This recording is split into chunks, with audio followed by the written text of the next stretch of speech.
उसमें स्लाइड नहीं आ रही है to be online.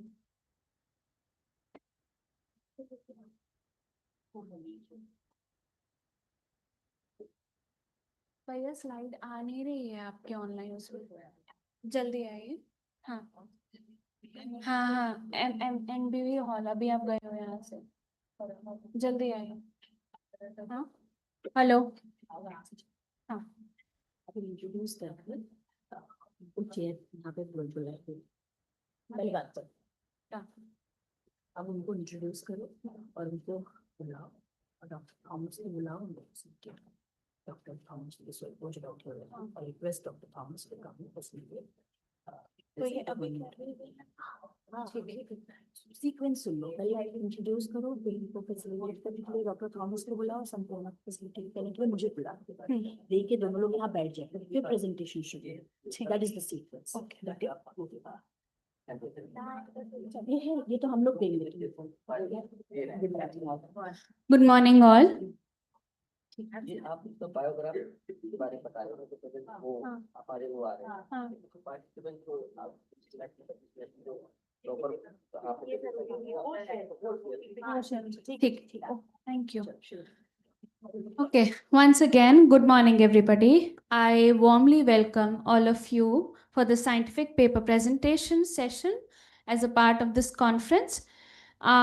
It is wonderful to see all enthusiastic gathering of budding researchers and professionals committed to advancing psychological science. We look forward to an intellectually stimulating session filled with insightful discussions. But before starting, I would request Dr. Thomas to please come on the stage and facilitate Dr. Srinivasan.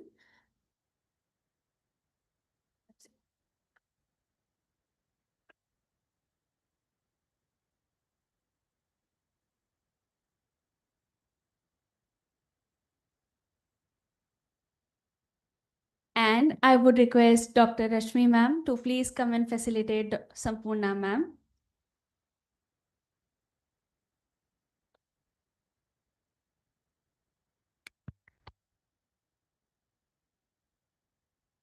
Thank you, sir. Thank you, ma'am. All right, everybody, please settle down. So I would like to introduce my chairpersons. It is my absolute honor to introduce the esteemed chairpersons for this session. Our first chairperson is Dr. Srinivasan Jairam Sir, who serves as the head of the department and associate professor of clinical psychology at Sri Balaji Medical College and Hospital. He is also a senior consultant and clinical neuropsychologist at Rainbow Children Hospital, Apollo Proton Center Hospital, Apollo Hospitals, and MGM Healthcare, Chennai. Dr. Srinivasan holds an extensive academic background with degrees including MSc, MPhil, MS from Glasgow, and PhD, along with international credentials. His clinical expertise spans neuropsychology, child and adolescent mental health, and cancer care. He has been widely recognized for his contributions to the field, notably receiving the Best Paper Awards by NACIACP. We are honored to have you here, sir, and we welcome you. My second chairperson is Ms. Sampurna Chakravarti, ma'am. She's an assistant professor at the University ABAS department, and she holds an MPhil and a PhD in clinical psychology and brings rich academic and clinical experience to her work. Her area of expertise include anxiety disorders, OCD, psychological trauma, grief, and suicidology. Ms. Chakravarti has also been recognized for her contributions to the field, including receiving the prestigious Asia Foundation Substance Fellowship in Applied Psychology in the year 2015. I welcome both the chairpersons with a round of applause.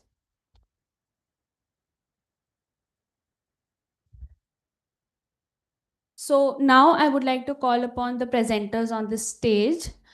Each presenter will have a total of 10 minutes. Please make note of that. Comprising 8 minutes for the presentation and 2 minutes for the discussion and the question answer session. Am I clear, everyone? Okay. So without any further delay, I would commence the paper presentation session, and my first speaker is Dr. Ocean Saxena. Everybody, please welcome her with a round of applause.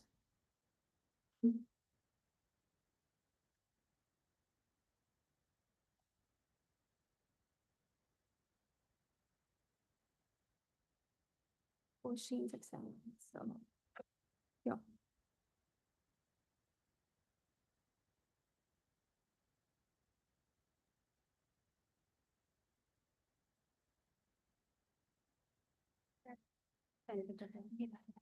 What is TDS? It's there, right? Yeah. You want to slide show?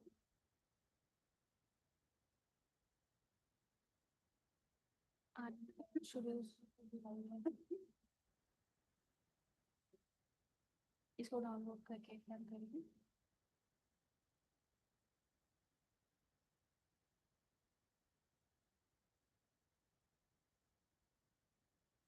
Yeah, try online creation and F1 MBD.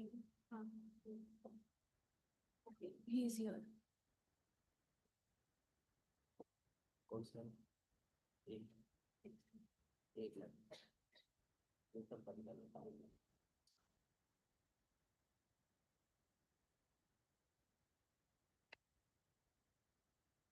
आज के full इसमें है अच्छा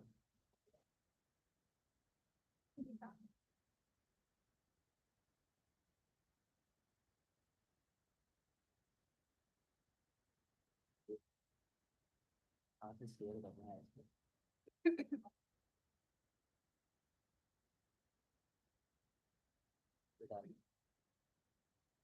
यहाँ पे जाए इसको आई पे जो प्रेसिंग वीडियो करना अब मुझे कॉल कलर में आ जाए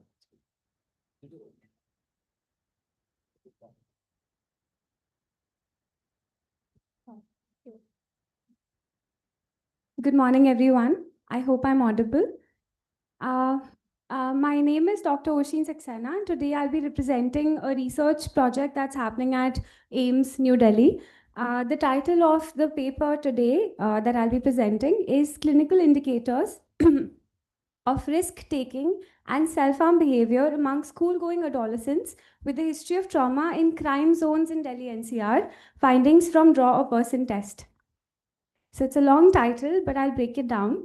I'll be focusing on school-going adolescent population in this particular paper, where there is risk-taking and self-harm behavior, and we will be looking at how Draw a Person test can help us find a measure of a brief screening tool, a projective tool, to elicit any indicators in a quick fashion in these students.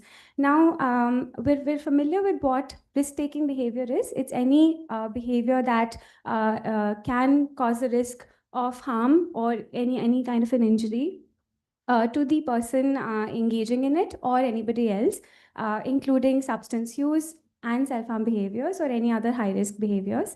Self-harm behaviors is broken down into three categories. There can be suicidal self-injurious behaviors, non-suicidal self-injurious behaviors, and behaviors which are undifferentiated, which are not very clear whether they have a suicidal intent or not. In these students, there is a history of trauma, which means that there have been adverse childhood experiences, including marital discord, difficult living situations, emotional, physical, or even sexual abuse and neglect. So these are the students of the present study and the population that I'll be focusing on. Now, the students that I'll be talking about have a history of PTSD, depression, and anxiety because of living in crime zones of Delhi NCR. And they have been exposed to trauma, and we're trying to see how we can use DAPT to elicit some markers. We distributed Delhi NCR into three crime zones, low, moderate, and high, based on the NCRB report in 2019. In the paper today, this is a subset of the data which is ongoing. The data collection is ongoing, so it's a smaller sample, and we'll be focusing on low and high crime zones for the present paper. So the aim was to elicit clinical features of risk-taking and self-harm behaviors in school-going adolescents using Draw a Person test, and it's a cross-sectional descriptive research design. We will be employing more analysis when we have a larger data set. So we did do some objective screenings as well, including socio-demographic and clinical data sheet, modified adverse childhood experiences, which is modified from the ACE by adding some more items for the Indian population, child PTSD symptom scale, patient health questionnaire, generalized anxiety disorder questionnaire, risk-taking and self-harm inventory for adolescents, which is what we use to categorize adolescents as engaging in self-harm behavior or not, and having risk-taking tendencies or not, and raw person test, the Macover interpretation. I'll skip the descriptions of the tool. The sample size was 100. 50 adolescents had self-harm behavior, reported self-harm behavior, and 50 adolescents did not. The age range was 12 to 18 years, and the setting was government schools of Delhi NCR. So we covered we covered around 120 government schools, but this is a subset of the population. And descriptive analysis was used. Now coming to the results. The mean age was 15 to 15.7 years, and ranging from 11, as young as 11 to 18 years. So these were 9th to 12th standard students. And there were 61 males and 38 females in the present sample. The crime zones that were covered in this group were from high and low crime zones. 70 were from high and 30 were from low. The population had diverse experiences of traumatic experiences, events. There were 30 adolescents who reported no trauma on the modified ACE. However, single trauma was reported by 20 adolescents, and 50 reported more than one trauma, which is multiple traumatic experiences. This was the kind of traumatic experiences that they had. The maximum cases reported serious fights or altercations between parents or marital conflict in the house, which they would listen to and would affect them emotionally. Community violence, sudden death of a family member due to illness or injury. Witnessing murder was also reported by many, and some kind of abuse and some sorts of abuses were also reported. So this is the trend that we saw in the population. Living in crime zones added to the probability of experiencing a traumatic event, and that is what was what we wanted to elicit in the present study. Now, in the sample that I've taken, about 50% engaged in self-harm and 50% did not, and the same was roughly the case with risk-taking behavior. In terms of depression, PTSD, and anxiety, about 20% had met the cutoff of PTSD on CPSS, and depression was reported by 49% based on, met the screening on PHQ-9, and 23% met the cutoff for anxiety on GAD. Now, I'll be talking about the findings in three areas. First is structure and content of drawings, interpretation regarding body parts, and other graphic considerations.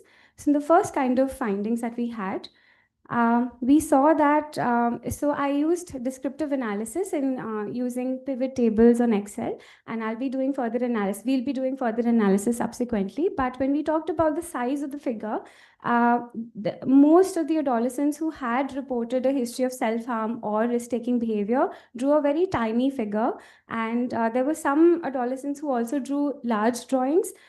You can also see in the figure that the total sample is showing to be 25. The sample size was N was 100, but there was so much distribution across different types of domains that are there on size that all of them would have cluttered the table or the findings, and it would have been not easy to identify what is coming out significant or what is coming out different or comparable. So, however, those who did not report self-harm also drew a lot of tiny figures and large drawings. I've put an example of the kind of tiny figure I'm talking about. So this was the size of the sheet, and some of them would draw really small drawings. I'll come to the interpretation of what tiny figures mean towards the end. In terms of pencil pressure and in the drawings, most of the adolescents used light pressure. However, there were also variations in the pressure that were reported. This is an example. As you can see near the chin area, it's more shaded, and towards the below the torso and on the hands, the pressure is light. But more often, there were light pressure drawings rather than pressure variations.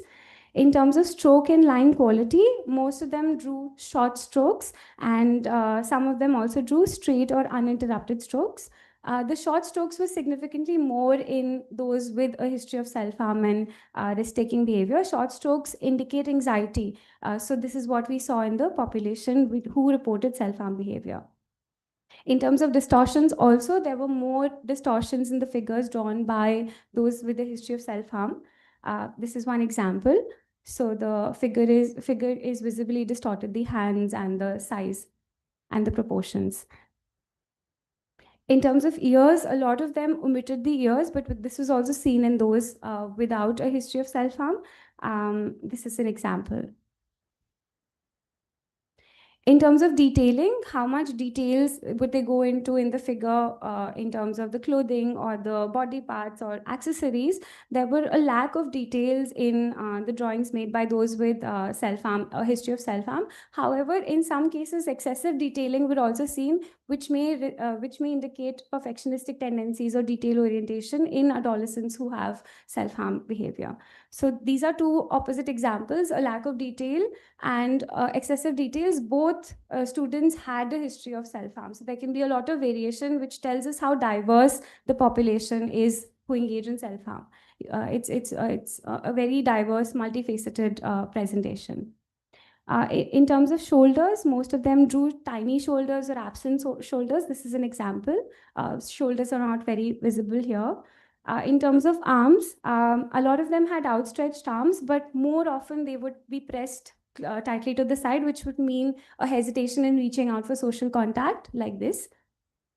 The bushy eyebrows and the shading also indicates anxiety, which was also seen in this figure.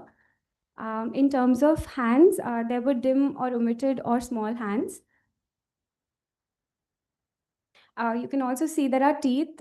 We were trying to find out if there's an aggression in adolescents with self-harm behavior. However, it was not very different in the sample of 100 from the normal subjects who did not have self-harm. So we could not comment on this particular finding about teeth showing or aggression. In terms of waistline, it was a low waistline or emphasized, like this. And in terms of clothing, this is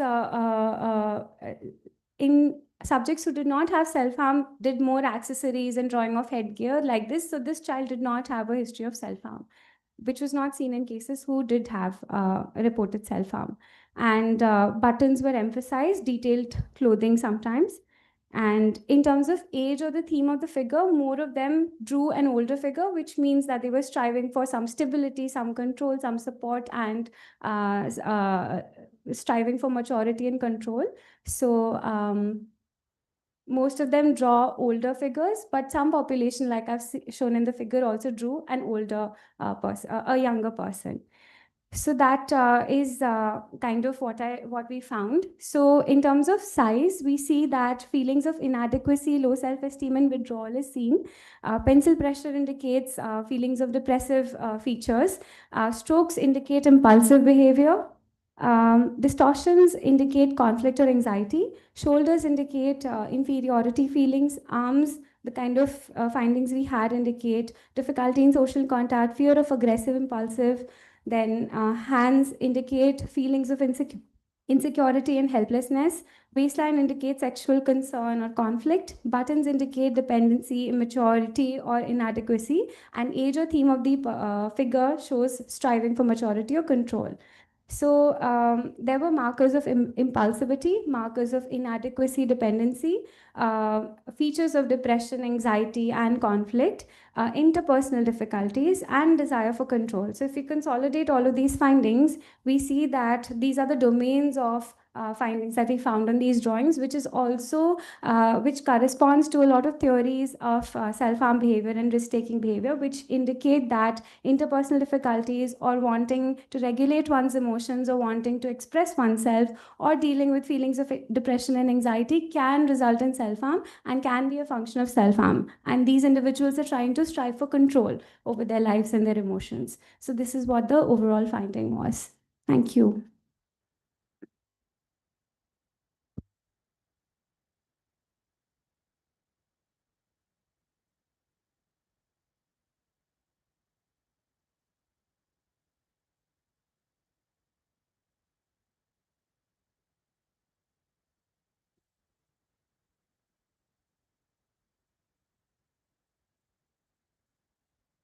Yes, sir. Thank you, sir.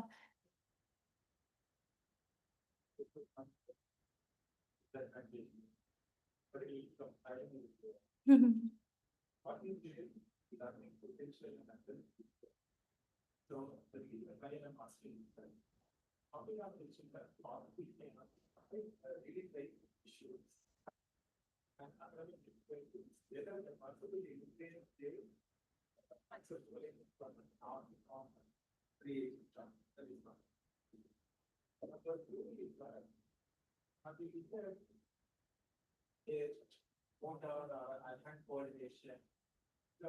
Mhm.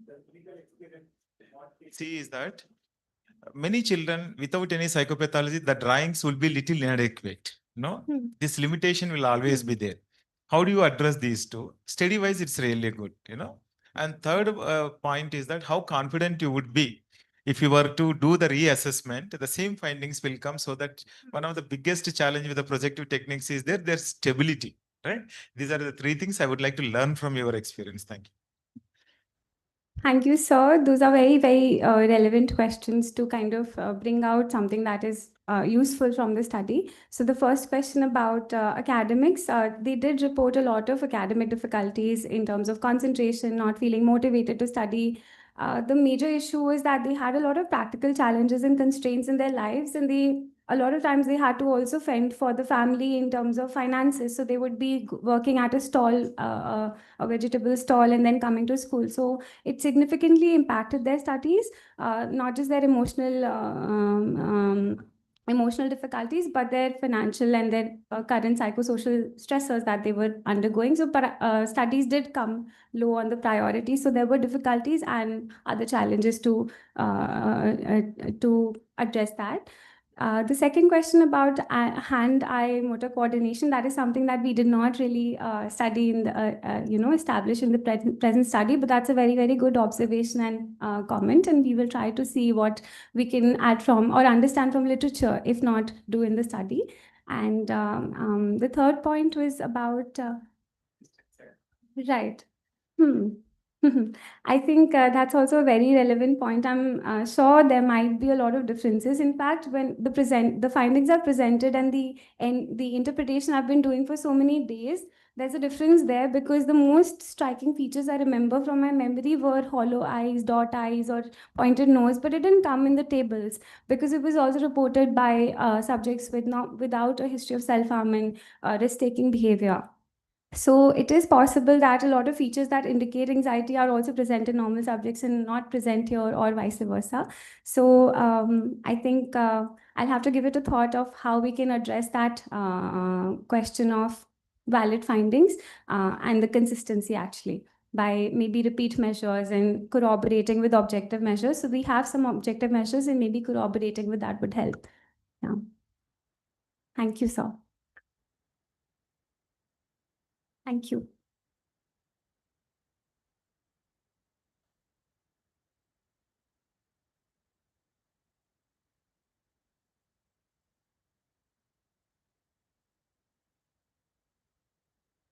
Thank you, Ms. Saxena, for the wonderful presentation. Without further delay, the next presenter that I would like to call is Ms. Medha Gaurav. Ma'am, can we have you on stage? And can I expect a round of applause for her, everybody? Thank you so much.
Shall we start?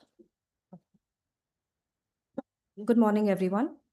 My name is Medha. I'm a PsyD fourth year clinical psychology trainee at Amity, Noida. And today I'll be presenting my paper, which is titled Between Fear and Survival, a case study of complex PTSD following chronic childhood sexual abuse. This was co-authored by Ms. Neha Das, who's an assistant professor at Amity, Noida as well. Quickly introducing CPTSD. So the global prevalence rate, which is found to be about 6.2%, which was elicited by a meta-analysis done by Dr. Hugh in 2025. As far as the Indian researchers went, the findings were quite scarce, and the reasons were possibly reported to be the stigma around PTSD, the fact that CPTSD was only recognized very recently by ICD-11, and so not a great amount of research in the review of literature was available. Moving on quickly to the case summary. Ms. Z is a 24-year-old separated Muslim female, seventh of 8 siblings from a lower middle socioeconomic background. She holds a bachelor's degree in commerce. She developed an insidious onset illness with a continuous, progressively deteriorating course over approximately 18 years. Predisposing factors included the family's patriarchal dynamics and invalidating environment. The precipitating factor was repeated alleged childhood sexual abuse by family members, and perpetuating factors were ongoing lack of familial support and re-traumatization in adulthood. Ms. Z presented with symptoms consistent with complex PTSD, inclusive of persistently low and fearful mood, irritability, emotional numbing, guilt, mistrust, and a pervasive sense of unsafety, especially around men. Further, she exhibited marked avoidance of men in public spaces, social withdrawal, marked tendency to be easily startled, reduced self-care, self-harming tendencies, and avoidance of sleep due to fear of nightmares and trauma-consistent hypnagogic hallucinations. She also reported intrusive trauma-related thoughts, flashbacks, rumination, self-blame, hopelessness, and impaired concentration with intermittent dissociative episodes comprising of transient depersonalization, derealization, and episodes of unresponsiveness in distress in presence of both intrinsic and extrinsic references of trauma. Psychosomatic complaints included disturbed sleep, heaviness in the head, palpitations, fatigue, and loss of appetite. Before I begin with this, I would like to give out a trigger warning. There are going to be a lot of graphic details about sexual abuse. So if anybody feels mildly uncomfortable, please stop me or feel free to excuse yourself. Miss C's sexual abuse started at the age of 5 by her elder brother. This was in the form of non-consensual touching of her chest and vaginal area. Now, through her childhood, and particularly at the age of 9, there was persistent verbal and physical abuse towards her mother by her father. In this particular incident, it resulted in deafness of 1 ear of the mother, which still persists till date. The mother also has episodes of self-muttering as a result of her own trauma and distress. At the age of 10, the continued inappropriate touching worsened to penetration with the use of fingers by the elder brother. At the age of 10, again, one of her other elder brothers started to sexually abuse her, and this was again in the form of non-consensual touching of the breasts and vaginal area. At the age of 11, she has her first memory of her mother being ordered by her father to engage in coitus while the children were present in the same room. They were assuming that they were asleep at night, but that was not the case. Till the age of 12, the inappropriate touching was continued by both her elder brothers. However, at this point, she was allegedly forced to engage in sodomy. Following this episode, the next day there was unbearable pain and bleeding, which was noticed by one of her elder sisters. However, this experience was attempted to be normalized by her, and therefore her experience was completely invalidated. At the age of 13, she witnessed sexual abuse by her father towards one of her elder sisters. And again, upon reporting this to one of her elder sisters, this experience was again attempted to be normalized. And yet again, her experience was completely invalidated. At the age of 14, she was forced to manually stimulate her elder brother's genitals orally and or by hand. This happened on repeated occurrences. It was not a one-off thing. At the age of 15, she also had to go through molestation by a paternal cousin at a family gathering. At the age of 18, there was alleged sexual abuse by 4 unknown men while returning from her tuition classes one evening. No penetration was reported, however, it was attempted. The situation was broken up by passerbys. And it was post this that majority of her symptoms and deterioration began. Till the age of 23, because there was a significant decline in her day-to-day functioning, um, her father assumed that her symptoms would be resolved if he pressurized her to get married. And she was pressurized to get married to her paternal cousin, who engaged in the sexual abuse at the age of 15. At the age of 23, after marriage, very shortly after, she was sexually harassed by her brother-in-law in the absence of other family members. And she tried to escape the situation, and she did manage to. Now, the next day, when she did try to confide in her husband about the same, he retaliated very violently towards her, after which she chose to abscond from their house, and she took refuge in an NGO without informing either of her two families. Now, coming to the therapeutic conceptualization, we will start with the CBT model of PTSD.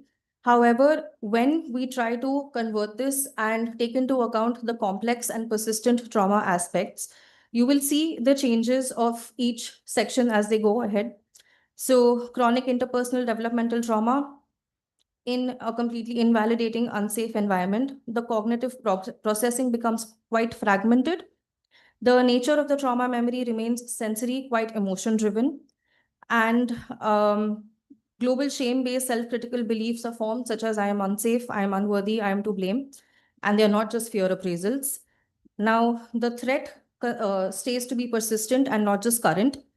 And it results in hyper arousal, which is quite chronic in nature, emotional numbing, and a sense of distrust towards others. And as a coping mechanism, the strategies that are usually adopted by individuals are those of avoidance, dissociation, emotional suppression, self-harm, relational withdrawal, and a sense of maintaining perceived safety but blocking integration as a whole. The scores on International Trauma Questionnaire, the final total score was reported to be 71 out of 72. Now, coming to the treatment, which was a phase-based treatment that we approached. The phase one, basically, why I would like to focus on this foremostly is because therapeutic relationship was actually used as a corrective experience to begin with. Now, for individuals with complex PTSD, especially such people such as Mrs. Z with a prolonged history of interpersonal trauma, the therapeutic relationship is of utmost importance over here. It becomes the primary agent that takes place as far as the change is concerned. Now, this corrective emotional experience is what we use to instill the sense of safety and also help such individuals realize that the relational patterns that are otherwise so misinterpreted in their head, they get that sense of safety through our therapeutic environment. Now, throughout the sessions, there were a few things that were continuously followed. So the consistency and predictability of those therapeutic sessions also instilled that sense of safety around her environment. The startled responses, anxiety, etc., was controlled over here. Now, because she was also in very much control of how much to disclose, when to disclose, how her emotions are being dealt with, she was also able to regain that sense of control and target, and we helped to target the sense of helplessness that arises through trauma in such cases. Now, validation and empathetic witnessing, validation of her emotions and her experiences was of utmost importance, again, given the history of constant invalidation through her childhood. Regulation through co-regulation basically means that while she was experiencing extremely heightened and distressing emotions, it was very important for the therapist to regulate and to maintain that presence in the therapy room, whether it is through voice modulation, whether it is through body posturing, which also helped to inevitably co-regulate herself as well. A sense of safety, again, was the prior pillar of our approach over here. And any disagreements that or misunderstandings or misinterpretations in the therapy sessions, they were addressed very empathetically and very openly. And this gave an introduction to a new sense of relational interaction that she might have otherwise lacked. So this phase basically aimed to target the normalization of her trauma responsive behaviors via psychoeducation. Of course, medication compliance was also one of the first things that we targeted in such a situation. Our purpose was basically to create a trauma-informed system of caregivers, which she otherwise lacked. And the reason for this was twofold. One was to help her establish that interpersonal safety that she otherwise lacked. And the second one was also to help with the facilitation of the various coping strategies or relaxation strategies that were learned in the sessions. So along with that, safety planning, affective modulation, and relaxation regulation training were taken away. Now, the second phase of the trauma processing, as keeping in par with TFCBT, I opted to not use exposure as a modality with her, considering her extreme form of trauma. And my attempt was not to re-traumatize her in any way whatsoever. So we opted more towards a cognitive and schema-based outlook. And the concept of reparenting and imagery rescripting was used. Also, a compassion-focused approach was further used to target the self-critical comments and the sense of shame and self-protection that happens in such cases. The purpose of this was also to help cultivate the soothing system and the parasympathetic activation, which is again targeted by CFT approaches.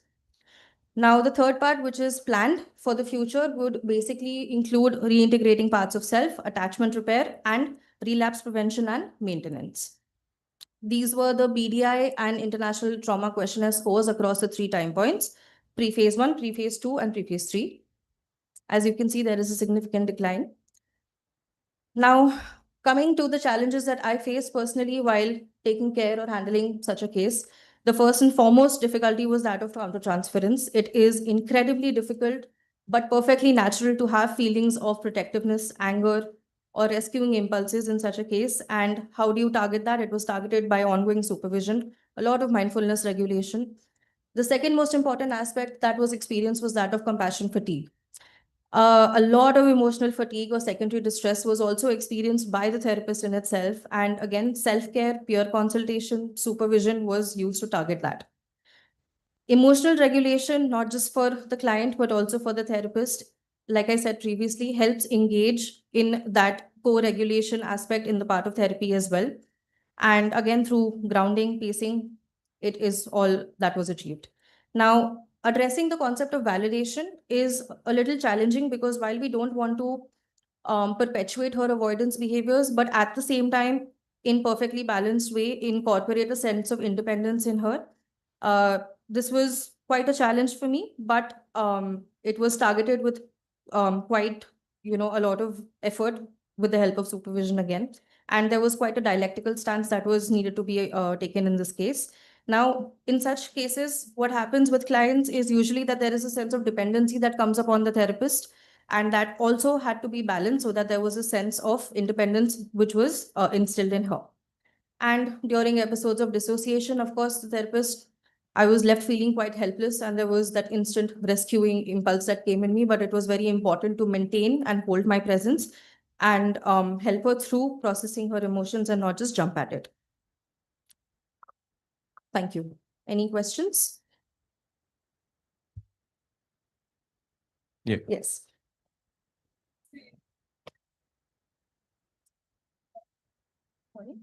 Any aspect that you think you could address better going forward? The challenges that I mentioned, apart from that, I think what I realized the most is that in such cases, pacing yourself as a therapist is of utmost importance. So instead of rushing to apply techniques to figure out the case conceptualization, this is something that taught me that the therapist relationship in itself is the foremost part of the intervention. And it also worked a lot in the form of self-discovery as well. So these were the challenges that I had to incorporate and figure out as I go about. Can you talk about the self-discovery aspects? Self-discovery aspects included a lot of emotional regulation techniques that I had to apply to myself. Now, obviously, after hearing such a heavy history of trauma, like I said, the aspect of countertransference, it's very, very difficult to, draw a line with. But supervision is the utmost key in such cases, especially peer consultation as well. And it did help. And luckily, she's doing great now. She's perfectly back to her functioning. Thank you. Thank you. In total, about 31, 32 sessions.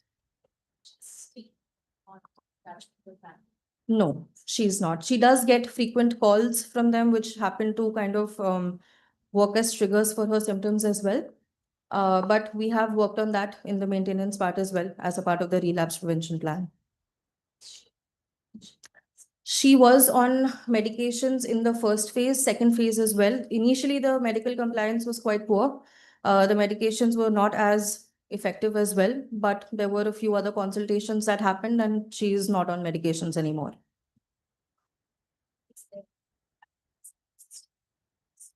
So she does have an informant who is her childhood friend who she has been in touch with through her childhood. She is currently residing with her in Delhi as well.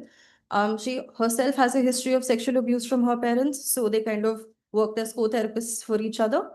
But they're doing okay currently. So there is no family support system, right? Absolutely none. No.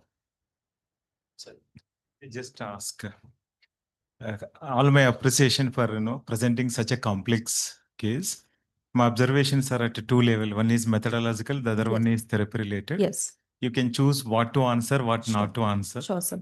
The first thing is that why do you think it is a complex PTSD? Why it cannot be simply PTSD is Right. one. Second thing is that as a therapist, have you ever wondered why this woman was in first place such, at risk for such repeated, abuse and exploitation? Yes. Okay. It's not that it's justified, but what are her vulnerabilities? Yes. Are that lack of sense of agency that she Yes. could not Yes. speak to anyone? Yes. Down the line, did you ever think that she might also have, independent of this, this incident, whether she also had any kind of psychopathology in terms of reporting the events, Right. because such a repeated abuse in the family that, it's very difficult that it goes unnoticed. Right. Okay. So what's happening there? Right. Now, as a clinician, what is your thoughts about the application of the POXO Act in such cases? Right. Right. Some people may not be aware, Right. but later they are aware that this is what has happened. Right. And the last and most important thing for me is that, has your team thought about any mental health care for the whole family? What happened to the brothers? What happened to the father? Yes. And the whole extended family? Right. Right? Are they under the ambit of the women child welfare and inappropriate mental health care is my thing. Right. And the last point is that this BDA score, who has done it? You only? No. So I had another therapist who was working with me apply That you could these. have mentioned. Right, To definitely. know that, that Definitely, objectivity of it. definitely. Okay. I encourage you to publish it in so that other people learn what the nuances. You don't need to give Definitely. all those details. Definitely. It's very good work. Definitely.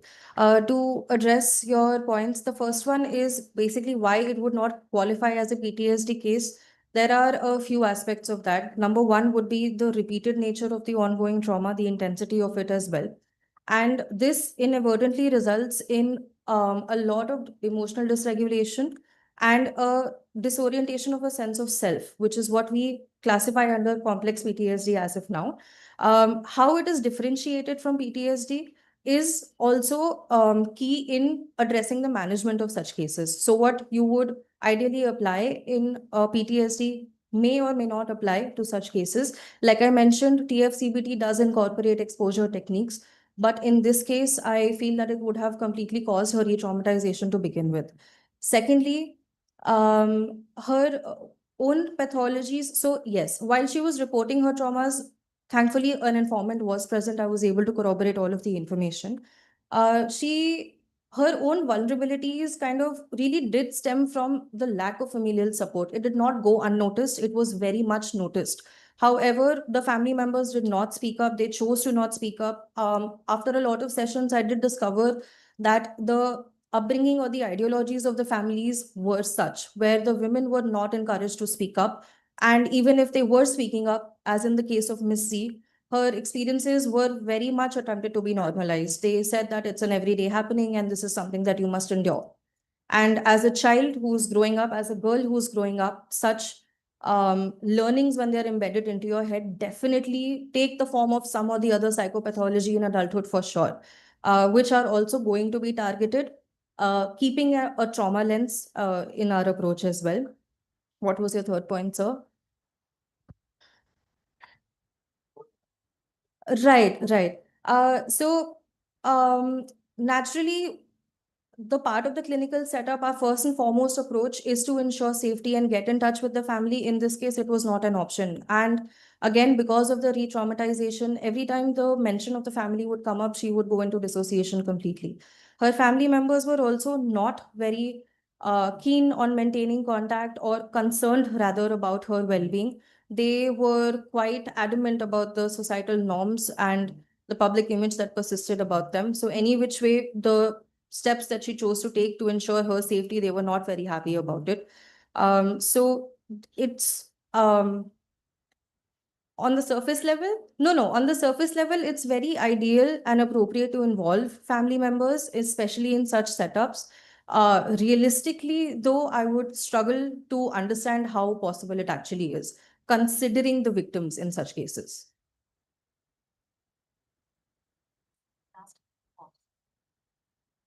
Yes. So we did take it into account. Naturally, when such cases come up, our first and foremost concern is to report them. However, when we did try to take consent of the patient, she completely refused.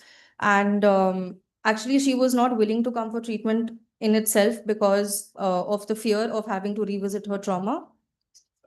Right. Sorry? Definitely, definitely. Definitely. Definitely, sir. Definitely, sir.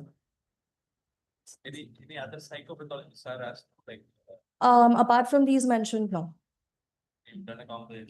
Yes. Because of the time constraint, I was not able to include the array of symptoms that she presented with. Sorry? No. Said that she's 6 sisters. Yes. No. So there were 8 siblings total. She had 4 elder brothers, 2 elder sisters, herself, and another younger sister. And another sister also Yes. was Yes. subject. Yes.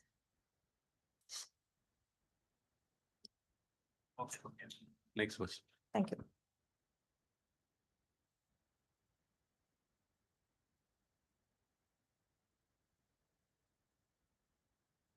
Thank you, Ms. Medha. Now, my next presenter would be Ms. Nikita Grover. Can I have you on stage, please? Everybody, please welcome her with a round of applause.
Good morning, everyone. I'm Nitika Grover, and today I am presenting my research on effectiveness of parent training, a between group analysis in children with autism spectrum disorder.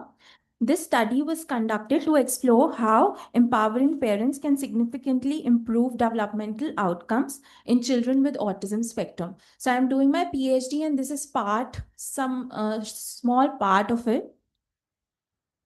So, autism spectrum disorder is a neurodevelopmental condition characterized by difficulties in social communication and repetitive behavior.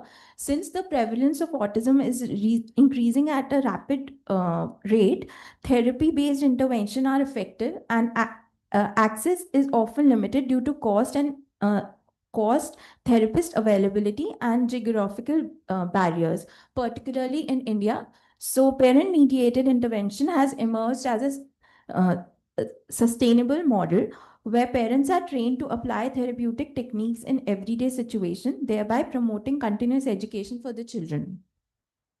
There were many studies conducted which supports the data that, for instance, that Owner and et al. Stated that parent-mediated programs have significantly improved adaptive functioning and communication skills. Dhaya, etc., et al. Stated that highlighted that the success of culturally adaptive parent programs in Indian context. Pan reported that moderate effect size for improvement in language and communication, even emerging trends such as mobile app training and structured play activities, structured based programs suggest improved accessibility and improvement in strong global and long evidence for parent training in the core of autism spectrum intervention.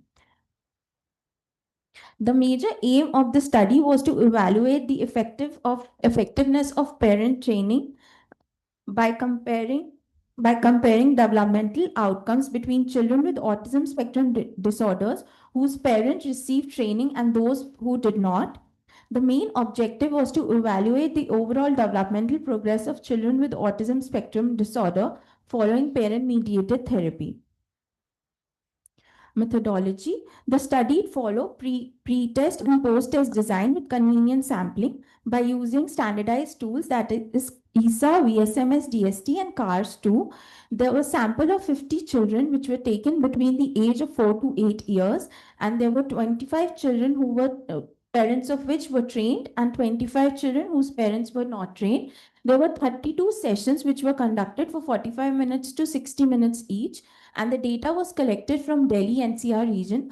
Since it's a pre and post test, so in these initially we started with the screening and diagnosing those children, and once the diagnosis is done based on the standardized score, the IEP was created for the children, and the intervention program and training program was conducted. Once the 4-month period, that is 32 sessions, are over, then we move on to the post test using the same test again to evaluate whether there is a progress or not. So the intervention was carried out in the center, in the clinic on one-on-one basis, and there were 5 to 7 structured activities which were performed. The IEP was planned to ensure that the child's needs are fulfilled, and the activities were created regularly to maintain the interest of the child. Parents were also provided with the training material and home plans, and flexible pace was observed for children parent training.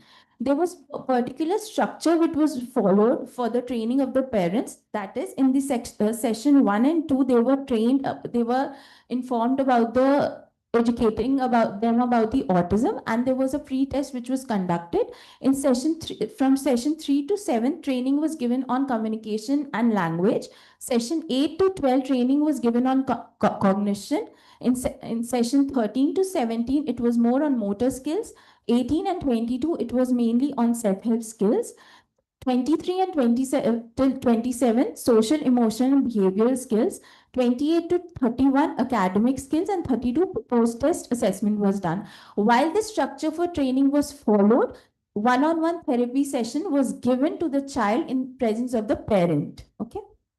So the results showed, that there were not much difference which was observed in the CARS pre-test and post-test, but however, it showed favorable improvement where the value of P goes to 0.72. Activity level and intellectual level was shown trend towards improvement, which shows that parents consistently use structured training and parent-mediated therapy can enhance child cognitive engagement and problem-solving skills. The experimental gap may have benefited by reducing hyperactivity and inattention if the size of the sample would have been larger.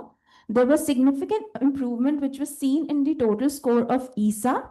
For overall ESA score, indicating that they were reduced in symptoms of autism spectrum disorder. There was improvement in emotional responsiveness and speech and communication. Similarly, improvements in VSMS scores reflected gains in occupational skills and social skills. Overall results confirm that structured parent training significantly contribute to the child's progress. These are the scores which I have incorporated for separately for each subtest, which was there in ESA, CARS, VSMS, and DST. The finding aligned with prior evidence by Denise and Pan that confirming that parent-mediated therapy led to a positive developmental outcomes. The improvement observed validate that parents, when trained properly, can act as a co-therapist for the children. Furthermore, improving parents enhance consistency of learning across settings and reduce dependence on professionals, a vital advantage in low resource country like India. In conclusion, parent training is effective, sustainable, and empowering approach for ASD intervention. It enhances multiple developmental areas in children with simultaneously improving prenatal competence and confidence. Clinically, such model can be integrated in regular therapy intervention at a community level. They provide scalable, cost-effective intervention options for families in India. Thank you.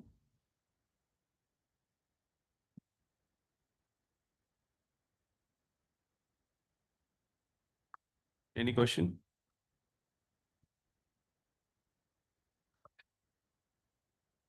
See, I want to know few things, like, which therapeutic model you follow. We actually used ABA teach mix of blend of everything because keeping in mind the child needs and each child is unique. So there were 4 to 8 years of age group, and the intervention was given mainly on ABA and sensory integration and teach method collaboratively. No, for example, if you take ABA, so we use ABLES. So we make a separate IEP for. That's what I have mentioned. Hmm. That once the child is enrolled in the program, where they sign the consent form that they'll be part of the PhD. It was my PhD dissertation, so they'll be part of it. So once they are here, then we do the assessment on basis on the standardized score of the standardized tools which we have used. Then IEP is planned. Even the training aspect of the parent is given on as per the needs of the child. There was a common PPT which was prepared for the training,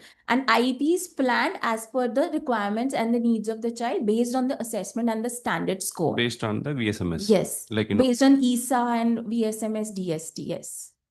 Or based on that, so only DST score, like for example, so in VSMS, so each domain you focus, like whichever lower you mentioned. Yes. So you analyze. Scores are also there. How do I get the PPT?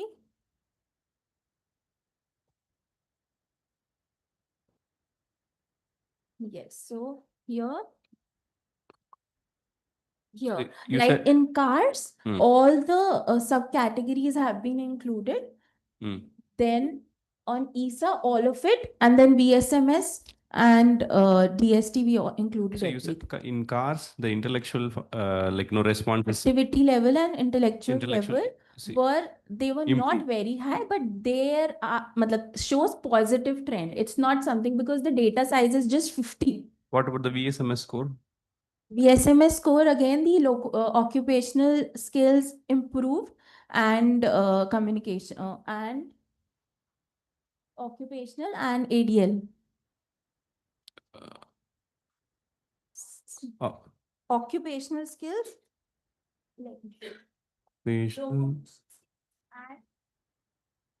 Socializing skills. It's the second last. Yes, occupational and yes, I've highlighted it. Social skills, you're saying improved. Yeah.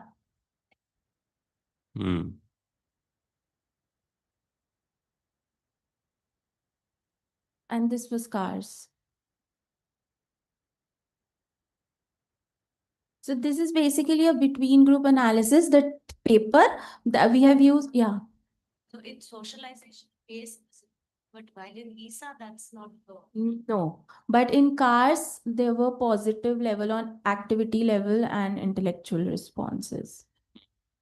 Social maybe even in you will observe, I have written here, even in ESA, there was improvement in speech and communication aspect. Speech and communication, not socialization and emotional responses in ESA. ESA. Okay. Yeah. But not in the VSMS. No.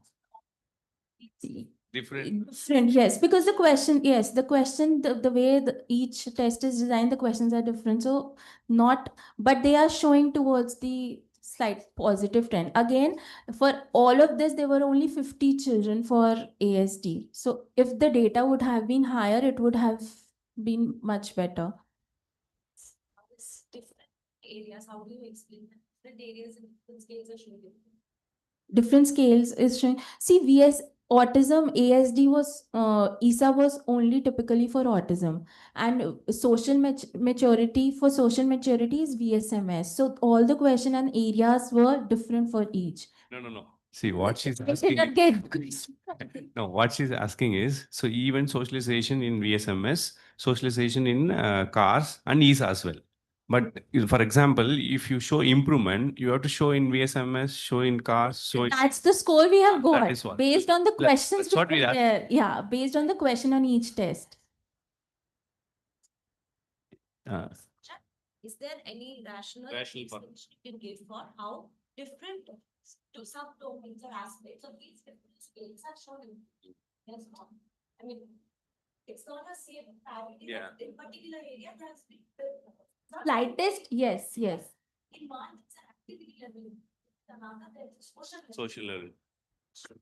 Yes. So this was basically because all the questions, everything was different. Again, also, since the sample size was very small, even the results of the total score, it's okay. I'm not able to respond to what It's they okay. asked It's me. okay. It's But from my understanding, the sample size was very small to see the major gap, which was predictable for these particular thing. It's not that it has not developed at all.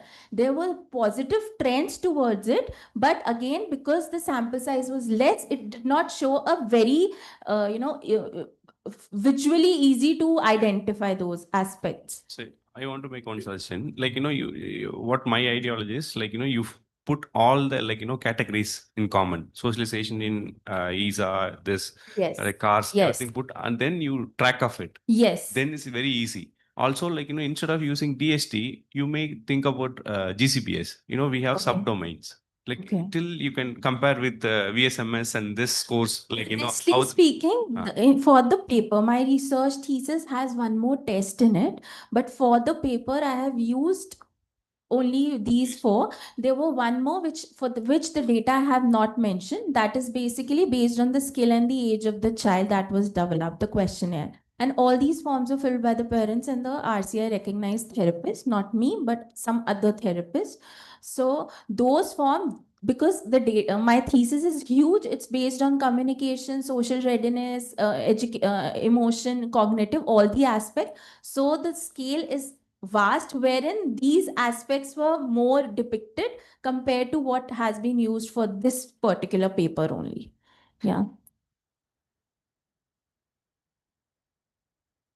One of the parent who can participate. It's okay if both of them are there, but mainly one, and mostly it was mother only who was being part of it, and they have to be there for all the sessions which we do, in which we provide the training also, and we do one-on-one therapy sessions. 4 to 8. 4 to 8. Huh?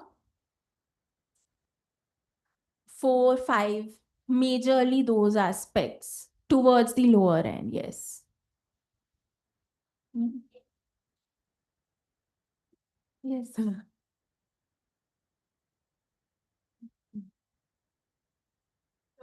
Person training, Yes. not on the. No.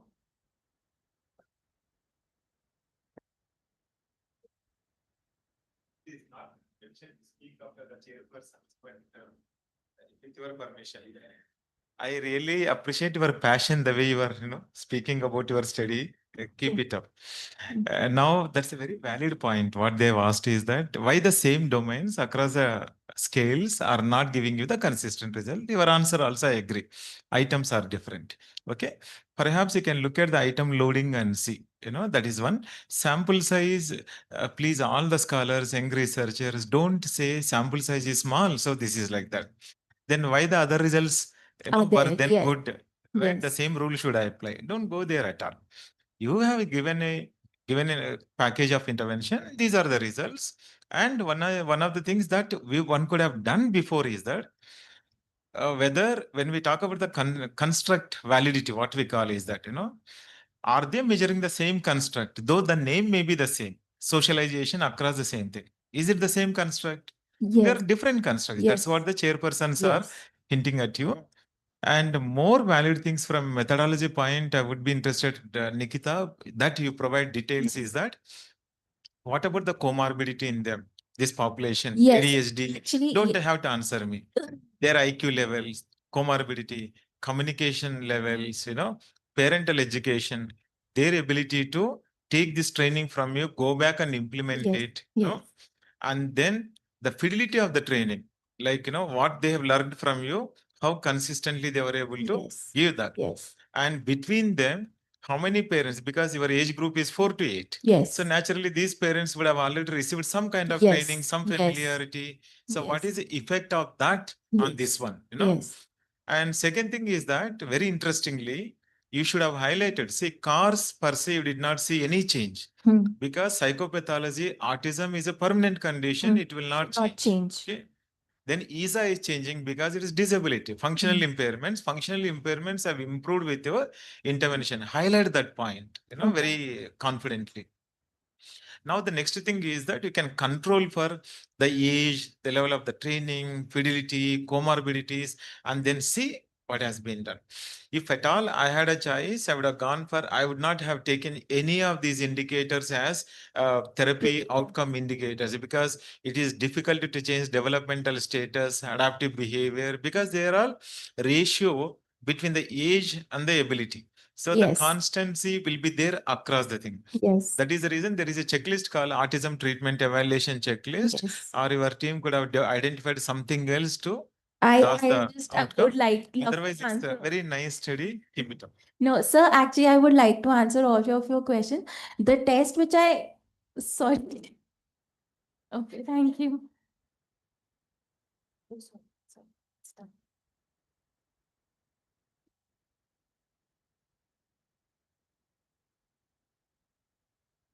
Well, uh, thank you, Nikita, for your presentation.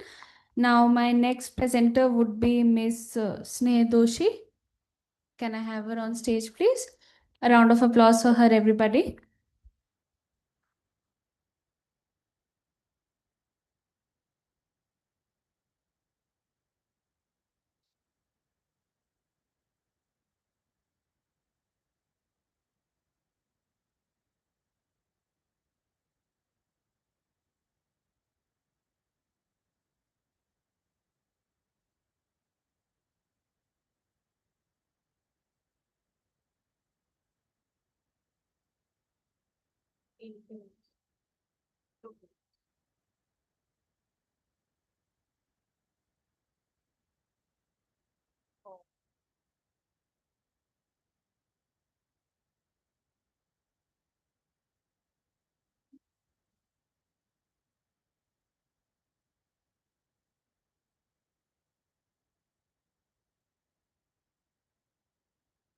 A very good morning to our chairpersons and all the respected dignitaries present here. My name is Sneh Doshi. I'm a PhD scholar at RINPAS, and I would like to present a very rare case here, a psychotherapeutic management of a rare case of pseudocyesis in a male patient with schizophrenia. The case was taken under the guidance of Professor Dr. Amul Ranjan Singh and Dr. Masroor ma'am.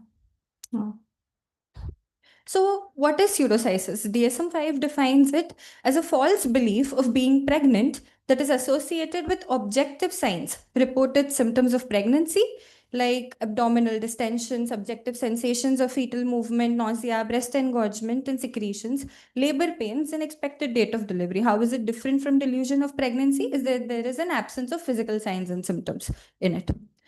Why particularly this case? It is important because it is a very uncommon clinical presentation with only 100 cases reported in males and 100 in females and 3 in males over the last 45 years.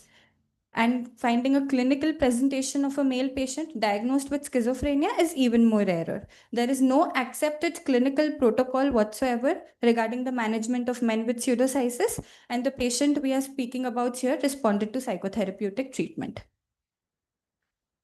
Our patient, Mr. DP, is a 37-year-old male, Hindu, Hindi speaking, belonging from the rural background of Lamta, unmarried, unemployed, who was brought to the Rinpas OPD with complaints of suspiciousness, irritability, aggressive outbursts since the last 17 years, and hearing voices, wandering behavior, etc., for the last 6 years, which had worsened over the past 6 months.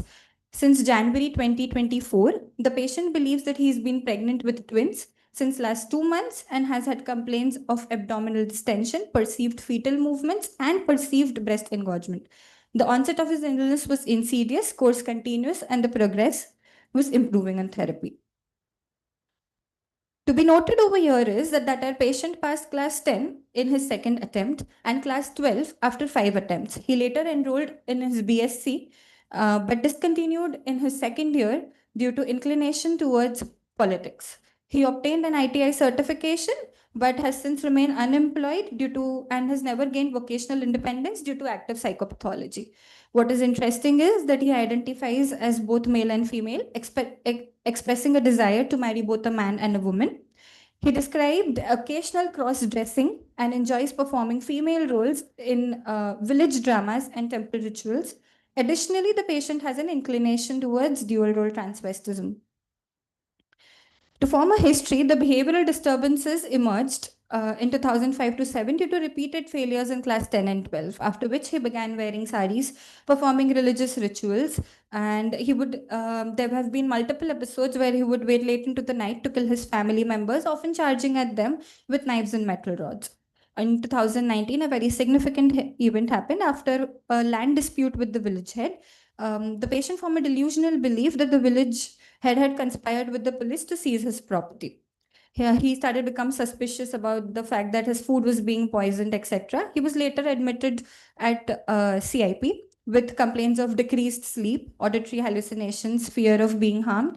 After a 3-day stay, he was discharged at the family request and received treatment from a local psychiatrist for approximately 2.5 years. Although his symptoms improved, he never regained premorbid functioning.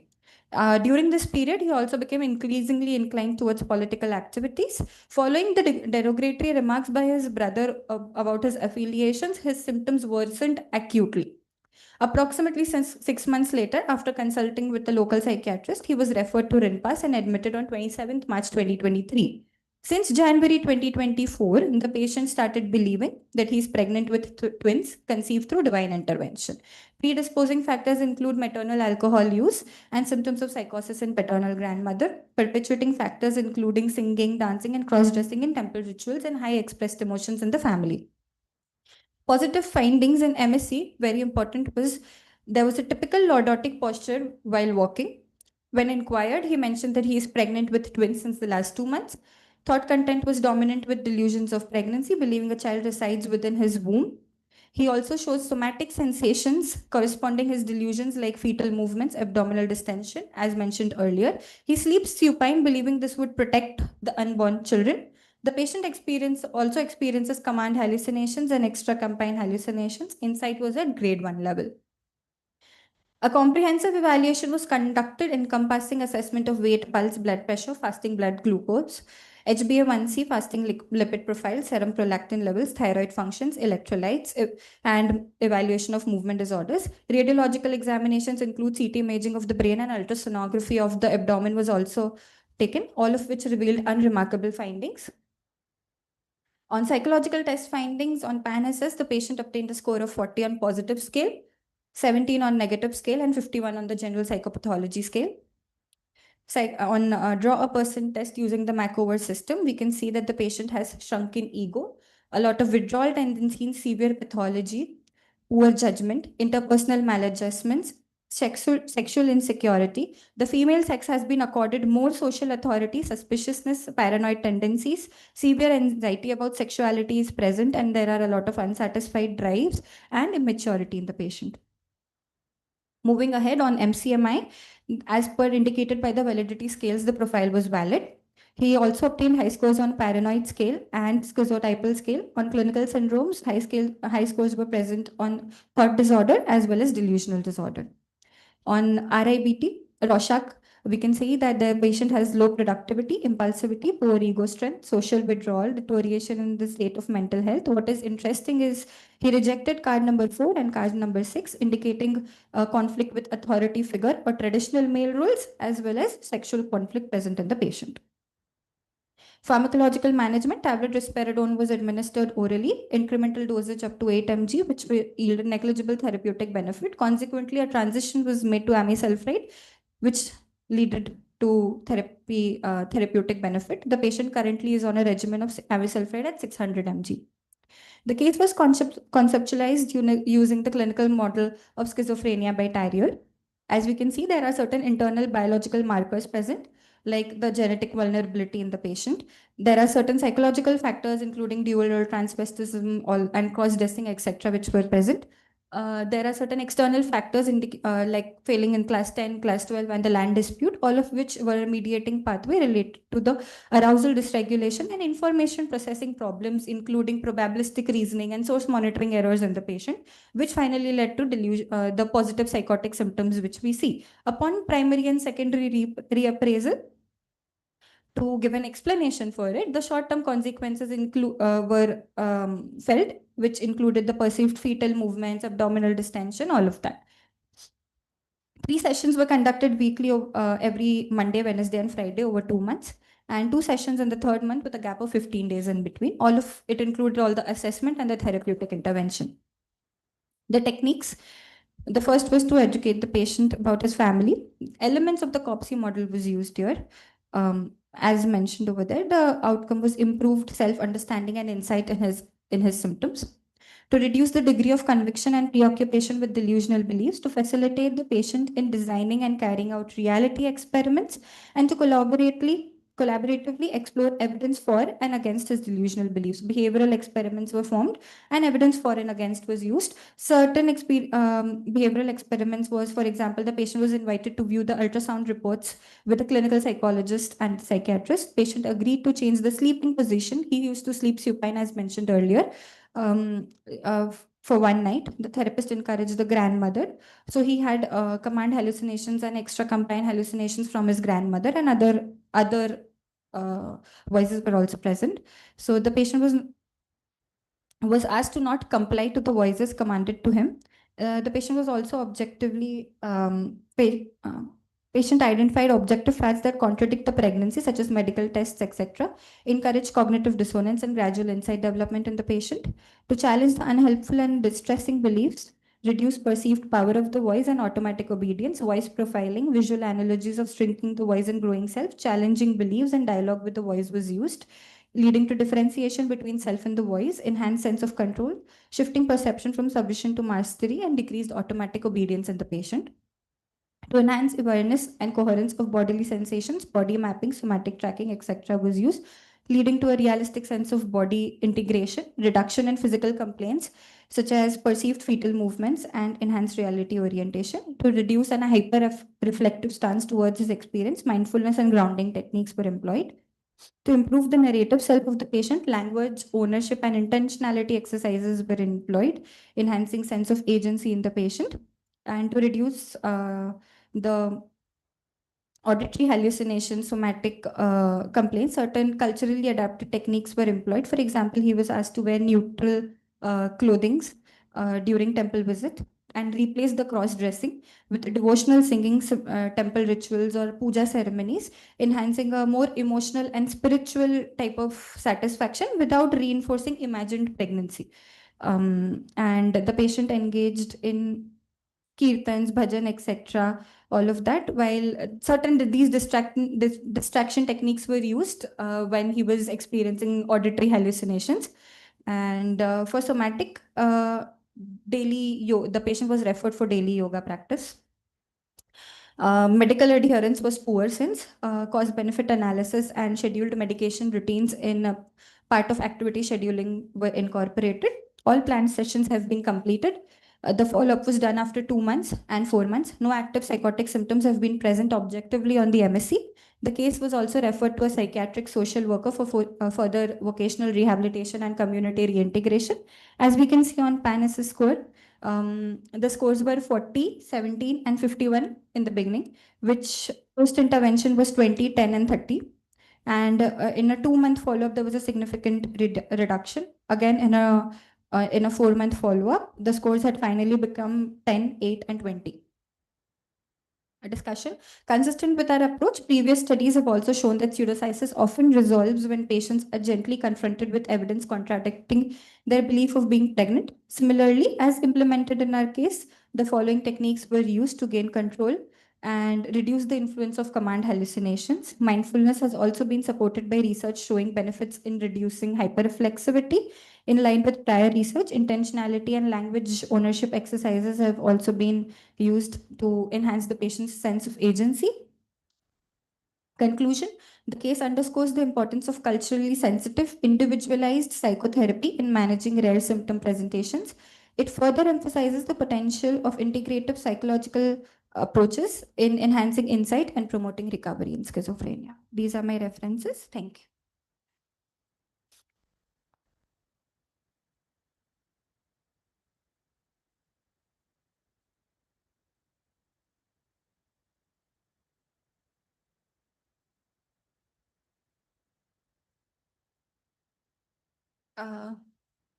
Sir, actually, we didn't because the symptom profile, the way the patient explained it did not align with his. So basically, when asked repeatedly why he would think he was pregnant or why um, he would say that he's seen a trans man in America who's had a baby, after which he had developed that delusional belief. And from the developmental history per se, like he had, no, no, he never had, but he was also involved in cross-dressing traditional, because it was in the female, because in the village dramas, etc., it was more inclined towards that.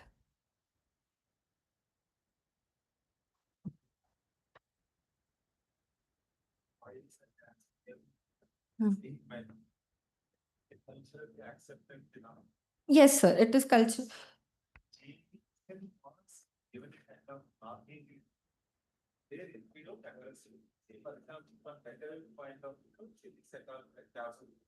Mhm. The person does not understand the clarity and the position of the gender affirmation, which gender you would like to assume, or whether you would like to remain gender fluid, these things sometimes may get ignored because culture has normalized. Number one.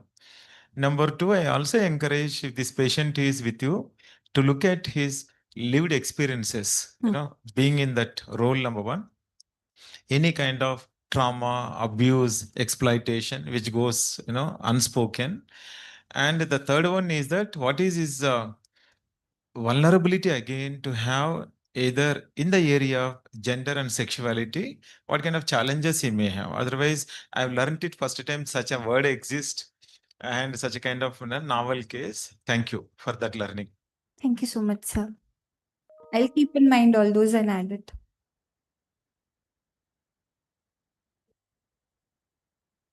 No, the patient had no intellectual problems as such. For that, yes, yes, sir. He was, yeah. I only mentioned the positive findings due to the lack of time, but no intellectual problems were found in the MSc.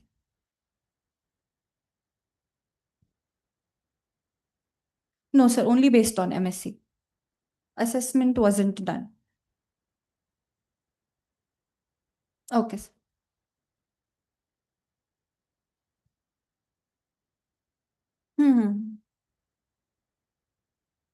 Yes, sir.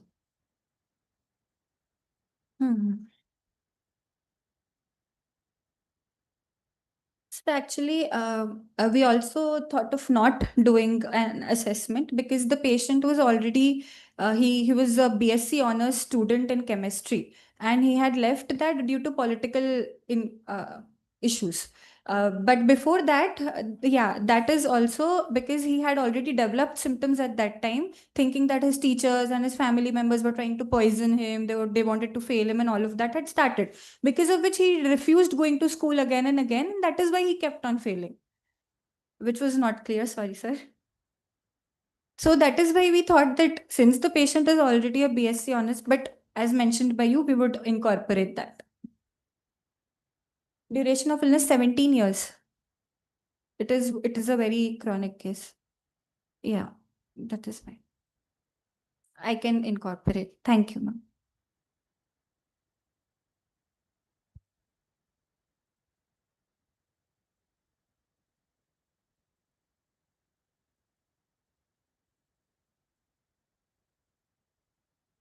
Thank you, Ms. Doshi. Now, the next and the last presenter for this session is Ms. Shobha Bantula. Please welcome her with a round of applause, everybody. Thank you.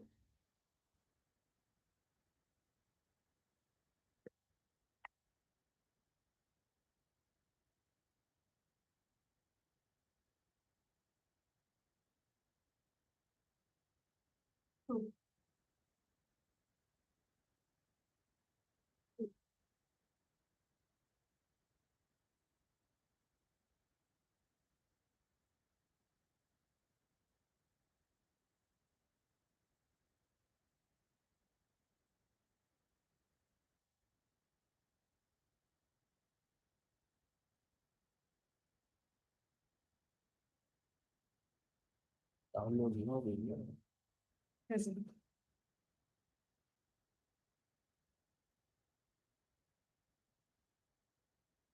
Download नहीं होगी.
Full view पे करने का. ऐसे चलेगा ना. इससे चलेगा. यहाँ से चले जाएगा. ठीक है.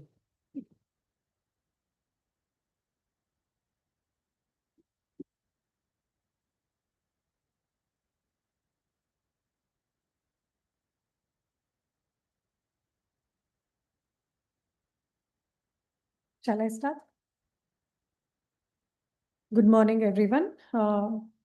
Today, the topic of my presentation, it's a privilege to share the study title, Trauma-Informed Care in Cultural Context. It's an analysis of practices, barriers, and transformative pathways. This presentation draws from the study. It's a systematic review study done, conducted under the guidance of Dr. Sonia. It basically focuses on how trauma care can become not only evidence-based, but also culturally grounded, and it can be applicable in a globally inclusive way. So,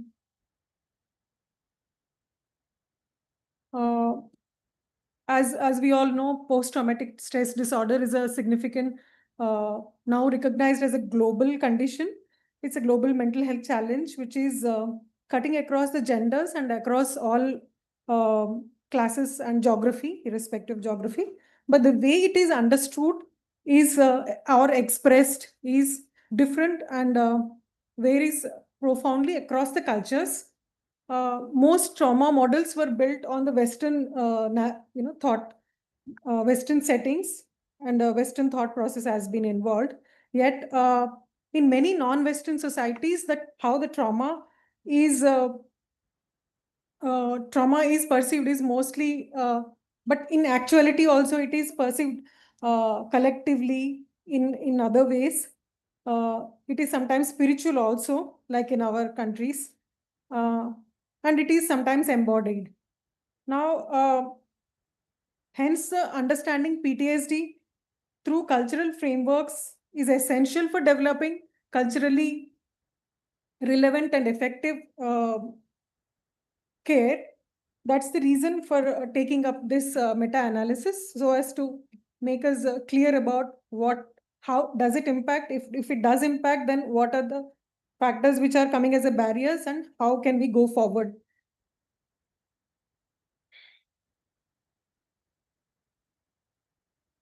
So the methodology was basically followed a systematic literature review uh, and a meta-analysis framework guided by PRISMA 2020 guidelines.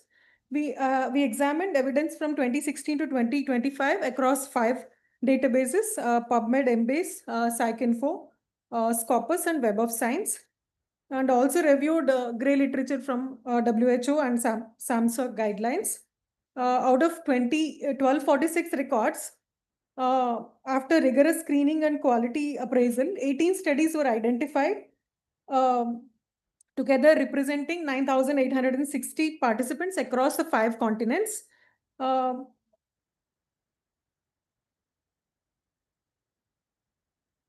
So the research focus and the objectives were, the primary objective was to evaluate whether culturally contextualized trauma-informed interventions improve outcomes such as PTSD in symptom reduction and treatment engagement as well. The secondary objective was focused on identifying the barriers, including stigma, competence gaps, and structural inequalities.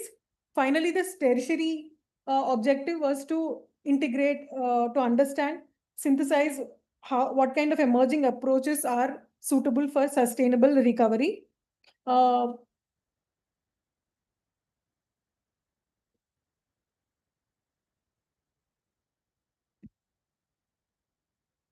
analytical approach was, we use both quantitative and qualitative dimensions. The quantitative, we conducted randomized effects meta-analysis, calculating standardized mean differences for symptom reduction and odds ratio for engagement and stigma outcomes. Qualitative was, we applied thematic analysis, coding themes, cultural practices, barriers, and transformations. Finally, both the data were integrated using convergence segregated design, ensuring a holistic approach based interpretation and evidence was that respects both the numbers and the narratives of the people. Coming to the core themes that we found were culturally attuned practices, integrating storytelling and using rituals, community-based supports, enhanced the trust and cultural validity of the treatment, and the structural barriers that were identified were stigma, inadequate policy backing, and lack of culturally competent providers, restricted access to the effective care. And the other theme was transformative pathways. Most of the participatory led approaches and improved, enhanced retention and satisfaction about the interventions. And the quantitative findings also corroborated with this, where the analytic results were statistically significant in terms of PTSD reduction, engagement increase, stigma reduction, and it increased the competence of the therapist also. These findings underscore that cultural adaptation actually works in all the trauma treatments, which enhanced both the trust and efficacy of the treatment itself. The qualitative insights that were, despite progress, systematic challenges, the qualitative insights were, qualitative findings brought human texture to the data in collective societies, where people shared their experiences and the affecting families. When they were included in the community, when they were sharing, it was more effective. which was a contrast of Western models. It was also found that intervention should address collective healing, not just isolated symptom reduction. Somatic and spiritual expression was another theme. Because distress in many countries often followed uh, through the symptoms of bodily symptoms which were never expressed in the first place, and recognizing these idioms were and accurately assessing them also helped, uh, and avoiding pathologizing normal cultural experiences also help them recover better. And trust through recognition, clients showed improved participation when cultural values are reflected in the therapy. Storytelling, rituals, and communal narratives were crucial. Um, Combining traditional healing with the evidence-based interventions improved therapeutic alliance, especially when their gurus or healers included, when they were also acknowledged. Um the treatment adherence and the trust that was built in the therapy process was better. So yeah. Overcoming implementation barriers, pervasive stigma.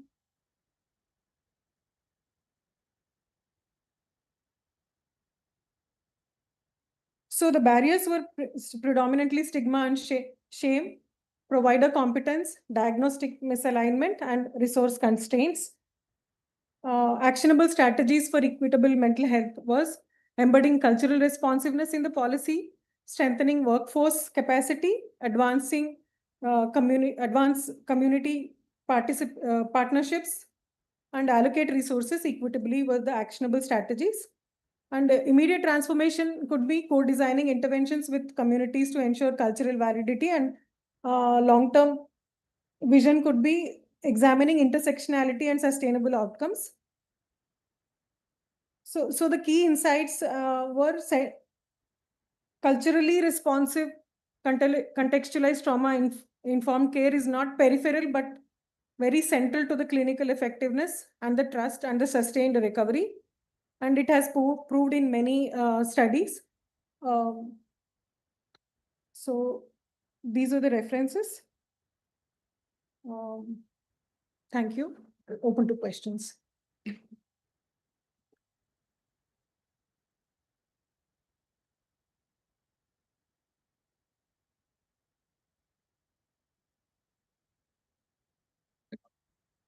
Three. Transformative pathways also.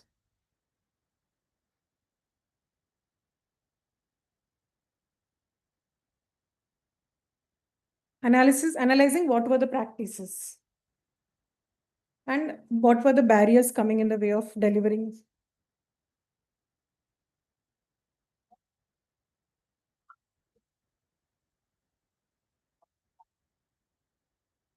I think cultural competitiveness and cultural humanity both are very important central concepts. For especially if I were to localize it to our practices, I would say it is different, but I think it should be more emphasized, especially with the help of supervision, because culture is something that is very unique to person to person. Although we can include um, factors such as race, gender, LGBTI, all that, but culturally and religious also there are a lot of differences.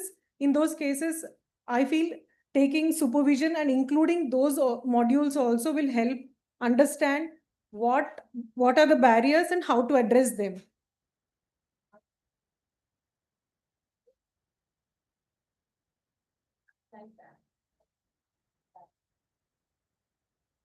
Being open, cultural humility and cultural competency. Clearly, those two were the main factors which helped in treatment adherence and trust in the process. And community-based programs also help a lot.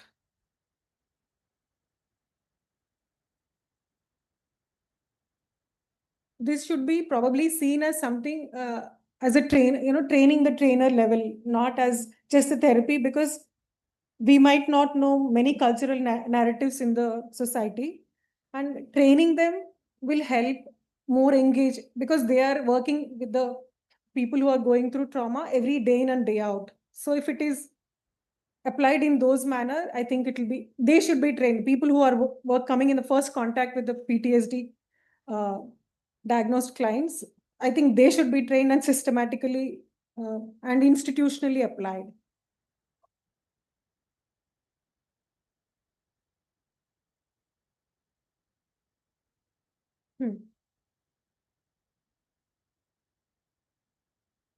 Sorry, I didn't.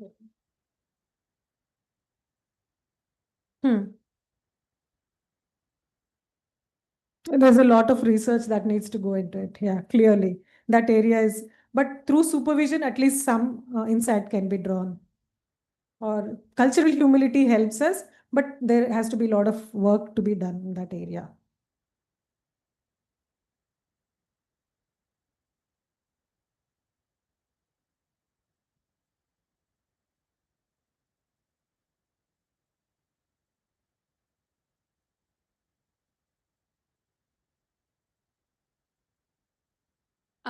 Thank you, Ms. Shobha Bantulaji.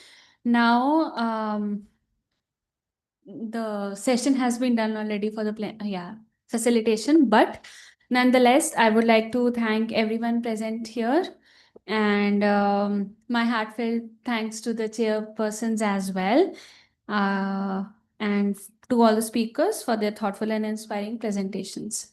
Thank you, everybody, and a round of applause for everybody present here as well.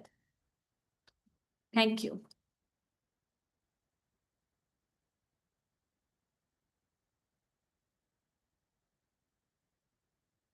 Thank you so much, sir. Thank you, ma'am. Bye.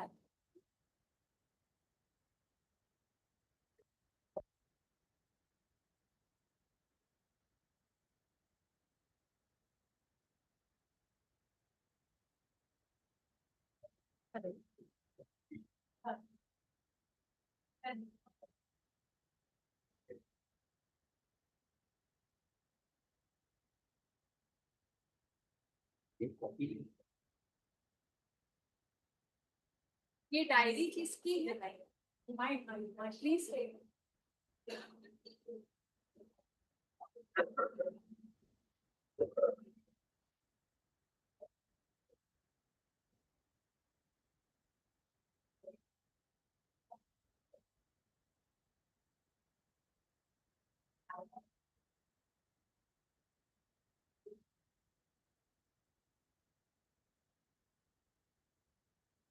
Complicated problems. Way back, when our information was limited, where our knowledge was limited, when the issues were limited, life was simplified, we used to think कि हमको तो सब कुछ आता है. थोड़ी सी भी information मिल जाती थी, लगता था सब कुछ जानते हैं. And now the situation is that even after 40 years, 45 years of my practice and teaching and learning, I still feel that how much I have to learn, how much I have to interact, and how much we feel helpless if we start working, if we work in the isolation. No science can, no procedures, no strategy can survive in isolation. So multidisciplinary approach is perhaps the only sustainable improvement process. With this, I'll invite you, as per the MC announcement, that who would be coming and will be taken care of. Thank you very much. May I have a pen or something to write? Yes, sir. Thank you so much, sir. We are also privileged to have us a panel of insightful speakers who will be sharing their perspectives on this vital theme. Please join me all in welcoming the speakers, Dr. Sneha Nathawat, Ms. Akanksha Srivastava, Dr. Rabia, Ms. Vidhi, and Ms. Anuradha Sharma. Can we please have a round of applause for all?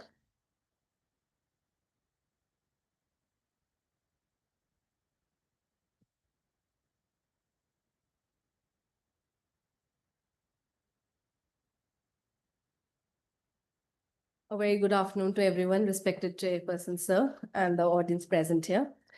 So the topic which we have chosen for the presentation will talk on bridging gaps in multidisciplinary mental health care, accessibility, equity, and integration. And within this topic, I, as a clinical psychologist working in the clinical psychology department of Mahatma Gandhi University of Medical Sciences and Technology, is going to talk on the barriers and determinants shaping mental health access. Before we move further, let me just give you a brief statistics that about 97 million people across the world are living with some kind of mental health conditions. And the suicide rate in India is about 21 people per 1 lakh population. 1 in 4 people have a mental health disorder during their lives. And mental health care accessibility, when we talk, we are referring to how easily individuals can reach and utilize mental health services. This includes every aspect from prevention and counseling or psychotherapy to treatment and rehabilitation. In an ideal scenario, these services should be available to everyone, no matter where they live, what language they speak, or what their financial or cultural background is. Unfortunately, in India, there are still major gaps that make it difficult for many people to access timely and appropriate mental health care. Despite growing awareness, major disparities still persist in how mental health is understood, accessed, and treated. These invisible barriers are not random. They're shaped by a complex web of factors. In today's presentation, we'll be focusing on some of the most significant ones: the social determinants, the systemic disparities, and lifestyle disorders. Lifestyle disorders, especially because diabetes, hypertension, and PCOS, which is often seen as purely physical condition, are actually deeply linked to emotional well-being. And finally, ignored physical and nutritional factors. We often overlook how the body and mind interact. Poor nutrition, lack of exercise, or chronic illness can all contribute to psychological distress. Through this presentation, we'll explore how each of these factors contributes to mental health challenges and how an integrated approach, similar to the idea of rehabilitation before major surgery, can help bridge these gaps and promote holistic well-being. India currently has only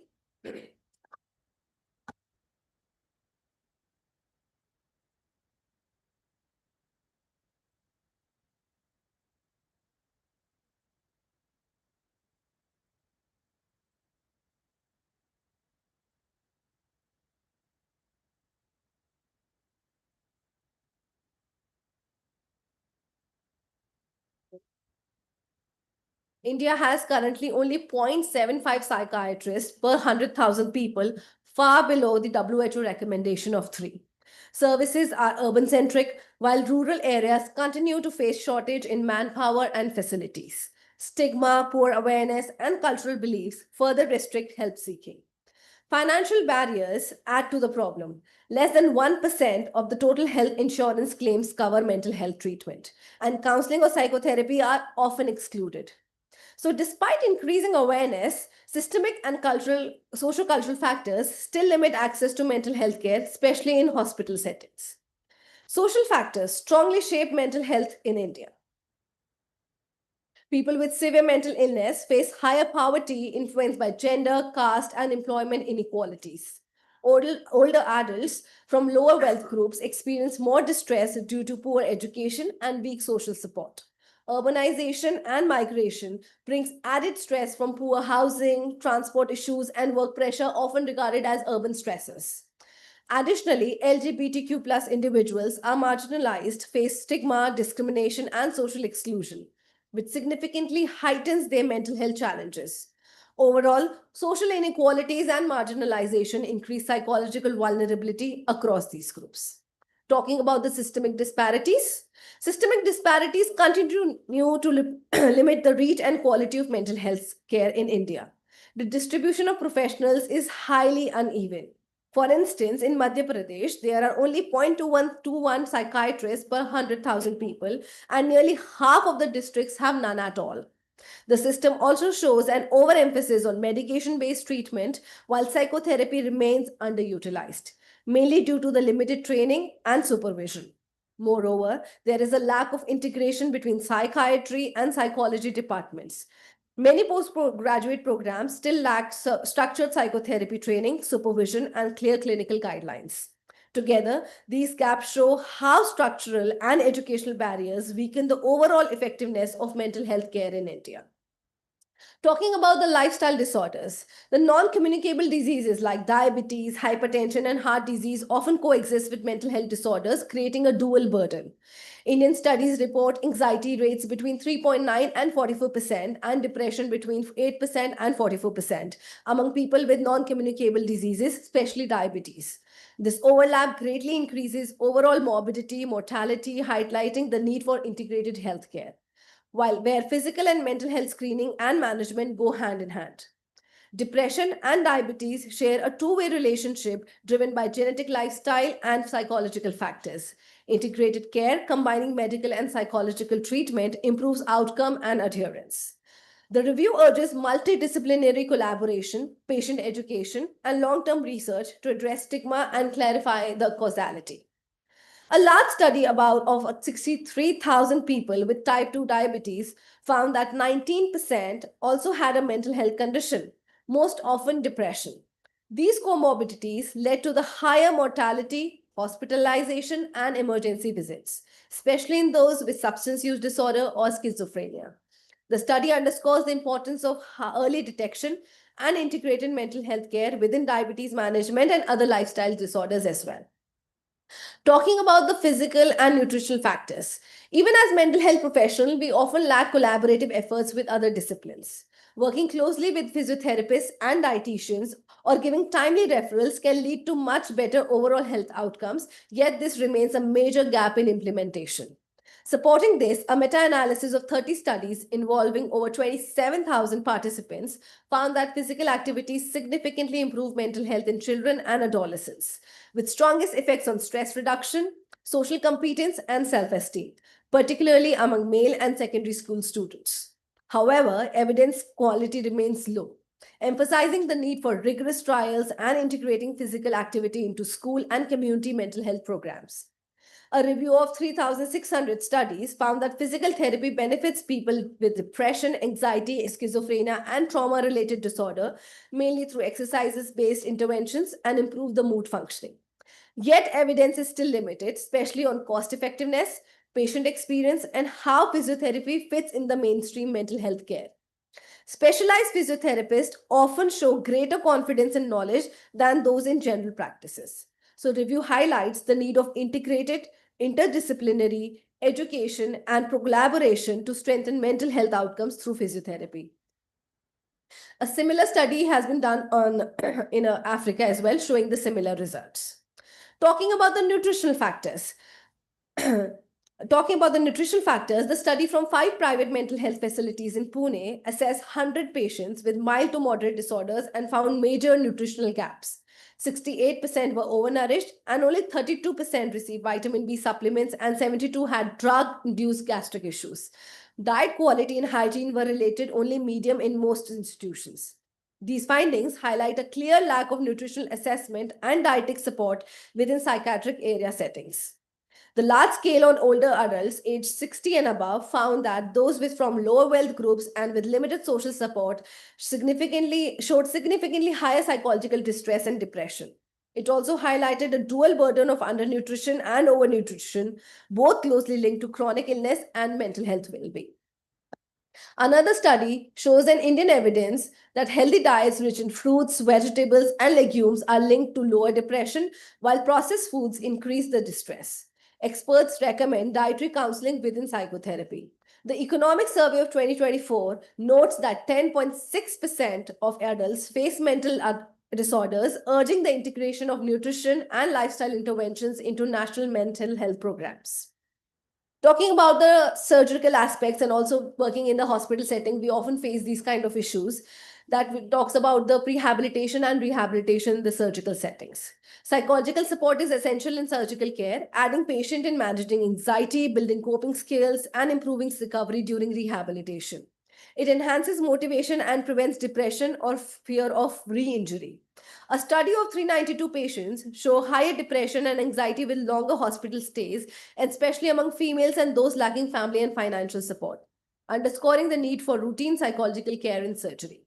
A meta-analysis of 20 randomized controlled trials received that psychological rehabilitation using cognitive behavior, supportive or acceptance therapies marked reducedly perioperative pain, anxiety, depression, and hospital stays. These findings underscore that preparing the mind before surgery is crucial as preparing the body. Integrating psychological rehabilitation can significantly enhance recovery, resilience, and overall surgical outcomes. When we talk about the key takeaways, I'll be just talking about what all disparities we are facing in the society. And a holistic multidisciplinary approach is as essential for overall well-being. And it is very critical that we are not still in that state that we're working towards it. So talking about on those critical gaps can be effectively addressed, and it will be discussed by Ms. Akansha Srivastav. Thank you.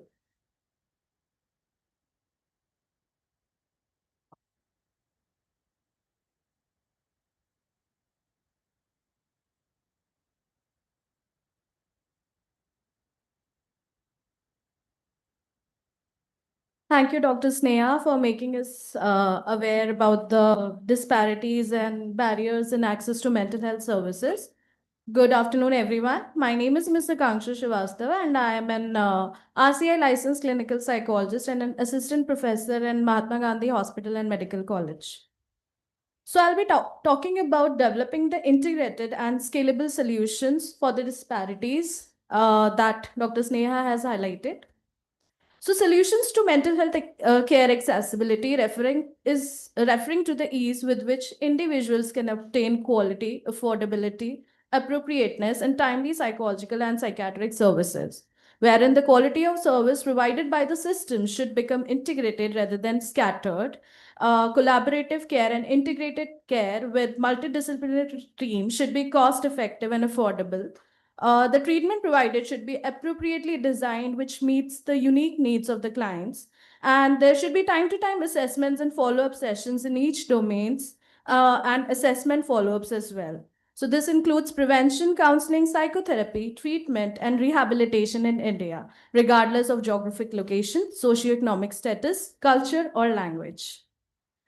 Multidisciplinary mental health care means a coordinated team-based service where psychiatrists, psychologists, nurses, social workers, occupational therapists, pharmacists, peer supporters, and primary care clinicians like dietitians and physiotherapists share assessment, planning, and follow-up for people with mental health needs, wherein psychiatrists and psychologists focus on medicines and therapeutic interventions. Primary care clinicians include dietitian, nutritionists, physiotherapists as well. Social workers to address the social factors of the society like peer support, family counseling, and occupational therapists for vocational rehabilitation. So we have seen the barriers of the access to mental health services. Now we'll be focusing on the solutions towards those barriers. So the number of psychiatrists, psychotherapists, psychiatric social workers should be increased, and there should be adequate resources. Outpatient counseling and therapeutic costs should be included in the framework of policy. Equal access to services should be there. Services should be extended even to the rural areas apart from the urban cities. And there should be an increase of knowledge through mental health awareness programs and community services. Collaborative care model. So what is a collaborative care model? It is basically an evidence-based approach that integrates mental and behavioral health services into primary care settings to improve the patient outcomes. This model involves a patient-centered team, including a primary care physician, a care manager, and a consulting psychiatrist to provide proactive and systematic management. This model was given by American Psychiatric Association, and the principles of this model is the care should be patient-centered. It should be organized around the patient's unique needs, involving them directly. Population-based care, managing a panel of patients, not just those who can seek help at any given day. And The treatment should be targeted, adjusting the treatment based on data and patient progress for effectiveness, and evidence-based treatments, utilizing and proven treatments for common mental health conditions. Why this model works? Because it gives us improved access to mental health services by integrating it into the primary care settings. Better outcomes are demonstrated by for depression and anxiety. It increased the provider support, reduces the burnout by providing specialist support all in at one place. And it is cost effective because it leads to reduced overall healthcare costs and improved patient satisfaction. Several meta-analyses show that collaborative care model is more effective than usual care for patients with comorbid mental health and physical conditions. This comprehensive framework represents a paradigm shift in psychiatric care by fostering integration, improving access, and focusing on patient-centered outcomes. Its proven benefits make it a compelling approach to address the globally growing demand for mental health services. How we'll address the equal access to services. So digital equity. Digital innovations are transforming access to care. Telepsychiatry, telemedicine, mobile-based applications, and AI-driven mental health applications provide scalable, cost-effective options to reach underserved population. Mobile apps offering self-guided CBT, crisis chat lines, and digital screening tools can extend care to remote regions as well. However, ensuring digital equity through affordable internet access, data privacy, and culturally sensitive content is crucial for sustainable implementation. There can be live video conferencing, wherein patient and healthcare provide two-way conferencing for real-time consultations, often used to treat common illnesses, assist with triage decisions with psychotherapy sessions as well. Store and forward asynchronous transfer. Patients' recorded data is transmitted to a healthcare provider electronically for treating patient outside of real time, commonly used in rural areas for primary care providers to send data to specialists at any other location for consultation and analysis. Remote patient monitoring. Patients' health and medical data is sent to real time for monitoring, and if it is effective in the senior healthcare industry. Mobile health, use of any mobile communication device as well as software applications to support healthcare. Synchronous video, telepsychiatry or telebehavioral health provide outcomes as good as in-person care. It also improves access to care, leverages expertise at a distance, and is effective for education and consultation to primary care. Though the in-person healthcare professionals are irreplaceable. It can act as a tool for support and ease and flexibility to aid in the treatment of in-person healthcare professionals. Integrated multidisciplinary team for lifestyle disorders and terminal illness. So multidisciplinary team management for lifestyle disorders involves a collaborative approach wherein various healthcare professionals work together to address the physical, mental, and nutritional aspects of a patient's health. This team typically includes psychiatrists, psychotherapists, nutritionists, physiotherapists, physicians, support groups, and it aims to provide a comprehensive and holistic era. Multidisciplinary approach in action. How, as in whole, this approach can work. So it's a holistic assessment wherein the team evaluates the patient from all angles, physical, psychological, social, and nutritional. Integrated treatment plan should be designed. So instead of disjointed advice, the specialists communicate to create a single cohesive plan.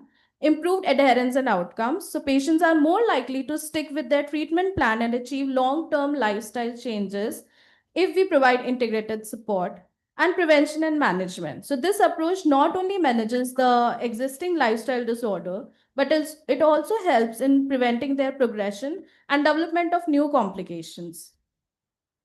So these are the studies which have consistently shown that psychiatric conditions are highly prevalent in patients with internal disease. For example, individuals with chronic conditions such as hepatic disease, gastrointestinal disease, diabetes, PCOS, cardiovascular disease, cancer, and autoimmune disorders often experience higher rates of depression, anxiety, and cognitive impairments compared to the general population. So holistic and multidisciplinary approaches are effective for their treatment.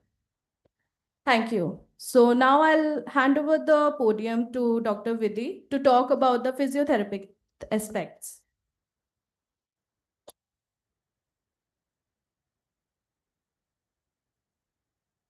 Thank you, Akansha. So, hello everyone, myself, Dr. Vidhi Gupta, and I'm an assistant professor at Mahatma Gandhi Physiotherapy College. And I will be talking about the mental health disparities from the physiotherapist perspective. So, firstly, I will directly move on to the body and mind connection. We all know our body and our mind are connected. And never we see a patient who is either only suffering from mental illness or only suffering from physical. These both things go hand in hand, and we usually see patients with comorbidities that are associated with multiple issues and have to be handled by a multidisciplinary team.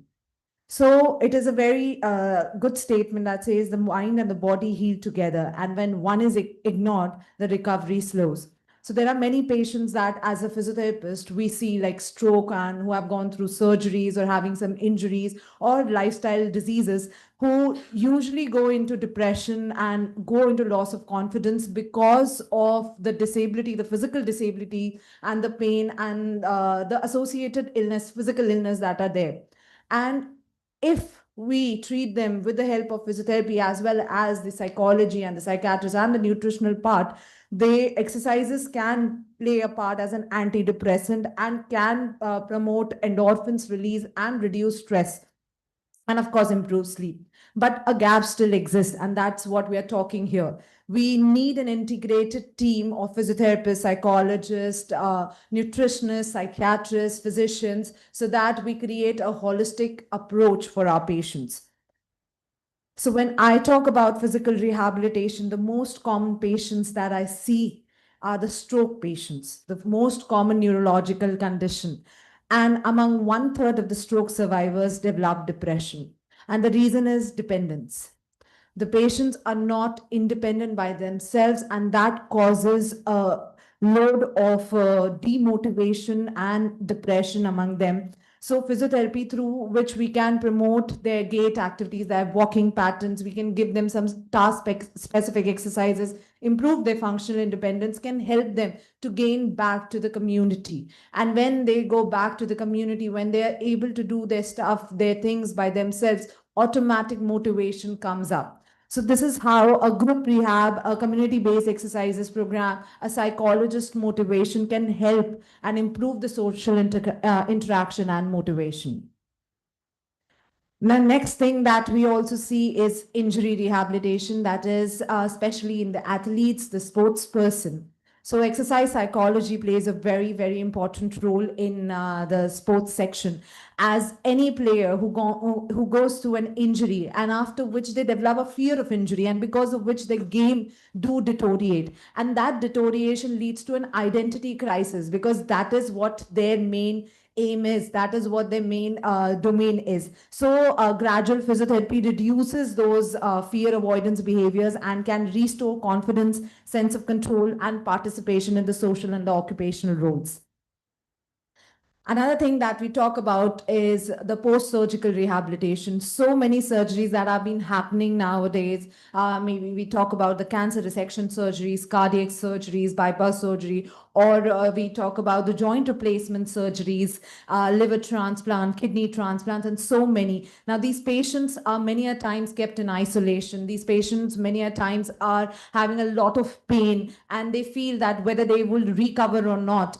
And at that point of time, the counseling, the physiotherapy, too, so that we make them gain back their strength is important to bring back that confidence and reduce that depression and the depressive symptoms. So it helps in improving self-efficacy and the quality of life. Now, there are many barriers to the physiotherapy access as well till this date.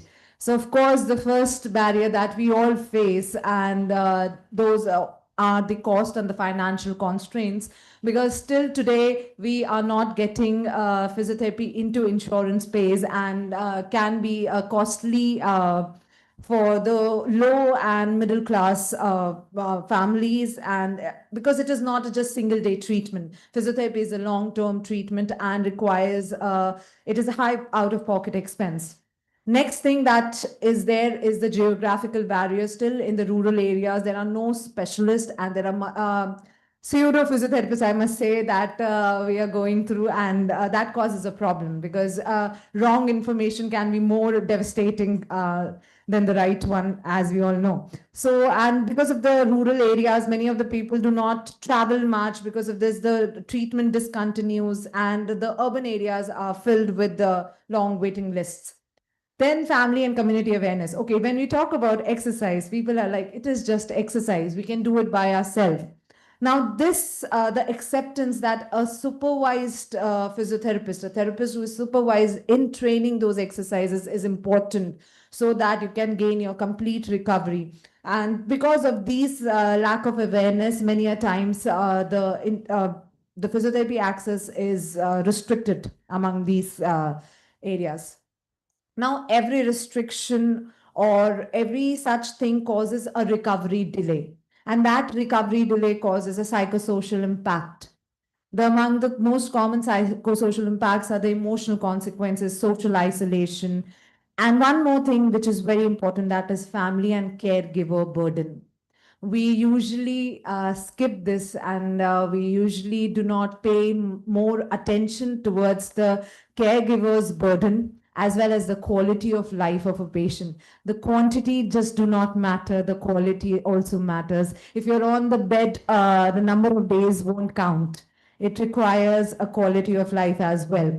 So when I talk about the caregiver's challenges, usually the caregiver challenges are seen in the parents whose children are affected with many neurological conditions like cerebral palsy, Duchenne's muscular dystrophies, other myopathies, and now the virtual autism that has been coming up. So these parents are very much burdened emotionally, financially. The physical demands also increases because as the child grows, the physical demand of daily lifting the child and taking them for their functional needs, what is required, feeding them, it requires a lot of physical activity and strain.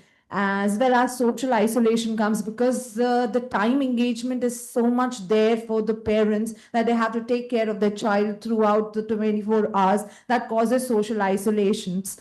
And of course, these things can be managed with the help of interventions like physiotherapy and the multidisciplinary cares, so that we can improve the child's functional independence as much as possible, making sure that the parents require less and less effort.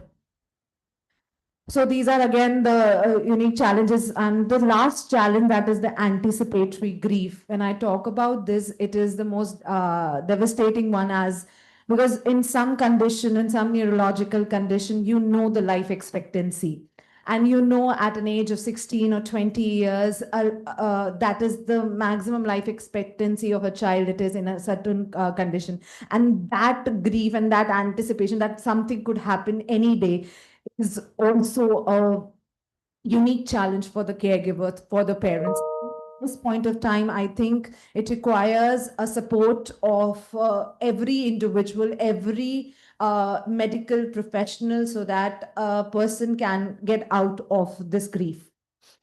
Now, as we have talked about the lifestyle related conditions, so we all know there are multiple lifestyle related conditions now.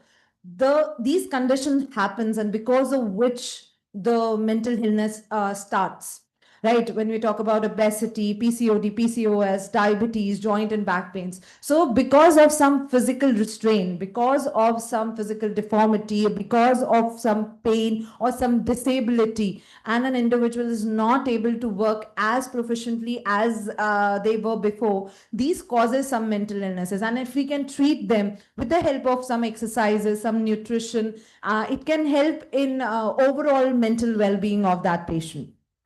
So in the end, I would just say the total solution for this is let's not work isolatedly. Let's work in a collaborative manner. A multidisciplinary rehab clinic breaks silos between physical, psychological, and social care, giving patients a one-stop pathway to recovery and reintegration. And that's what is required, a one-stop for the entire solution. Thank you.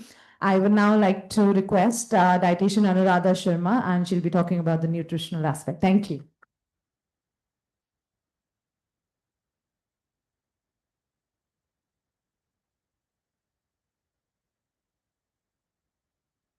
So, good afternoon, everyone. Myself, dietitian Anuradha Sharma, clinical dietitian, Mahatma Gandhi Medical College and Hospital. So, today I'm covering how nutrition affect mental health. So, we often think about food as a fuel, but it's also medicine for the mind. What we eat can directly influence our emotions, behavior, and brain chemistry. Throughout this talk, I will highlight how nutrition affects mental health and how hospital can integrate dietary care for better outcomes. So our gut and brain communicate continuously through what's called the gut-brain axis. The gut microbiota produce neurotransmitter like serotonin, dopamine, and GABA chemicals responsible for mood regulations. When our diet includes fiber-rich foods, probiotic and prebiotics, our gut bacteria thrives, improving mental clarity and emotional balance. That's why a healthy gut equals a happier brain. It's truly our second brain. So, nutritional deficiencies and psychiatric disorders, specific nutrition deficiencies are directly linked with mental health disorder. Low vitamin B12 in decrease low vitamin B12 and folate cause depression and irritability. Low vitamin D related to seasonal affective disorder. Low zinc leads to poor concentration and fatigues. Low omega-3 fatty acids leads to concentration and ADHD, increase the ADHD and bipolar risk. Low magnesium contributes to anxiety and insomnia. So nutrients don't just support the body, they form the foundation for mental health. Our eating pattern matters as well as what we eat. Skipping meals, long gaps can cause mood swings due to blood sugar fluctuation. Frequent intake of processed food and trans fat promotes brain inflammation, which increase depression risk. In contrast, balanced diet like Mediterranean diet or traditional Indian thali, rich in vegetable, pulses, and fermented food, protects mental health naturally. The link between nutrition and psychiatric health is two-way. Mental illness, often after appetite and metabolism. In depression, appetite loss leads to malnutrition. In bipolar disorder and schizophrenia, psychiatric drugs often cause weight gain. Eating disorder like anorexia and bulimia creates severe nutritional imbalances. So nutrition should be a part of every psychiatric treatment plan, not an afterthought. Nutritional therapy helps manage psychiatric symptoms and improves treatment response. Correcting deficiency through vitamin D, B12, and omega-3 supplements can elevate mood. Anti-inflammatory foods like fruits, vegetable, nuts lower stress level. Probiotic and stable glucose form balanced meal, improve focus and reduce anxiety. Mindful eating also reduces emotional overthinking and enhance self-awareness around the food. So we can understand this with a case example. A 25-year-old IT professional with depression had severe vitamin B12 deficiency. After 3 months of diet therapy, fortified cereals, and B12 supplements, along with psychiatric care, his mood, energy, and work performance improved dramatically. This case reminds us what while medicine balances neurotransmitter, nutrition provides the raw material to make those very chemicals. So let's talk about challenges is hospital nutrition services. Urban territory hospital usually have dietitians, but smaller or rural hospital often don't. Socio-economic barrier make private counseling unaffordable for many patients. In government hospital, as dietitian may serve up to 300 patients, making individualized attention impossible. This unequal access leaves vulnerable patients without essential dietary guidelines. Departmental Another problem is departmental priorities. In acute care, nutrition is often overlooked. Focus remains on medical or surgical treatment, while oncology or renal departments routinely include dietitian. Psychiatry and orthopedic often do not.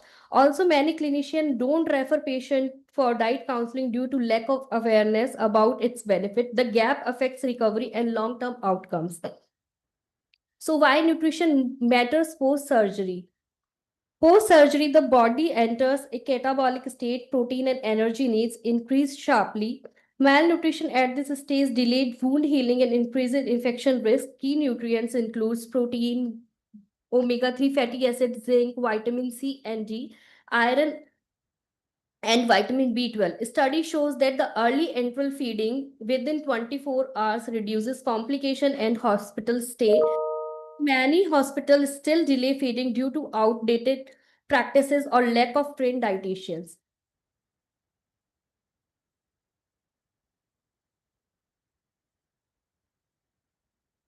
In terminal illness like cancer, AIDS, and end-stage organ failure, cachexia, severe muscle wasting and muscle loss is common. Patients experience fatigue, depression, and poor treatment tolerance. Nutrition can't reverse the disease, but it can enhance quality of life. High protein, calorie dense, and omega-3 enriched diets served in small frequent meals help maintain strength and comfort. Well, we talk about lifestyle and mental health are deeply interconnected. Body image issues and emotional eating often create cycle to stress, guilt, and depression. A structured diet plan with portion control and mindful eating techniques can break this cycle. Combined with psychological support, it promotes sustainable and healthy living habits. Now we talk about children.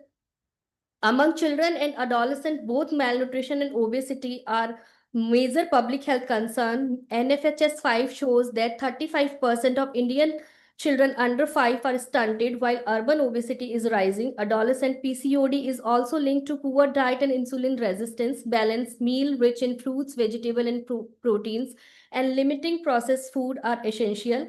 Parent and school-based nutrition education can make the lasting impact. Well, we often talk about patient but never talk about caregiver. Caregiver is the chronically ill patient, often neglect their own nutrition, relying on caffeine or skipping meals due to stress. This leads to burnout, fatigue, and lifestyle diseases. Hospitals should create caregiver support program and teach simple quick meal strategies. Even caregivers stay healthy, patient outcome will also improve. Finally, prevention is the best approach. Hospital can integrate nutrition into preventive care through screening tools like dietary counseling clinics for diabetes and PCOD, preventive lifestyle workshop and yoga programs, and outreach by hospital dietitians in school and workplaces. This build a culture and health, not just a disease management. Now I conclude, nutrition is a psychiatry's silent partner. It shapes our mood, cognition, and healing capacity. Integrating dietary care into hospital system, especially in psychiatric unit, can transform patient recovery. As I always say, medicine may balance chemical, but nutrition build them. Thank you for listening. Now I would like to invite Dr. Sneha for presenting case study. Just take 2 more minutes. Just wanted to show that as a team of 4, what we are here, we had a taken a case, making a holistic team for a cancer patient. This is the case study, not going into details. So if you can see the 4 diets, 4 rows, what we had seen, we can see the symptoms. The psychiatry aspect was also there. When we talk about psychology, there was low mood, apprehension about future, irritability, sleep disturbances.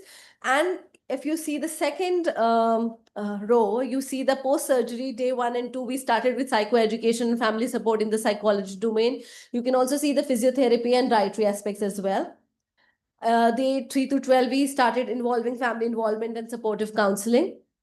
Day 13 and 17, we started using sleep hygiene education, mindfulness-based stress reduction. When we talk about day 18 to 30, we started with cognitive behavior therapy, initial phase and skill building, dialectic behavior therapy, distress tolerance skills, and behavior activation. In the second month, we started with CBT advanced application and DBT and mindfulness expansions. On the third month, we started with interpersonal effectiveness, integration of mental health and well-being, and relapse prevention. You see, there is a lot of improvement from day 13 till the day till the third month. So this was a holistic team, and that is how we worked. And there's a small video where we also provided them with the music therapy.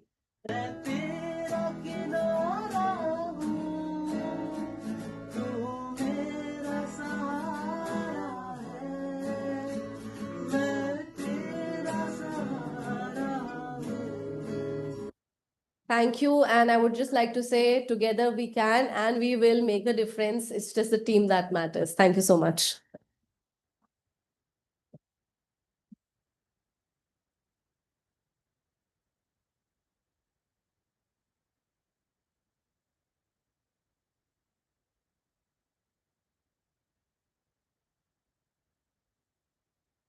Well, extremely good, well knit, well coordinated, complete package of the issue which you have taken up is the barriers and requirements of multidisciplinary approach. Well, few points which I have taken from you, and you say that the WHO definition itself of health, there is a built-in requirement of multidisciplinary.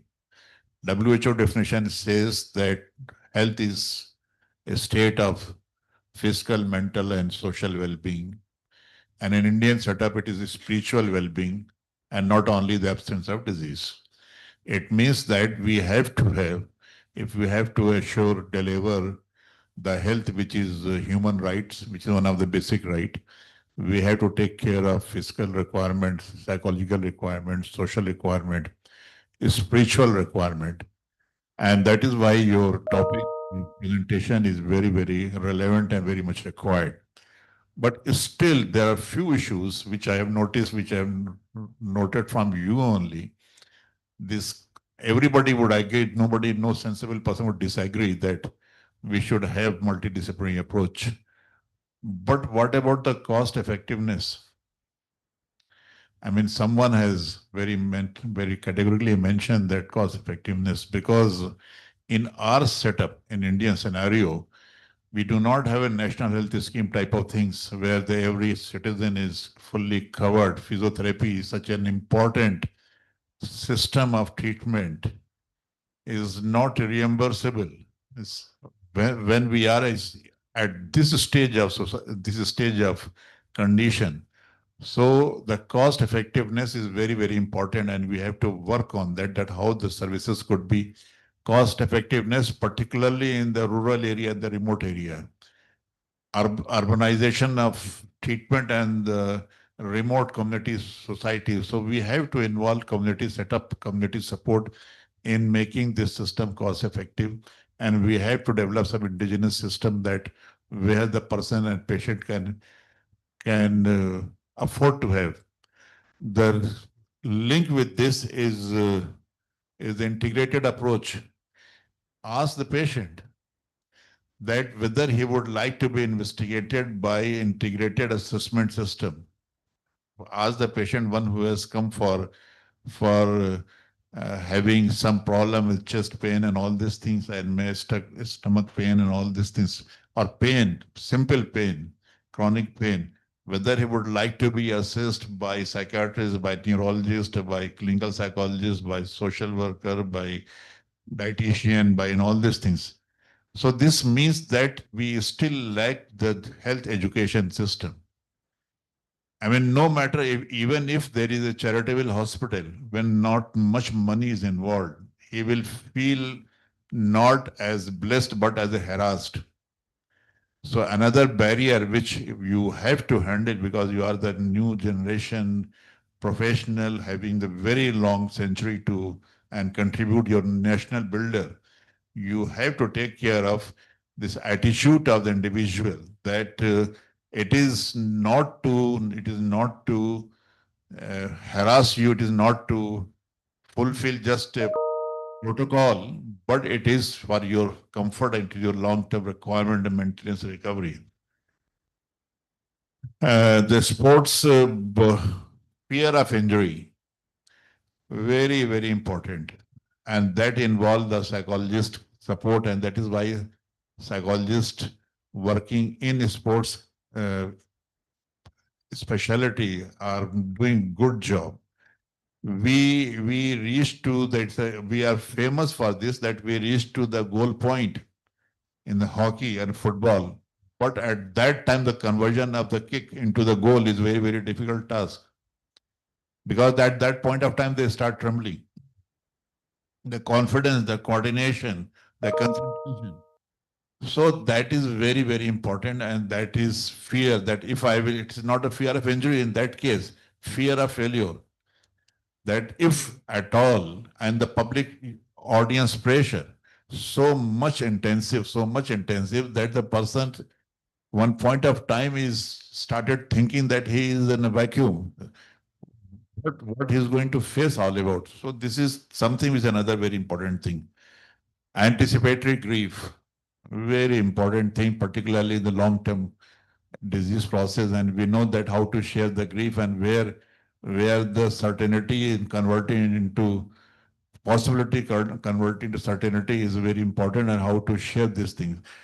But having all these things at the end of the dietitians, we have been since childhood been told that there are two types of food, tamasic and sattvic. And we were also taught that the temperament and all these things is linked with this type of nature of foods. But not only today, prior also, I have studied that there is very, very finer relations between different symptomatology, particularly if the lifestyle disease and the food intake. But how seriously the individual take it. That is another. The whole thing is that the counseling, health behavior, and the approach and the intention of the professional.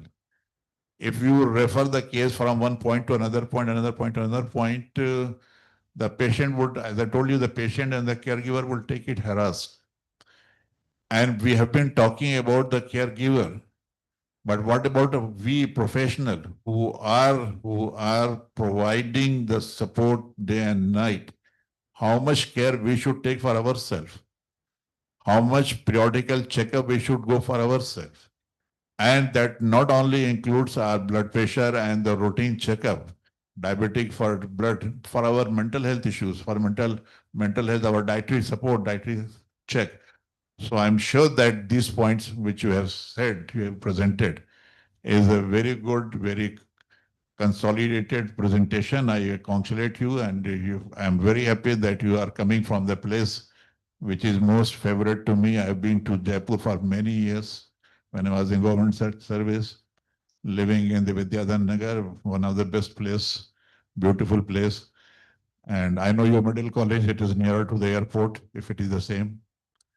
So I'm very happy to be. It is just a coincidence that I have been reunited with my old place, and all the presentees are from Jaipur. Thank you very much once again. Thank you.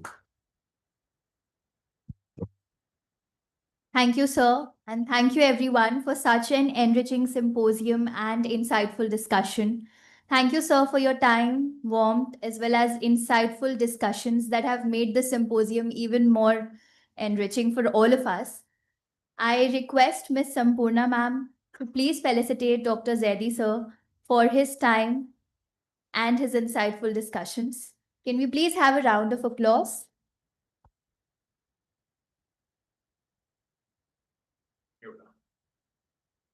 Sort of photograph, please.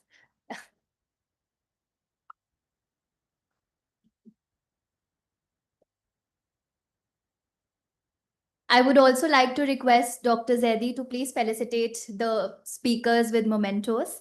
Can I request Dr. Sneha Nathawat to come on the stage, please? Can we have a round of applause? Now we have a very senior colleague of mine, Dr. Nathawat. Do you have any?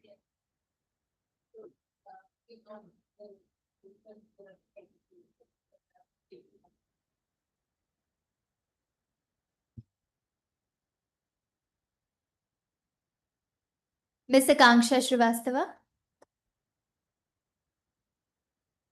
Can we have a round of applause?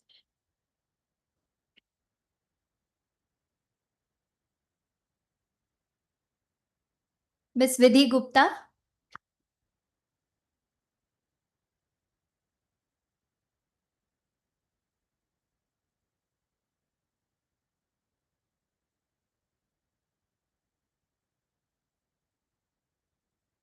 Miss Anuradha Sharma.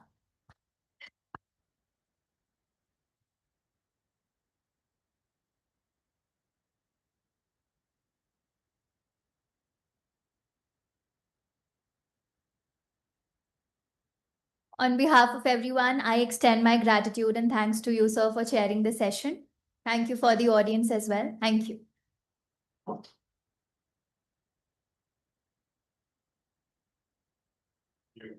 Thank you, sir.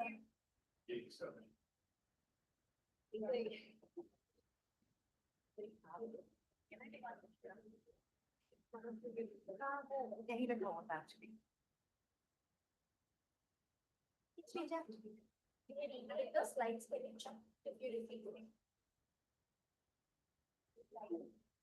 Yeah, Audi and MT don't know.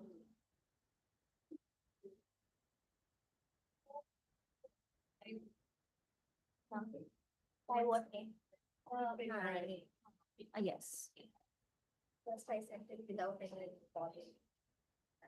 Yeah, it's any number. I'll just.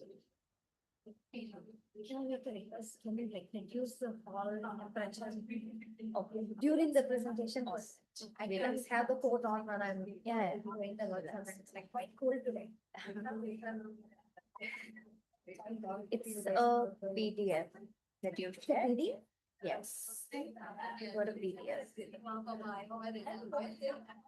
Wait, can I send it again? Yeah, you can email it.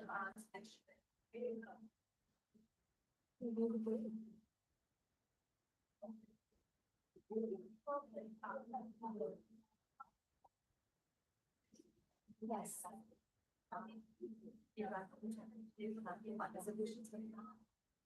It's actually given. Yes. Take it on our behalf. Is there anyone attending the conference? We are all together. The symposium. Okay. Yeah. Okay.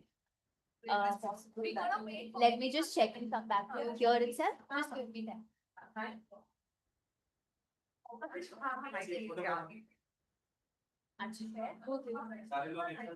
Can we all please have a photograph with your mementos here?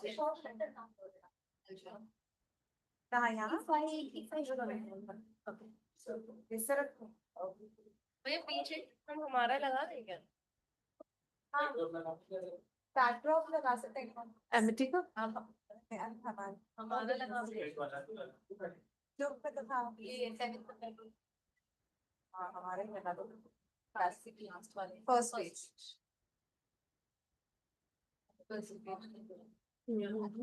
just slides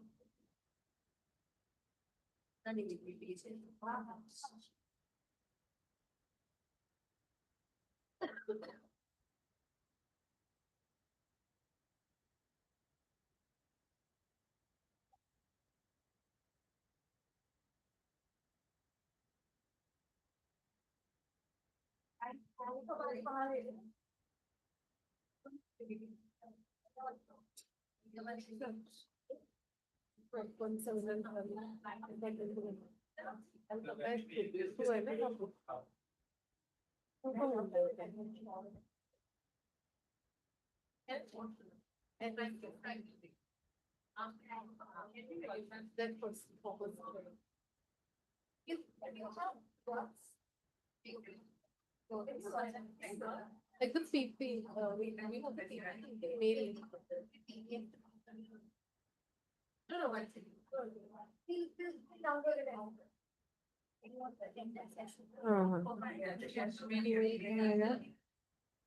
Nothing, nothing कोई काम तो नहीं हमारा अभी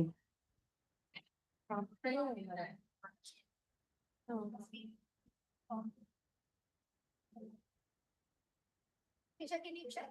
I just mailed you. Okay, so we need some.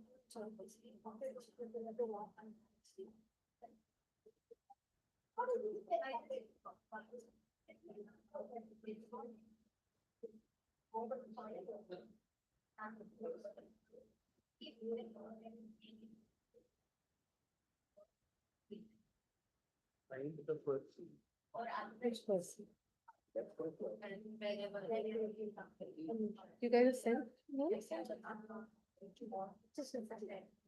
I just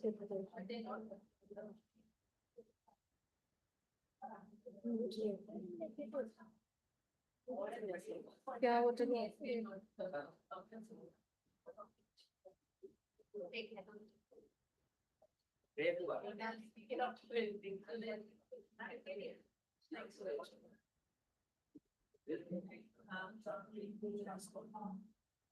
इस नाम से भेजा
You have a interview so that we can.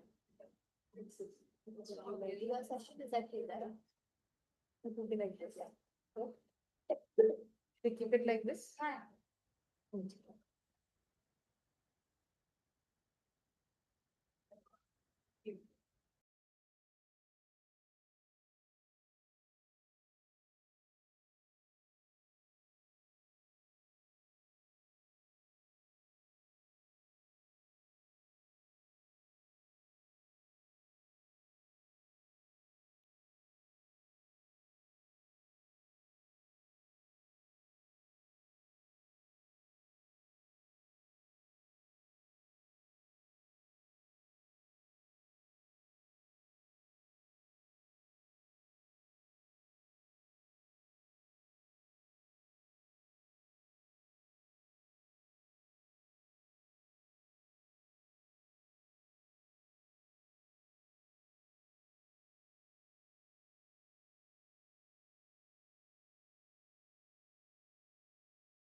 Well, all right. Everybody had their lunch, water, coffee, all of it. All right, let's start. So, welcome everyone. It is my absolute honor to introduce the speakers, Dr. Sri Janani Vasant. Hello, ma'am. And Miss Narayani A. Hi, ma'am. So, their topics for the workshop is queer affirmative mental health care, a skill based workshop for mental health professionals in India. Right. So, I would want everybody's attention. This is, quite exquisite of a topic, if I may say so. And yes, please participate. I would really recommend, because I have been seeing this pattern. The participants and other people are not interactive enough. So if we can make it a little more interactive, and that would make a lot of sense. And it will make our learning more better, and it will be intellectually stimulating as well. So thank you and welcome, speakers. Yeah.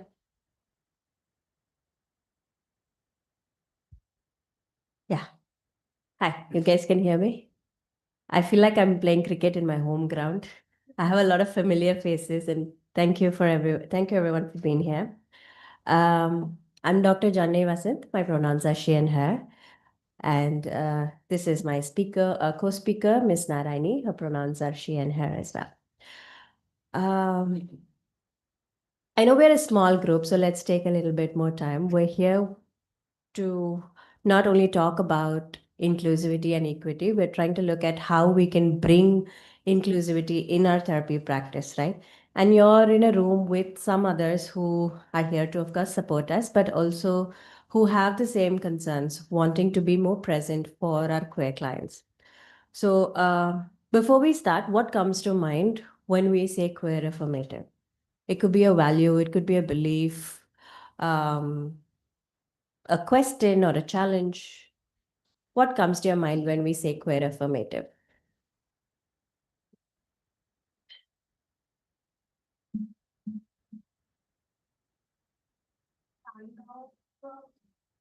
Not trying to pull them into the center, but going into the margin. Absolutely.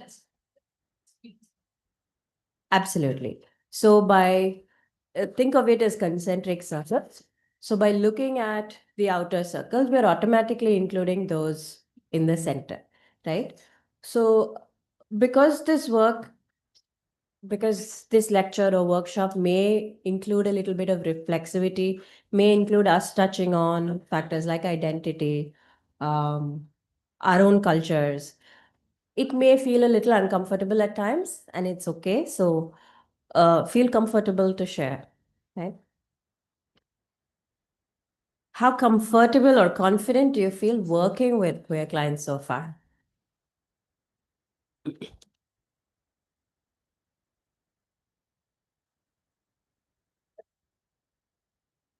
Thank you. Anyone who's worked with queer clients so far? Right? So how comfortable or confident do you feel? Right. So what's contributed to that is maybe experience and some learning. Right. Some experience, some learning that you've taken up on yourself, right? On your own accord. And there's a lot that comes from experience, but the reality here is that in India, we don't have very structured training programs, right? Which is why I thought workshops like this are very important. But why is it important for us to be queer affirmative? There's a lot of research, very little research in India, but a lot of research that shows us that queer individuals have more than 40% higher rates of anxiety, depression, suicide, and substance use. And it's not because of who they are. That's not the cause. It's because of the environment that they're in, right? It's the societal conditions that make someone actively devalued and erased and gives others more power just by belonging to the outer circles. A lot of power is taken away from you. So there are two main types of stigma that has an impact on us, right? So there's structural stigma, which could be laws, policies, uh, situations that take away power, like we just discussed, right? And they not only take away, deny access to rights, they don't provide any kind of protection either. Bans on same-sex marriages, difficulty to find a proper living, a habitat, right? Or very exclusionary healthcare systems or training programs, and a lot more along these lines. So some research, again, when I say research, there's not a lot of research that's been done, but some research shows that countries that have lesser levels of structural stigma like this have lesser levels of anxiety, depression, and suicide. So which means that's what we have to work towards, right? So the other kind of stigma is interpersonal stigma. And this is something that happens on an everyday basis because these are the microaggressions, the bullying, the misgendering, the exclusion, and not from people that we don't know, but from people that we know, people that we count as family, and people who we should ideally feel like we belong to or accepts us. So these ongoing experiences can obviously create stress, and that stress is more chronic in nature. So leading to situations. So these two stigma types, they combine together and lead to a response from the individual, which are minority stress reactions like identity concealment, internalized stigma, internalized heterosexism or transphobia, social isolation, and rejection sensitivity. Identity concealment is when I feel like I have to hide who I am, right? And I'm doing that because I don't want to face the discrimination or judgment or the violence that can come as a result of you knowing my identity. And that means that I'm constantly afraid of whether somebody would find out. So I'm constantly monitoring every bit of action, word that I'm saying. Internalized stigma is when we start to believe the negative perceptions that society says about people like them, Abrina. So, for example, when we say, a lesbian woman may feel that um, she should not love another woman, she should feel ashamed. That's internalized stigma. Or a trans individual feeling like their body is wrong. That's internalized stigma. All of this leads to a lot of shame, a lot of self hate, a lot of self blame. And as professionals, we know what that does. Know what that does to our daily lives, right? Then we have social isolation. As the term itself suggests, because maybe of fear of violence, fear of rejection, we sorry, we tend to isolate ourselves at this point. And sometimes it's not just in cishet or straight spaces, sometimes it's even in queer ones, right? And without community or connection, this is again a basic. What happens when we don't have our support systems? How do we exist without a social support system? Right? So it can be really, really difficult at this point because it again leads to a lot of other factors. That leads to mental health conditions that we try and address. So in our therapy sessions, we end up looking at the symptoms of anxiety or depression and all of that without addressing some of the causes, right? The last is rejection sensitivity. You've been facing rejection all throughout. So, of course, you're sensitive. Even if there's nothing that's said directly to you, you're going to constantly be worried about the possibility. And we're going to, it leads to a cycle. You're expecting rejection, makes you anxious, which makes you more prone to rejection. It's a vicious cycle, right? So, let's do an exercise.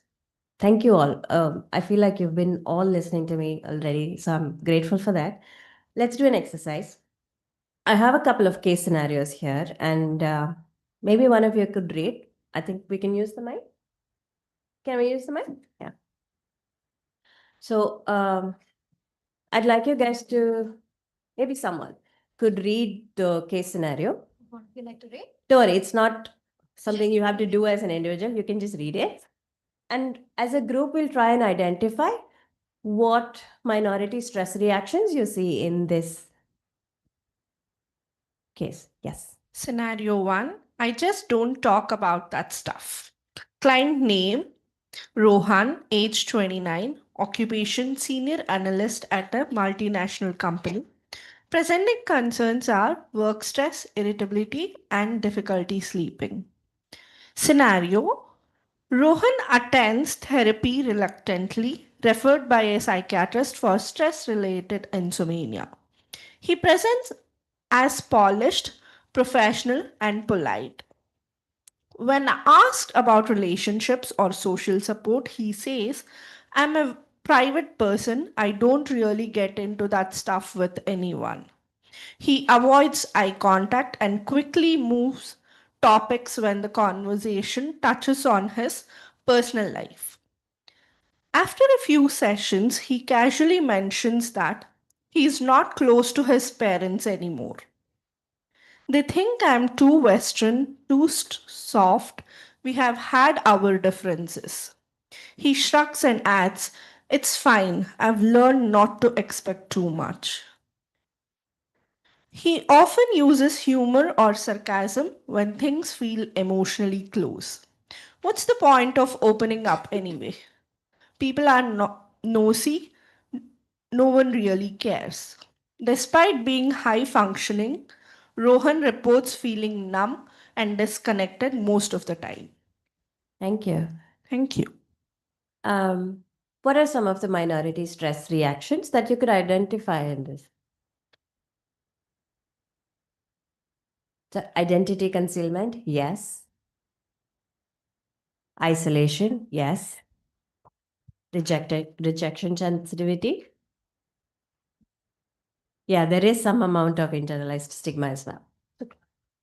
And what do you think how would we normally respond to this client? What would we say?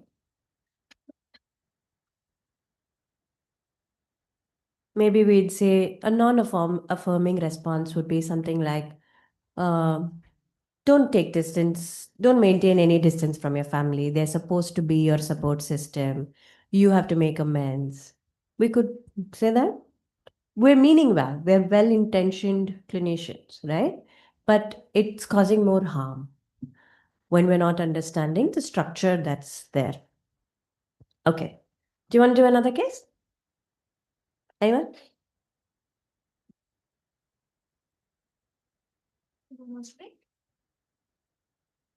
Would you?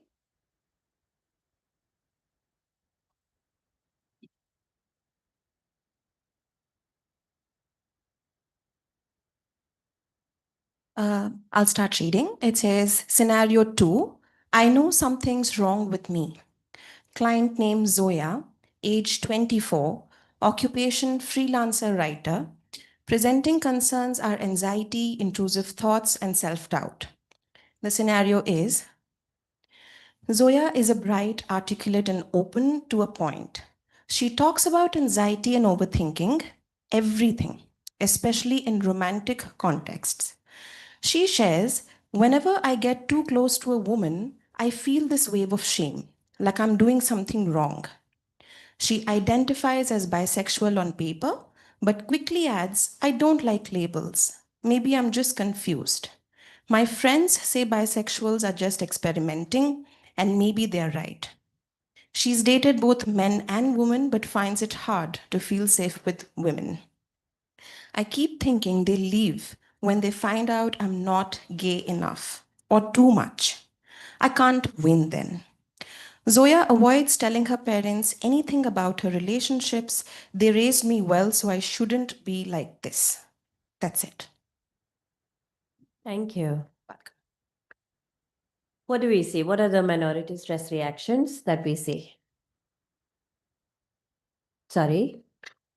Internalized stigma? A lot of it. What else? Rejection sensitivity. I think somebody else, sorry. Yes, internalized heterosexism. They didn't raise me this way.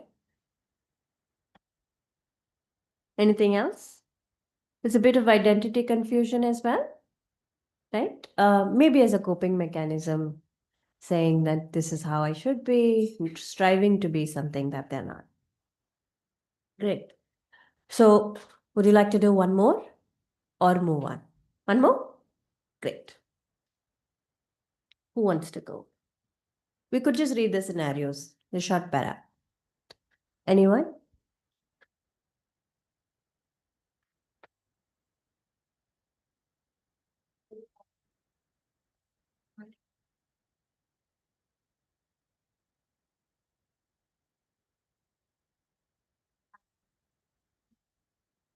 For now,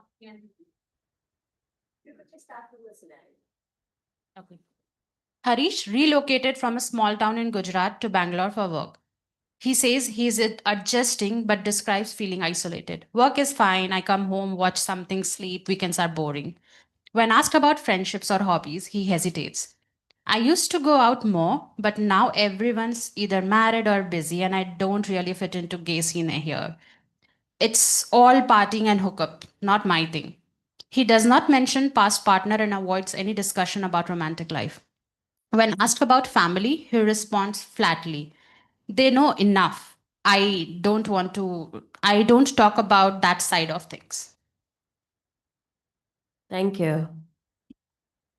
What do we identify? Isolation, right? Anything else? Rejection sensitivity is there?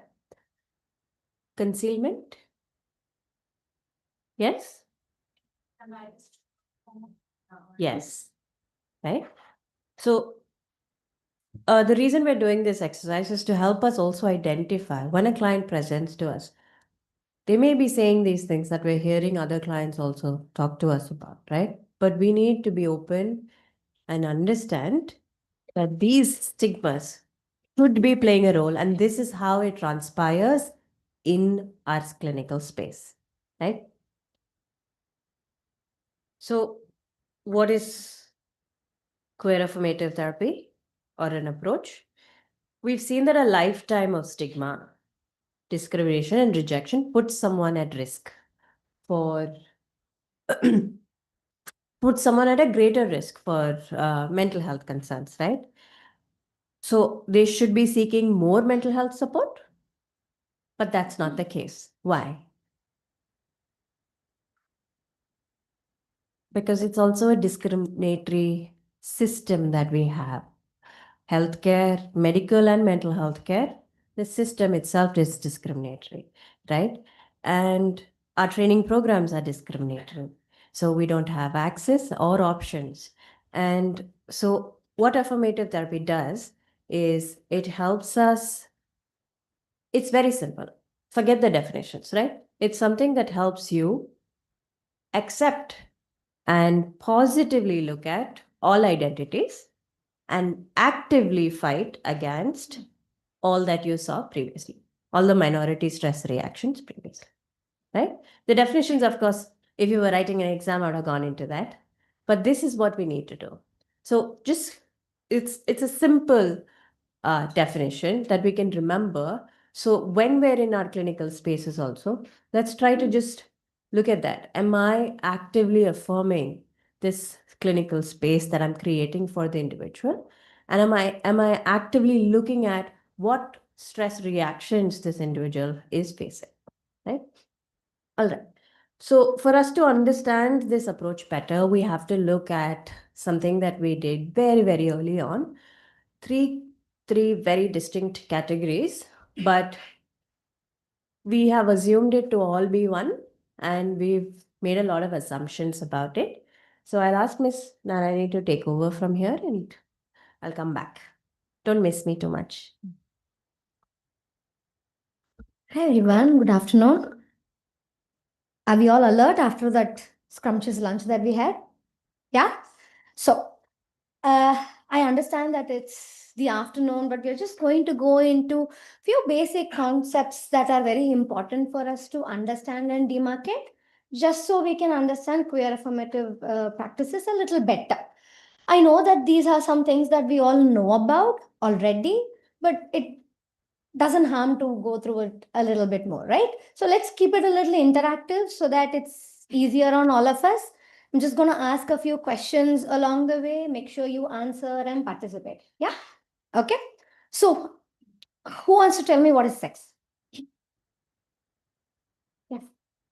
Well, what I have read from my literature is sex is something that an individual is born with, and it is identified with the genitals, mostly the male and the female genital.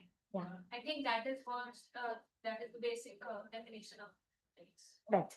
Absolutely. Little bit of nuances in that I'm just going to go through, right? So, what is sex? Sex is commonly defined as either male or female, right?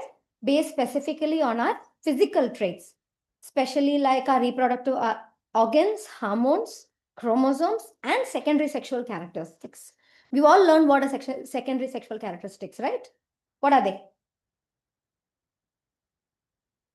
Hair growth, voice change, right? Things like that. So this is the definition that many of us grew up with, right? One that assumes a simple binary of man and woman. But there's also something many people don't realize. Sex itself is a social construct. That doesn't mean that our bodies aren't real. We really have hormones and chromosomes and body parts.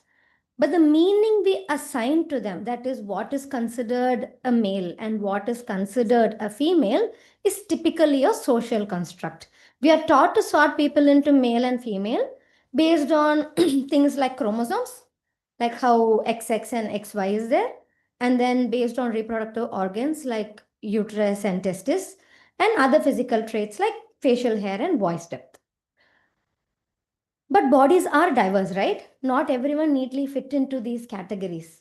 The binary system exists because the society expects it, not because it naturally reflects all human beings. So, sex isn't just biology, it's biology filtered through social expectations. So, what describes an ideal male? We see in so many regional movies, I'm sure, that we are taught since we are young. What is told to us what a man is supposed to be like? He said it's going to be interactive. What is it? Broad shoulders, tall, dark, and handsome. They don't cry. Right, absolutely. Yes. Right? Okay.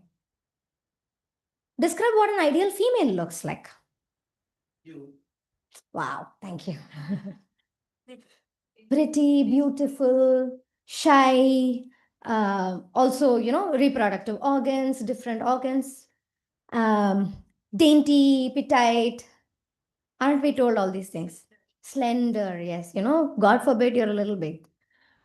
But what if a person doesn't fit into these things, this perfect man and perfect woman? What happens then?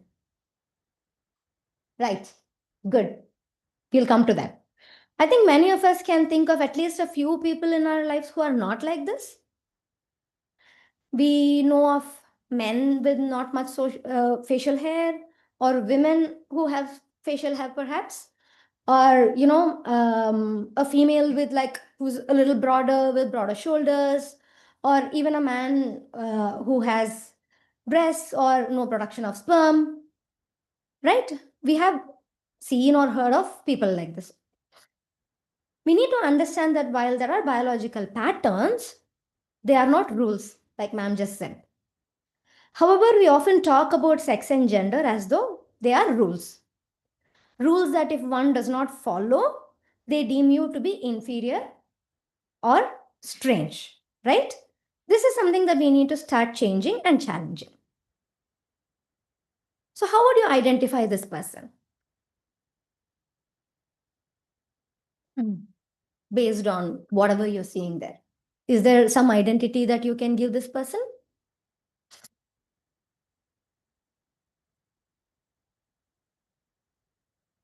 Okay, all answers are accepted. Yes. We don't discriminate. Feminine. Good. Okay. What makes them feminine? What do you say? What is socially expected of feminine? Right. It be the sexual organs of the hair. Right. And Right. They look girly and female-ish. Okay. Yeah, we all agree. Maybe you may. So now based on these labels that are present, can you categorize them? Can we categorize them now into male or female? Yeah, we can. How? No facial hair, dress, the night resemble a vagina, little to no body hair. But there's also no uterus. Yeah, that's Coming to that. Yeah, Okay. appearance. Okay. Lying towards A female more. Right. Did we cheat? So mix of this would, or actually combining all of this would actually be a person who is the Right? So if it quickly becomes more challenging to classify this person as male or female, right? Because now that some implicit information has come out, like this person doesn't have a uterus or probably has an XY chromosome, although like you said, they look more slender, they look more like a female, it is difficult to put them as a male or a female that is expected socially, right? The reason we only have two sexes is because no real, sometimes we think that, the reason why we have only two sexes is because no real person actually has characteristics like above. This is very rare. I've never seen this happen. Do we think that sometimes? This is outliers, this is marginalized.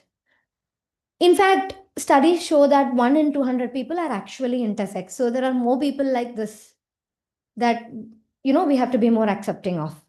So this means that they do not completely fit into either of society's norms, right? Of a male or a female. Okay, so this is a case that I would like for us to talk about. Maybe you can all take a minute to read the slide.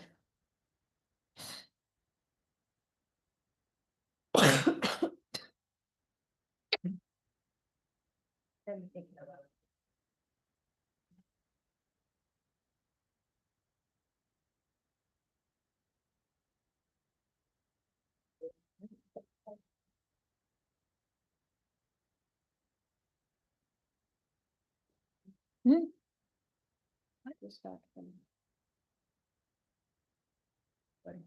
Hmm. So have we read it? So like you can see, the parents wanted the court's permission for a genital reconstructive surgery on a 7-year-old child. Um, you know, with the notion that it would be physically, psychologically better for the child to be a single sex than an intersex child. However, the court raised a very important question here.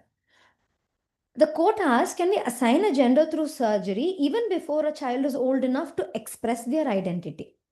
Intervening at such an early age, especially when surgery isn't medically required, can have long term and irreversible consequences. Do you think that's right? Does anyone have any opinion other than this? Yes.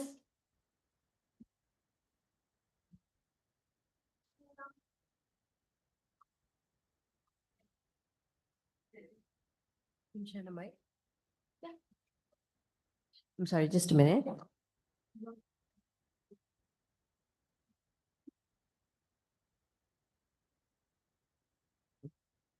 I had a question that while in India we already see that third gender is present, like we do acknowledge it, but whereas in US I have read that they already assign sex at birth and they do have surgeries, but not a lot of people have come out with trouble. Like some cases they have, but in a lot of cases they have accepted as well the gender they have been reassigned to without ever getting to know about it. So can we definitely say that it would be an issue? Can I take this? Thank you for raising that. I think it puts us bang into our social cultural perspective right now, right?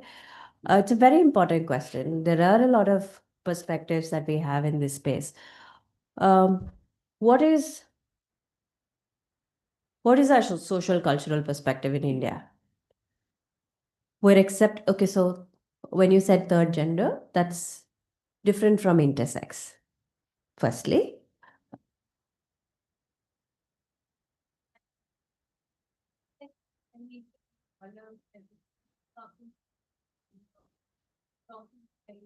Correct. So, which shows how much more we have to learn in our firms, right? Um, we all do go by, okay, that firm said this, so that must have been done based on research, but it's not, unfortunately, right? Even our intake forms, if you look at it, we're not very affirmative. So, firstly, trans is different. Secondly, where do we stand in our culture? I'm not very keen on Americans or anywhere else because we're not practicing for them. Where do we stand? As in, what's happening now? What is our perspective?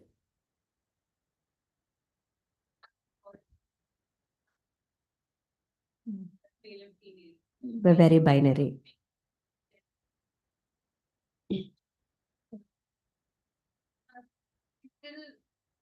people that are considered a minority, especially they deal with the same struggles as a minority, and there's a lot of segregation regarding them towards them. Correct. The majority of people that are there. Correct, right?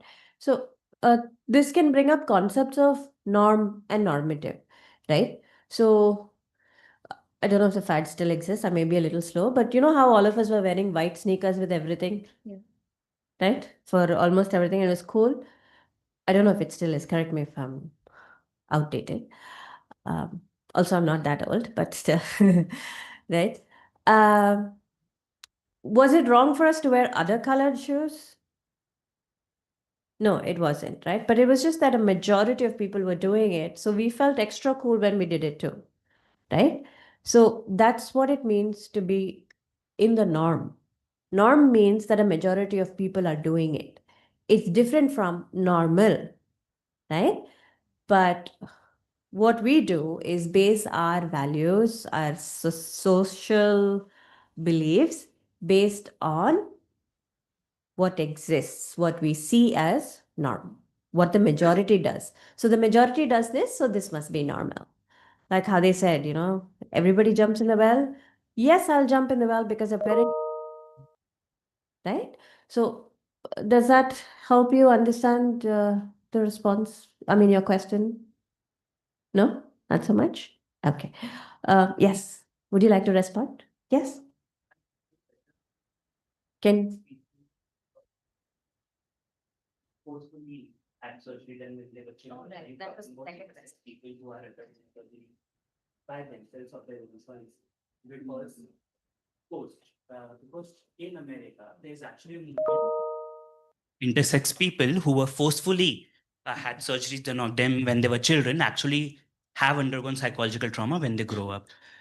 There might be some few people who have learned to accept themselves or have accepted themselves, but actually there is a large movement to ban intersex surgeries or forceful intersex gender reassignment surgeries at birth in America. So I'm not sure which research or paper you were Right. referring to. Thank you so much. I'm sorry, I forgot that part of the question. My apologies. Tamil Nadu is one of the few states, and along with that, Kerala. Actually, this is a case example. The High Court based this decision on a decision made by the Madras High Court to ban intersex surgeries. I'm just going to go back a couple of slides because I want you to see what an intersex, I mean, what a forced sex assignment surgery would do, right? We'll go back to this one. What would happen if somebody forced you to be something that you're not?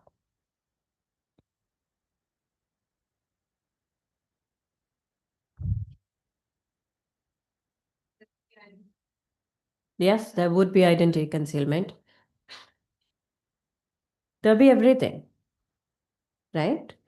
And again, uh, the majority of people who are decision makers in our country and others are not people who are aware, or they're not people who are taking the steps to make themselves aware.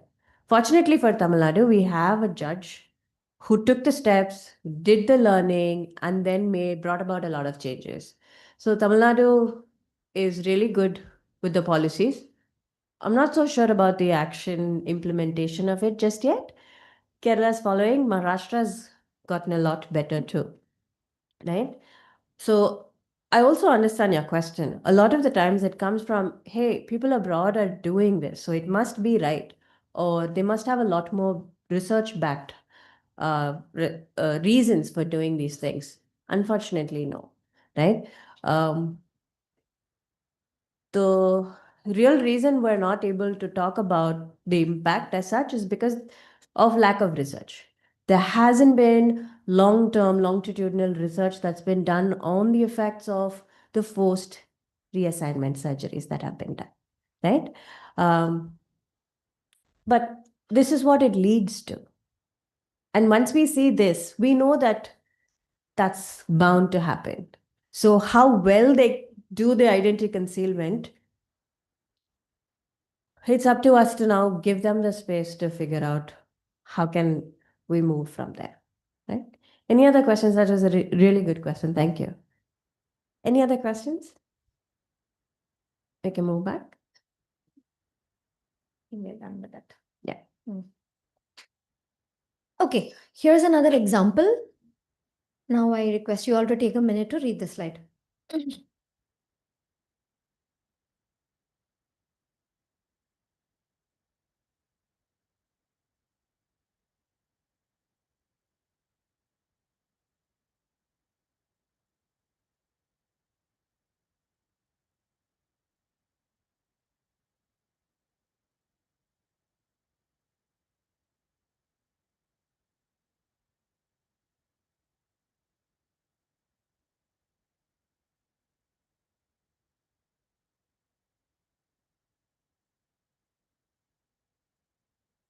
Okay. See, not all intersex people undergo surgery. And many may not even know that they are intersex until they are adult or adolescent. But because of how deeply society reinforces a binary idea of sex and gender, those who do find out may experience a lot of shame and isolation. Ultimately, viewing sex as a spectrum rather than a strict binary reflects the biological reality more accurately and helps protect the dignity and autonomy of intersex people. Okay, so now we are going to move on to the next. What is gender? What is gender? Yes. Another session. I didn't hear you. What kind of role do we play in society that has been assigned as a certain category? Right. So, Certain norms. Right. Any additions to that beautiful answer? Right.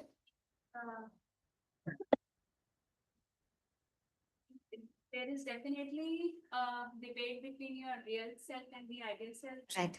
But then it basically means that irrespective of your sex, whatever you identify Right. with is gender. Right. Right. Then they have right. Right. But not necessarily associated. Absolutely. So it has Associate and would want to associate and with the role of school, maybe. Right. But is born physically. from Right. that difference actually sort of brings a line between the sexes. Great. Great answer. Okay.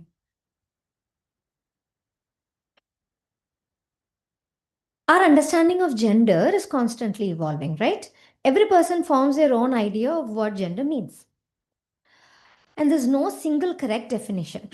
Gender can mean different things depending upon the context. See, individually, gender can be about identity, whether I identify as a man or a woman or both or neither, or sometimes something entirely different. However, like ma'am said, from the perspective of the society, gender is a system that sorts people into different categories. And the society usually puts us into two categories, male and female, and attaches expectations about how one has to live and dress and talk and behave, all these expectations. So, importantly, like ma'am said, gender is not the same as sex. Sex is typically assigned at birth based on physical traits, whereas gender is about how we understand ourselves. It's rooted in identity and not in biology. So people can be either binary, man or woman, or they can be non-binary, outside or between man and woman, or gender fluid, agender, or identify in many other ways, all of which are valid. Gender norms and roles are societal expectations around how men and women should act.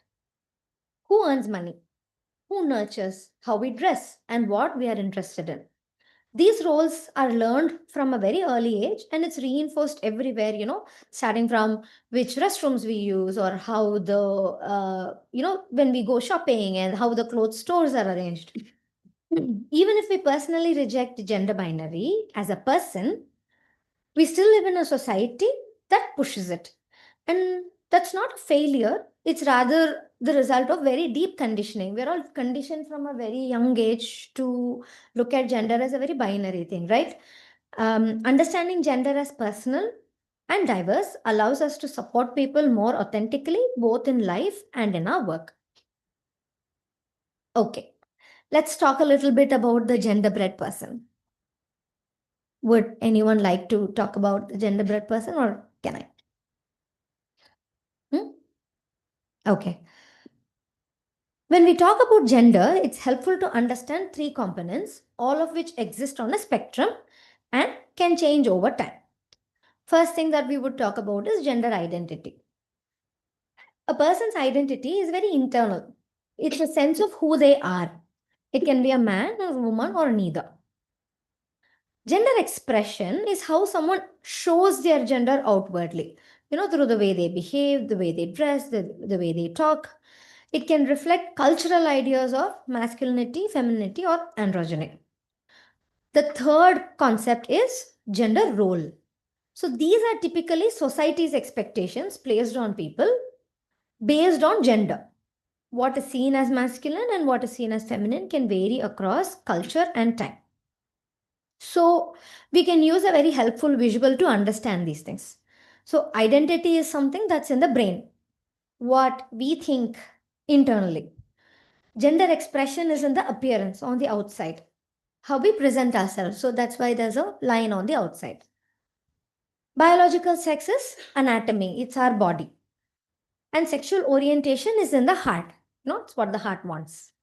So we can use this visual representation to understand these concepts a little better. So an important point here is that we often hear the term gender identity used only for trans or non-binary people, but not when talking about cis people. This can make it seem like trans and non-binary genders are somehow less real or just identities, while cisgender is a real thing, is the accepted thing. To be affirming, we need to recognize that everybody has a gender identity, right? Not just trans people. So it's real and valid. And no matter how it aligns or doesn't align, someone's assigned sex at birth. Okay. So one of the most important part of respecting someone's gender identity is using their correct pronouns. Pronouns are simply words we use to refer to people without using their names, like he or she or they. Using the correct pronoun affirms someone's identity and helps them feel seen. Just like clothing is a form of gender expression and anyone can wear what they feel, pronouns are also very personal and they should use what they seem best. It's not about rules, it's about respect. Okay, we're just going to do a small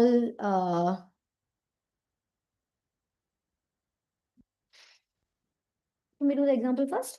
Okay. So let's just do a small example first to understand this a little better.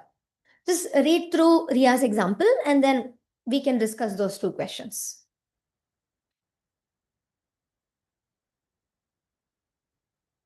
Read the left side of the slide. Got it? So what could go wrong in this situation? What do you think would go wrong if the therapist doesn't engage? Mm. Mm.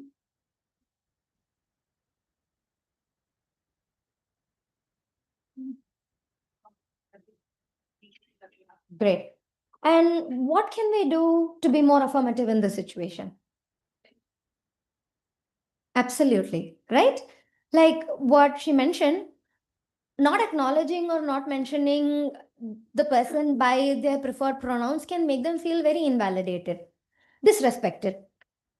A very simple affirming thing that we can do is acknowledge that this is the pronouns they would like and make them feel identified and respected. Very simple, right? Okay. See, the bottom line is language is safety. Using the right pronouns, even when the client is not there, builds trust and reduces harm and creates space for healing.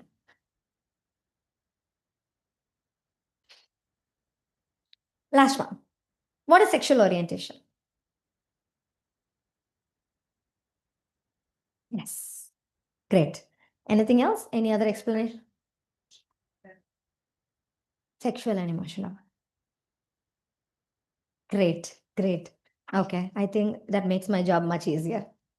Okay, sexual orientation refers to who someone is or isn't sexually attracted to. Sexual attraction is the interest or desire someone feels towards another person in a sexual way. It's unique to each person and can vary in intensity, frequency, and form. Importantly, sexual orientation is different from romantic orientation. While they can overlap, someone might be sexually attracted to one gender and romantically not be attracted to the same gender. There's no one size fits all experience here. Attraction is diverse, personal, and valid, whether it stays consistent or evolves over time. These labels can help people find language for their experience, but no one is required to label themselves at all. Okay, let's do a small quiz. Y'all can read the question and give me an answer. Yeah, great.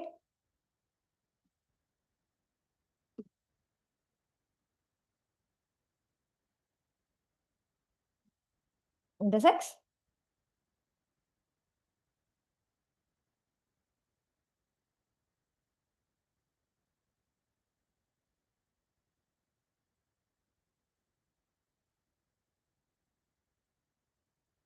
Yeah?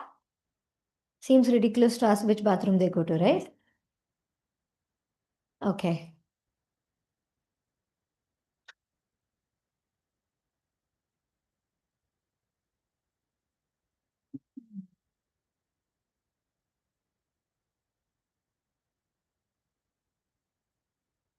Yeah. No, it's not queer, it's cisgender. Great, guys. Okay, thank you for being good participants. I'm going to hand over to Dr. Janani now. Thank you. You've been labeled good participants. Yes. Feels good, no?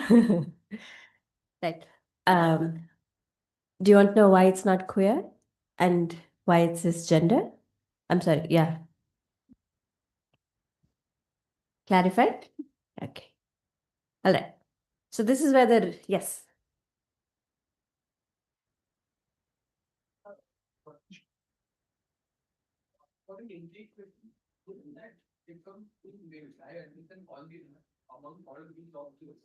Right. Okay. That is a very, very good question. And I'll tell you which category this will fall under. I have a portion on intake questions. We'll go into that. But I want you to, like, I like how you're thinking, and this is really important that you saw, because this does look like a very broad question, right? But what you identified is you being open and not asking very specific questions, right? Not, are you in a relationship? Are you this or that? So we're expanding, and that's what affirming means, because we are catering to the outer circles, right? So here, I mean, of course, I'll take you through the slides and you'll see, but basically, this is what you're saying about being vague and being open is the crux of being affirming also, right?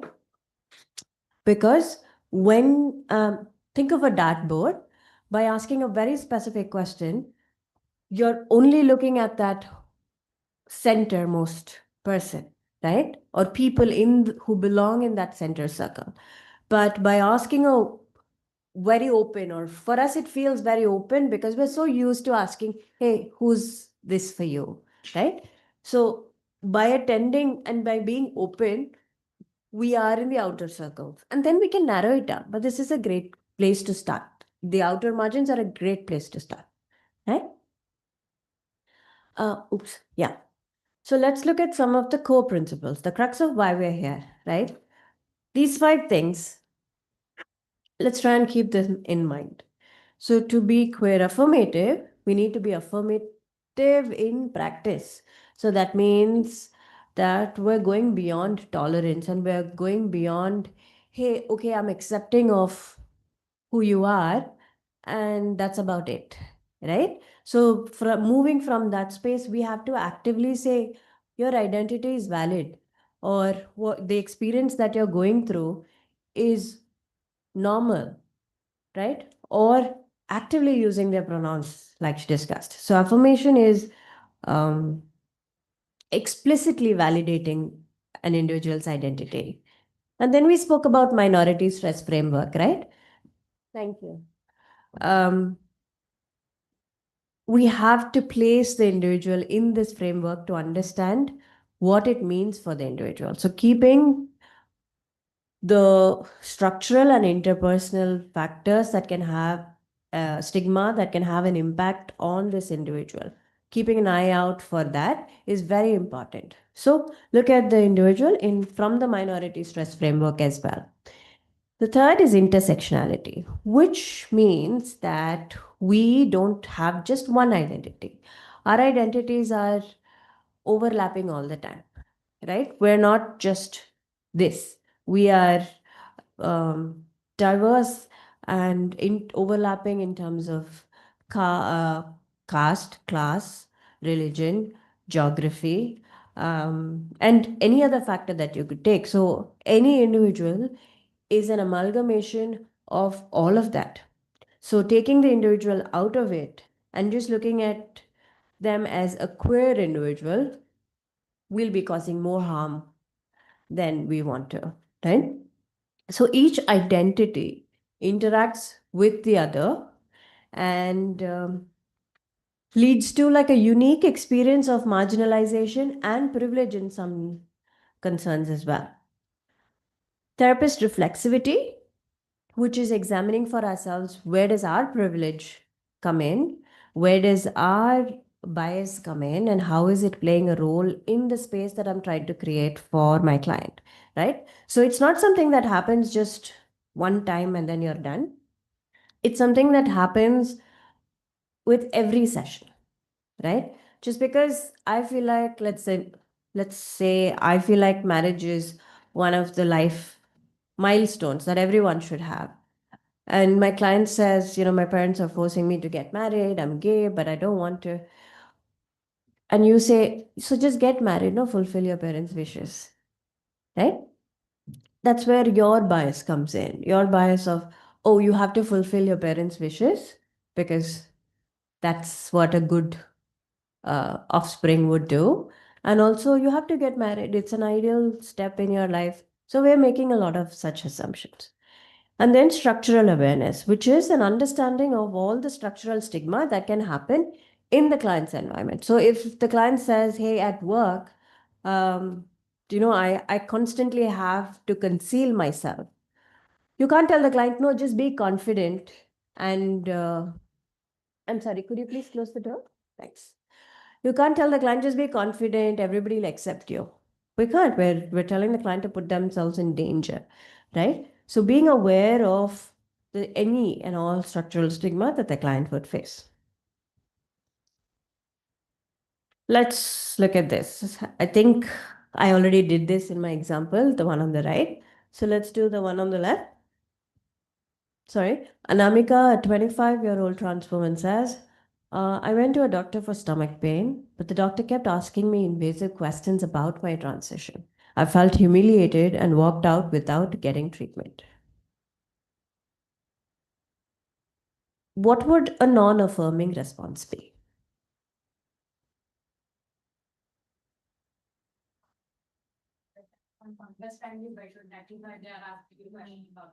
Absolutely. Thank you. Yes. Right. You have to learn how to deal with all of these things if you want to be who you are. Right? Anything else? Don't transition.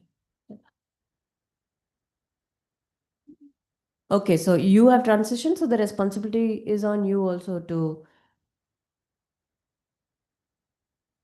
Okay, so you have transitioned, so you only want people to know this about yourself. Yeah, we've heard a lot of that also. Harmful, but we've heard a lot of that, right? How can we reframe? What? How can we reframe our space?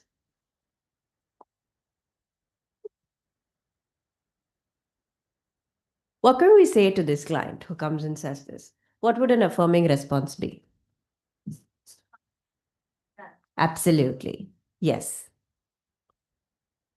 That could sound something like that must have felt very intrusive or violating. Yeah. What else?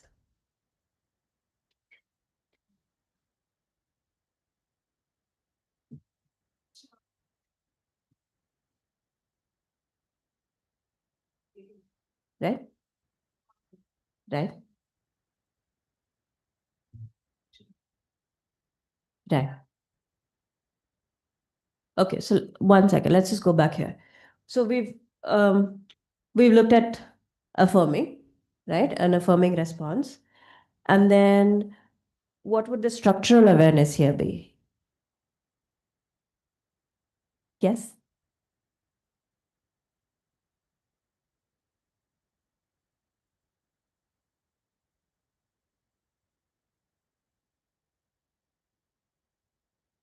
That would still be a non-affirming response because we're still saying your responsibility to satiate someone's curiosity, right?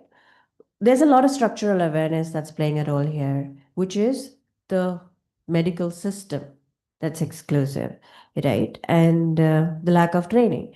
So it's not your fault. Maybe it's the system's fault. That could help, right? And maybe if we were to also look at minority stress framework, we could also say a lot of people do experience this, right? So you're validating and you're affirming at that point, and you're also looking at the structural awareness.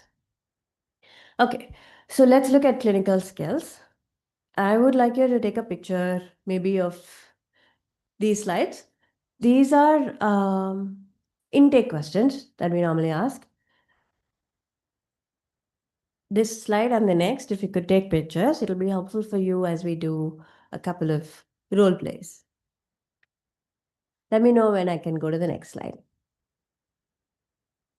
Yeah? Right.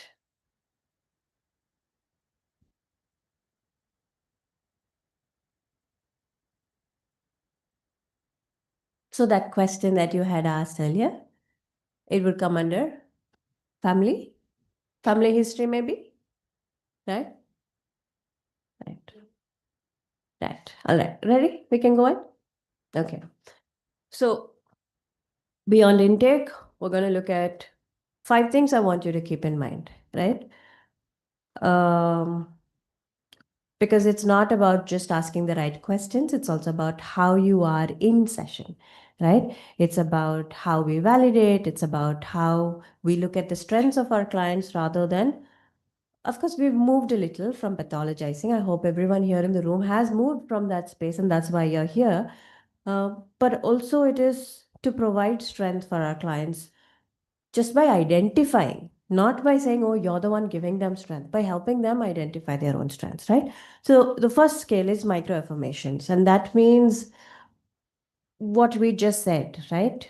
Telling them that their identity is valid, that they are valid. And sometimes it's about, I mean, most times, all times, it's also about using the right pronouns, but also it's sometimes about mirroring the client's language. For example, if they say, my partner did this, but then you're like, oh, your girlfriend said this, right? So that's telling the client you're not listening, you're just assuming. In some vague filter, you've assumed I'm talking about my partner, so you're like making assumptions, right? And then there's normalizing of experiences, what we just discussed, being aware of the stigma, being aware of what other experiences there are. So naming that these struggles are common among queer individuals and they're caused by social stigma and not as a result of their identity or not even as a personal weakness. The third is exploring resilience, and this is really, really important because a lot of the times we are focusing on how can I pull you out of this, right? Our general practice is that how can I pull you out of this space and what are the tools I can give you? What can I do to bring you out? But here we're looking at how have you dealt with all of this so far? What skills do you have that I can help you see, hey, look, you've done all of this so far, and this is what you can do a little bit more, and we can work on it together, right? So exploring their resilience, helping them see the strengths that they do have, affirming families of choice, right? To not just mean biological relatives, and checking our own bias, right? At all times, looking at what assumptions am I making about this client? How are those assumptions playing into my clinical space here? Right? Okay. Let's do a couple of role plays. I'd like a volunteer. You're just going to be the volunteer, someone. You're just going to be the client. And the rest of us can be therapists and ask questions, right? So the simulation is we have to try and make the client feel as safe as possible so that they feel good enough to come for their sessions, right? That's our challenge. Anyone wants to be a client?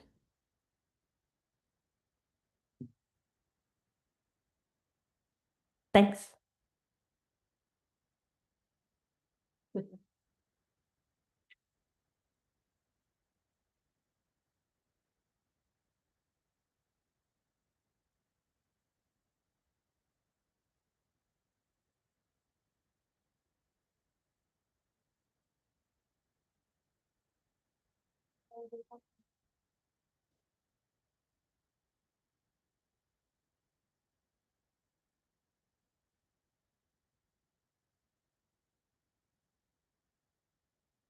Okay, so we're all ready to be therapists?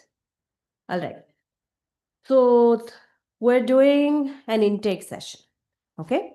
The goal here is not to have collect all the data, but the goal here is to ensure that the client feels safe enough to want to continue therapy. Okay? And if you want, I could go back to the slide where you want to do that. Go back to the slide. Yeah. Okay, so the other two. Okay, I think we could stay here so you could focus on this, right? All right. Shall we start? Nani, you may have to. Oh, yeah. Anyone wants to start first?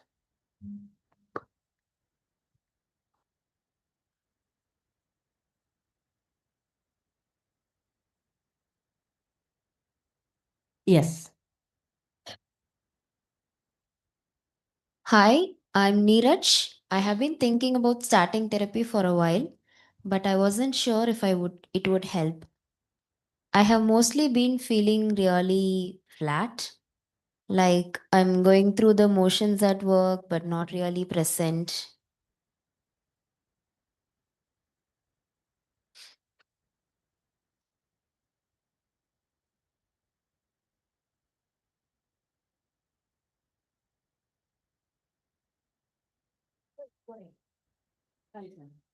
I live in a small town. It's not an easy place to be different.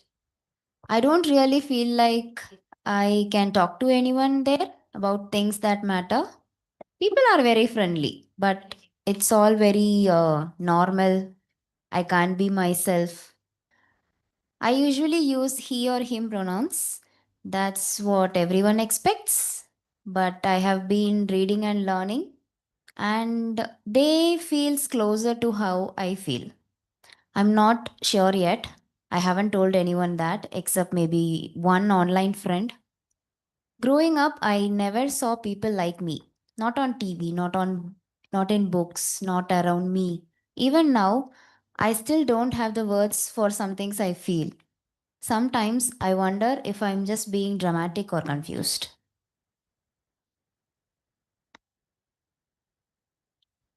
Do you guys want to start with the Minority stress reactions first and then come to the intake? Or do you want to start with the intake? Start with the intake? What questions can we ask? I think there was mention of pronouns. Is there something you'd like to say? Yes? Can you share the mic? So go ahead and introduce yourself like how you would, right? Hi, Neeraj. Thank you for sharing that part of you with me. I will also want to introduce myself. I am Vibha, and I use pronouns she and her. So, what I wanted to ask here is what brings you to therapy, or what part of you would want to discuss here, or anything else that you want to share or you want us to take conversation ahead.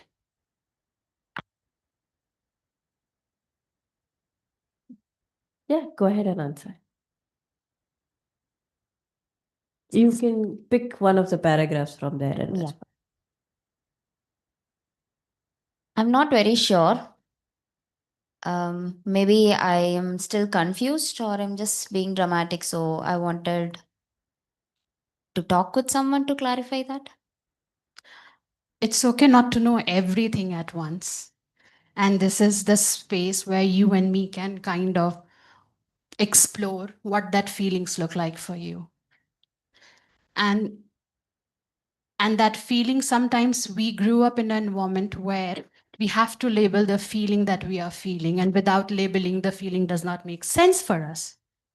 But there is another part of the world where not knowing what I am feeling is also okay. Thank you. Can we say there was micro affirmations here? Yeah, we were able to see that. Was there some normalizing of experiences? Yes.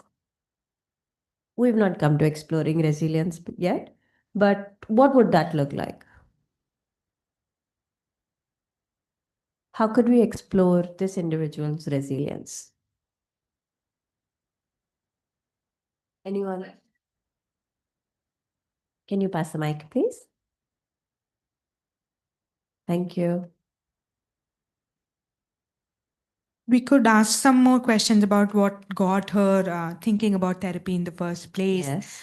And from there on, building on her resilience, that despite being in a small town where, she doesn't get to express her differences, what is something that has encouraged her to, come and talk about it in therapy. That is something that I could highlight. And then think about also how difficult it must have been for her to live in such Your a small client's sitting town. right here. Go ahead and it's a lot easier for us to talk about it, right? But in session, take a look at or keep watch of your tone, your body language, because it's not just the words that matter. So try again. What you're saying is right, but the vocabulary has to build in our heads, right? Try. So I'm just wondering, that being from a town like that and feeling like everyone is normal and finding yourself to be different must have been so hard to do. So it must have taken, quite a lot of courage as well for you to go through all of that and then come to therapy. So I'm just wondering what's that like for you? And what also, what's maybe you could spend some more time talking about that courage that brought you to therapy today. Great. That was great. And I think with a lot more practice, we'll make this a part of our vocabulary, right? So, one very general, specific question that we could ask is how have you been caring for yourself or taking care of yourself all this time, right? Oh, sorry. Yeah. So that's, let's say, exploring resilience. How would we do this?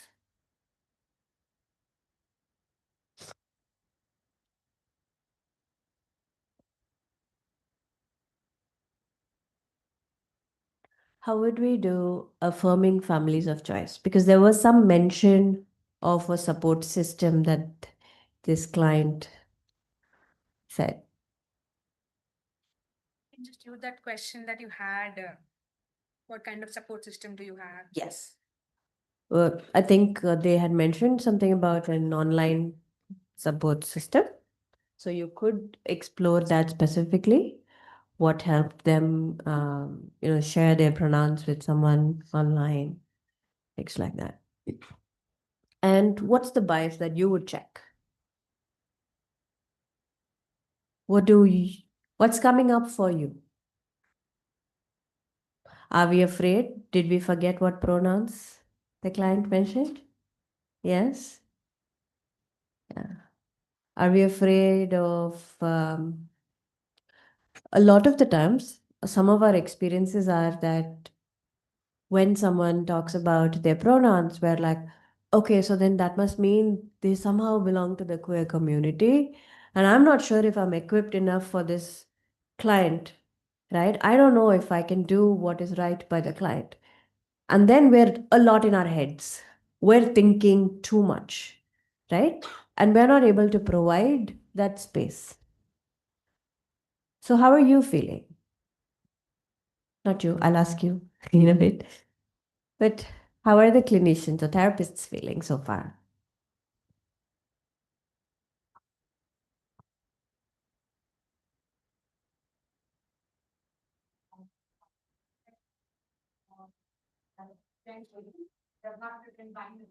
But the whole problem might not be that we are here to talk about that quite Right? Because again, one thing that does not well is when we talk about queer affirmative work, people think fixing the queer identity Yeah. is just related to the queer identity issue. Right. So I think one of the bias that comes up for most of the people that I have worked is What can I fix? there is my client. The client is a client. Absolutely. I didn't. Right. That is where I'm aligned between what my client is coming for and what I am assuming that they are coming from becomes very important. Absolutely, right? So there's a lot of assumptions. A lot of the times I do have conversations with individuals. 1 second, sorry. And I ask them in maybe some workshops like this, I ask them how many of us have queer clients, and only one or two put their hands up. Now, statistically, it's not possible, right? But that's a reflection of how open our spaces are. So that's something that we need to keep in mind. Oh, thank you for sharing that. Yes. Had a confusion actually because I've been doing some reading on queer affirmative care. So maybe you could clarify this for me. Sometimes I feel like that approach of a client is a client. I feel sometimes that can be non-affirming also. Yeah. Because then we are not paying attention to minority-related structures. So I think maybe it's subjective, maybe the answer maybe will be subjective or something, but I feel like we do have to factor in how being a queer shapes their mental health experience as well, right? Absolutely, right? That's where intersectionality comes in. It's not subjective at all. Your question is a great question. So when we're looking at the client as a client, we're looking at, as long as you're looking at the client as a product of their environment and all the stigma or discrimination or violence that they have to face, then we're not doing harm.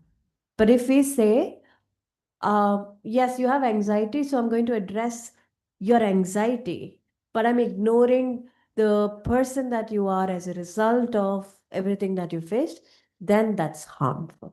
Right? So that distinction makes sense? Right, great. Great question.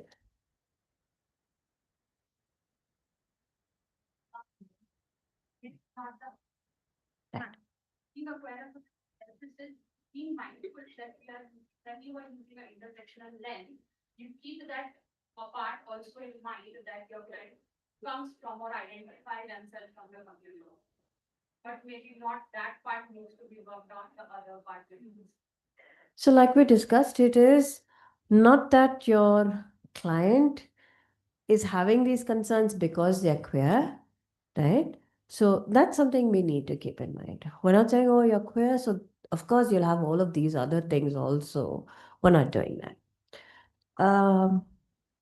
Let's come to Neeraj. Neeraj, how safe did you feel in this space? It's quite safe, but I just felt like no one acknowledged that I feel my pronoun was they. Mm. Just that one thing. Other than that, everything was good because everyone is expecting he and him, but I feel I'm closer to they. But no one said anything about it. No one even give a micro expression also regarding that. So only that. Other than that, it was safe. Thank you.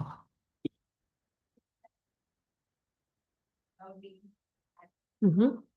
I want to check her to that. If I could check with her, that I agree the society maybe says it's him, but you said this, so are you comfortable? We go ahead with the. That was the first thing that. Yes, Yeah. absolutely. Or you want to do something else, still you're comfortable. Yes. Yes. So That that acknowledgement, don't have to have labels, right? So there was a need for us to label, and we just assumed. So there was a need for us to label, and we go with that. Uh, that's also checking for our bias.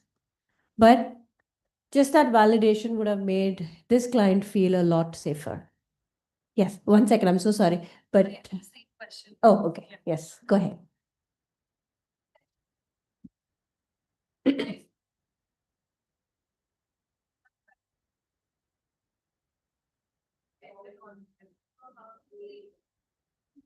I'm sorry, I don't know Hindi enough to. Maybe you could give me an example.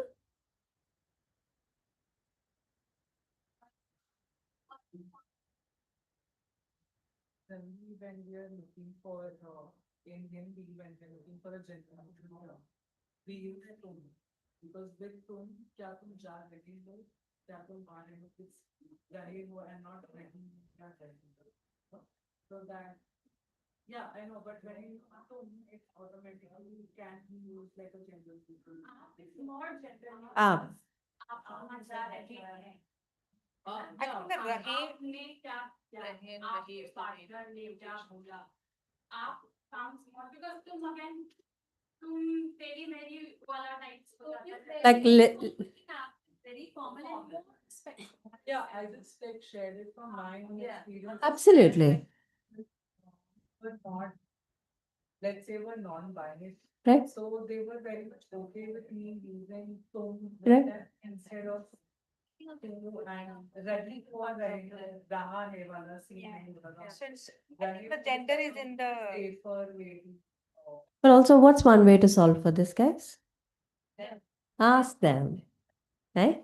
So, besides language, I mean, I did have a portion where we spoke about French because if you guys have studied French in school, then you know that a chair is feminine and aeroplane is masculine. I mean, why? Right? So it doesn't make sense. So, and we didn't even ask if a chair wants to be feminine or not. But here we can ask and we should. I'm glad that you were able to share that this is your experience with tum or tu, right? I think in a lot of other languages, I'm wondering now in Tamil, ninge, which is similar to up. It's neutral, but sometimes it's also about not having that. It's formal, like you mentioned, right? It's formal. So up is quite formal, right? So sometimes it does create that distance. So the best way to do it is ask. And what do we do when we make mistakes? This is something that terrifies us. What do we do when we make mistakes with pronouns? We correct them. How? Like, oh my God, I'm so sorry. I'm so sorry. I'll try my best, or not even recognize that you've made a mistake, or nonchalantly just move on. What do we do? Because this is scary too.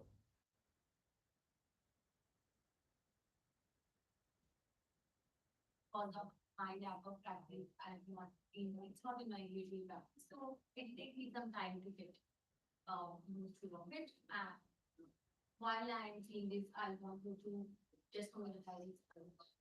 You and I'm trying my best. So trying your best, maybe. So, not making a big deal out of it is also important. But at the same time, you're also acknowledging that I'm sorry. I'm sorry. You correct yourself and then you move on. A lot of the times, um, I've had individuals come to me and say, I don't know what if I say the wrong thing, like not just pronounce. What if I say the wrong thing? What if I use the wrong term?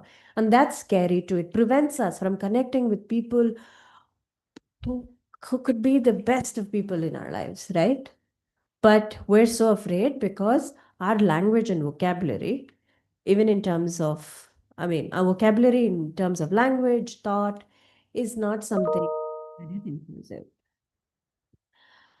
Right. Do you guys want to do another role play? Yes, no, too much time? No time? Okay, all right. So these are 5 things. Thank you so much. It's very helpful. These are 5 things that I think you can have as takeaways. We could start small. We could start with the smallest of things that we could do, right? We've discussed all of this, but if you want to take a picture, feel free. This is where I stand. What is one action you will take, and what's one action you will not take in your practice starting tomorrow?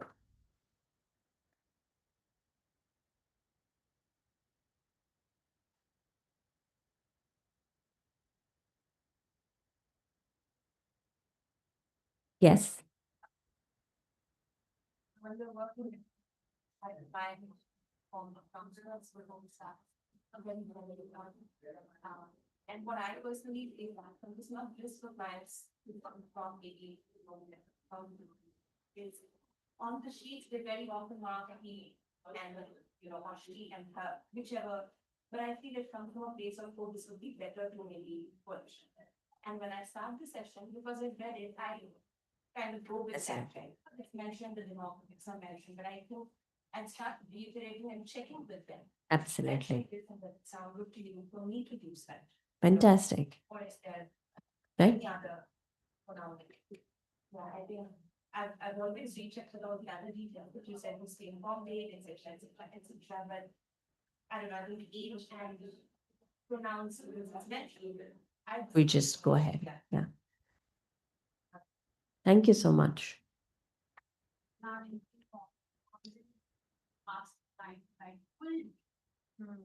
Yes. Absolutely. I personally like Perfect. transplant, I create interview their name. Yes. It needs to be the most safest place for them, end up being the same thing that they have. Right? Thank you. We're sometimes the only space, right? We have to recognize the power and privilege that that brings with us. Yeah. What else? Something that you will not do?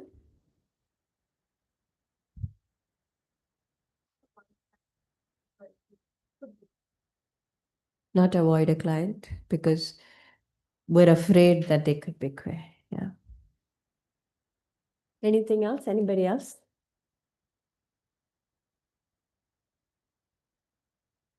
So when you were sharing about what if I use an effect now, like I think that happened to my first client and it seemed quite a good plan. In my head, it kept running 4 weeks a day and then, so from morning till I got into the session, I thought, how will I address? How will I, what will I see? And the moment the session started, I realized we don't have to say Yeah. he, she. You don't use pronouns. Yeah. And in my head,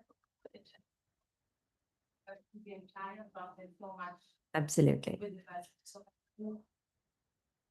when I say that, I wouldn't want to question myself or my experience. Yeah. Because the person would have thought something about me, the person has told me. Like, so I'd like to do that and not self-doubt or Right. and overthinking going on in my head where I'm going. True. Absolutely. It does run in our heads quite a bit. Yeah. Anyone else who knows what they will not do from tomorrow? Main thing is to assume, Mm. especially according to the norm that we have set, Right. assume and ask more questions about their own identity. Yeah. Ask more open-ended questions, right? Yeah. Um, I'm just hoping that by, even if you're not sharing, by naming an action in your head, we'll actually be more proactive and taking a step towards creating an affirmative space, right? Thank you. Oh, you've been a wonderful, wonderful audience and very, very interactive. Thank you, guys.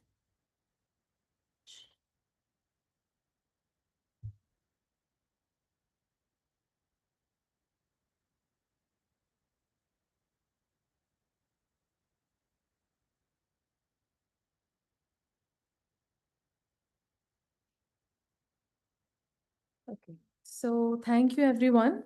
This brings us to the end of this enriching workshop.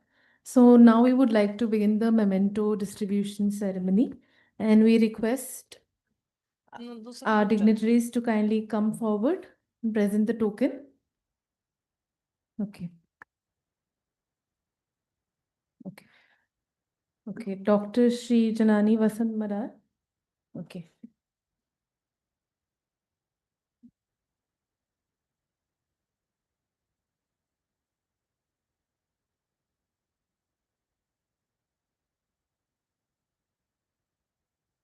May we have a round of applause?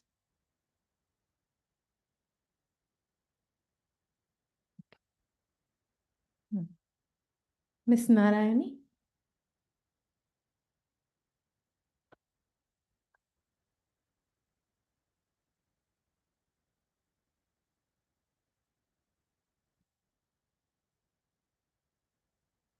Thank you, everyone. Yeah.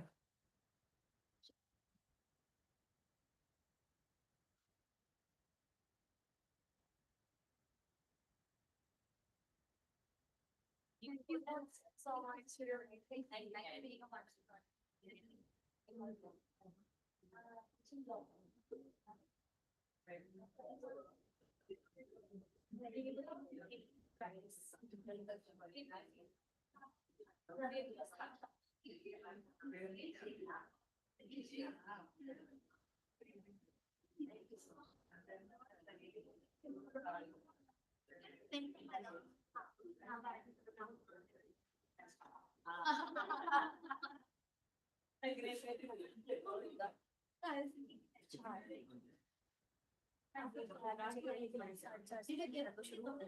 Presentation कहाँ पे है अभी तो break है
ফরম্যাটিংটা দেখে নাও সবাই, হ্যাঁ?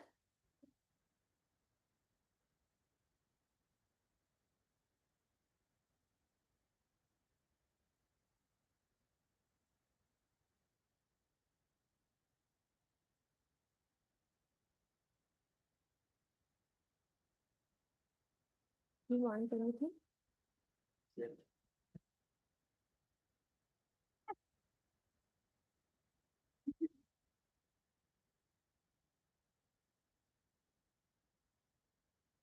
It has not yet started. I was just checking. Okay. Once we start, I will let you know. Okay.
Um, Good evening, everyone. Is Miss Bitika Mandal here? Miss Shruti Datta? Yes. And Ahana Mandal? Okay, perfect. Ma'am, आप front seat ले लीजिए.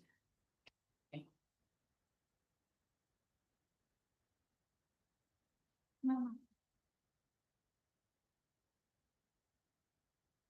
Where here? Yes, ma'am.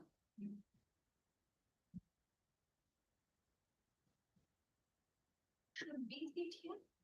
You can, or you can take the front seats as well.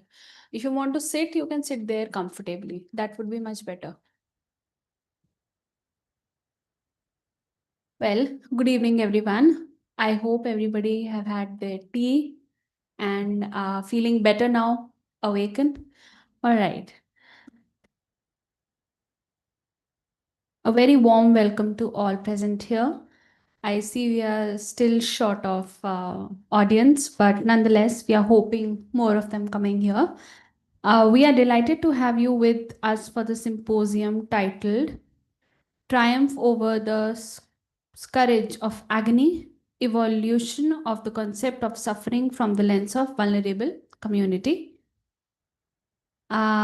I'll be introducing the chairperson to you. Our chairperson, absolute honor to introduce the esteemed Dr. Parma Gupta. She is an assistant professor in the Department of Psychology at NSHM Knowledge Campus in Calcutta. She holds a PhD in clinical and experimental psychology from the University of Calcutta and is trained in psychoanalysis under the Indian Psychoanalytical Society. A narrative therapist and community mental health expert, she is a distinguished academic and researcher with over 30 publications in renowned national and international journals. Her key area of interest include cognitive and experimental psychology, child and adolescent psychiatry, as well as the psychodynamic and psychoanalytic approaches. She has also been recognized internationally, receiving the first prize in the IPSO Writing Award in 2019 by the International Psychoanalytical Association in London. Ma'am, we welcome you with a round of applause, everybody. Now I'll be introducing my speakers to you. Ma'am, you can sit here or wherever you feel comfortable. Now I'll be introducing the speakers to you. We are privileged to have a panel of insightful speakers who will be sharing their perspective on this vital theme. Please join me in welcoming the speakers, Ms. Bitika Mandal, Ms. Shruti Datta, and Ms. Ahana Mandal. A round of applause, everybody. Thank you. We can start with the symposium now.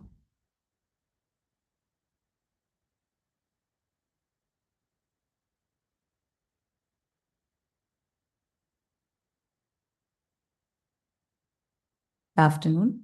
Am I audible to the end?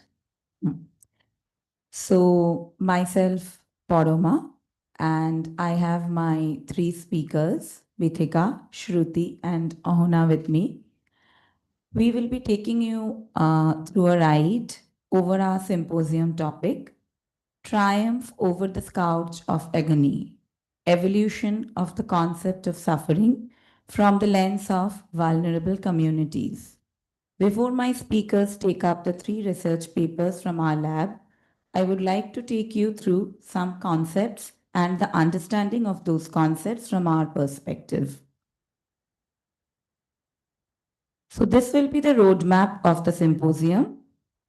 We will be starting with the evolution of the concept of suffering from our perspective, leading to the concept of vulnerable community to us. Then we will take you to the background and need of our symposium today. Then we will have our three studies. First one by Bithika, second by Shruti, and the third one by Ahuna. Then finally, we will integrate our key findings and we'll draw our conclusions and end with the references for our study. So this is how we have conceptualized suffering. We have started from the philosophical point. Thus, suffering has been referred by philosophers as disruption in authentic relational dynamics. Then we have taken it forward to the psychoanalytic point around 1955-60. Then we had the existential point from Frankl. Then we took it forward to the psychosocial point, that is, loss as primary reason of suffering. Then we had the psychological point in the year 1990. Then the perspective of suffering and self. Then the perspective of suffering as psychological pain. Then the phenomenological point, explaining suffering as subjective, hence phenomenological. Very important for all the studies that we have done. Then the lived experience, once again, taking us further to our studies. Then the subjectivity in suffering stems from disruption in the intactness of the personhood. Then the narrative point, that suffering as narrative explanation of the individual. Finally, from where we have taken the concept of triumph in suffering, the perspective that suffering is a complex, subjective, and universal human experience, characterized by profound emotional and/or physical distress. Let me conceptualize a bit on how we have looked into the vulnerable community. So they are the disadvantaged subsegment of the community, and thus they have been referred to as being susceptible to psychological suffering. So we have three perspectives to look towards them: the existential deficit that is expected in them, the legal deficit that is also expected by the legal fraternity from them, and the social deficit, which is expected both from the psychologist and the social worker's perspective from them. That led us to the background and need of our study. So we did an extensive literature review and found that researches on the domains of suffering were mostly biomedical centric, where they primarily focused on exploring how human suffering is associated with physical pain. Whereas literature says that there are very few researchers focused on exploring the diversifying nature of human suffering in the context of vulnerable communities. Now, most of the research primarily focused on the nature of trauma while exploring the psychosocial correlates of post-traumatic growth, but very few researchers focused on the exploration of phenomenological nuances of suffering and factors leading to the development of growth and resilience post-suffering. Various researchers have presented their narratives and counter-narratives regarding the definition and nature of human suffering. Yet, none of the findings could capture the phenomenologically distinctive feature of psychological suffering. Thus, we found the necessity to look into the nature of psychological suffering of some specific vulnerable communities, which my authors will take you forward to.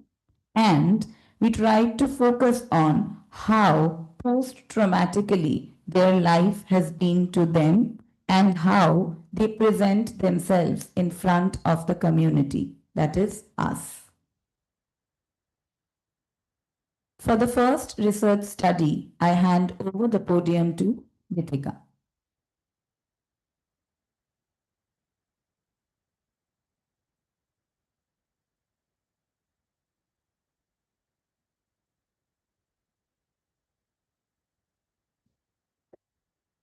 Thank you.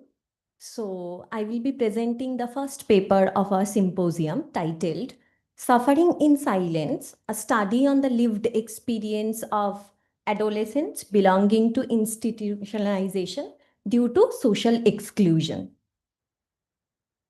So before going in depth of our research, first we need to know the background and rationale of our research. So various research have been conducted in the past where they have specifically focusing on vulnerable communities, marginalized communities. Sometimes they have focused on children, but not so far adolescents.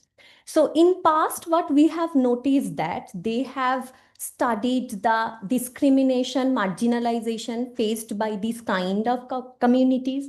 Sometimes they have noticed that discrimination imposed by society as a whole, which they termed as systemic oppression. Sometimes they have explored unique discrimination faced by children where there were presence of multiple oppressed identities. What does that mean? For example, I'm a woman. At the same time, I belong to lower socioeconomic status. So woman and lower socioeconomic status is basically presence of multiple oppressed identities leading to development of multiple or marginalized experiences. Another type of research, they have specifically focused on imposter syndrome. What does that mean again? Basically, repeated exposure to societal discrimination lead to the understanding of internalized aggression of vulnerable communities. So they start to believe and start to question their worth that, am I worthy of doing something? So the concept is basically known as imposter phenomena for vulnerable communities. And whereas other researchers have focused on the notion known as stereotype threat, where negative societal stereotypes about one's own identity undermine one's own performance.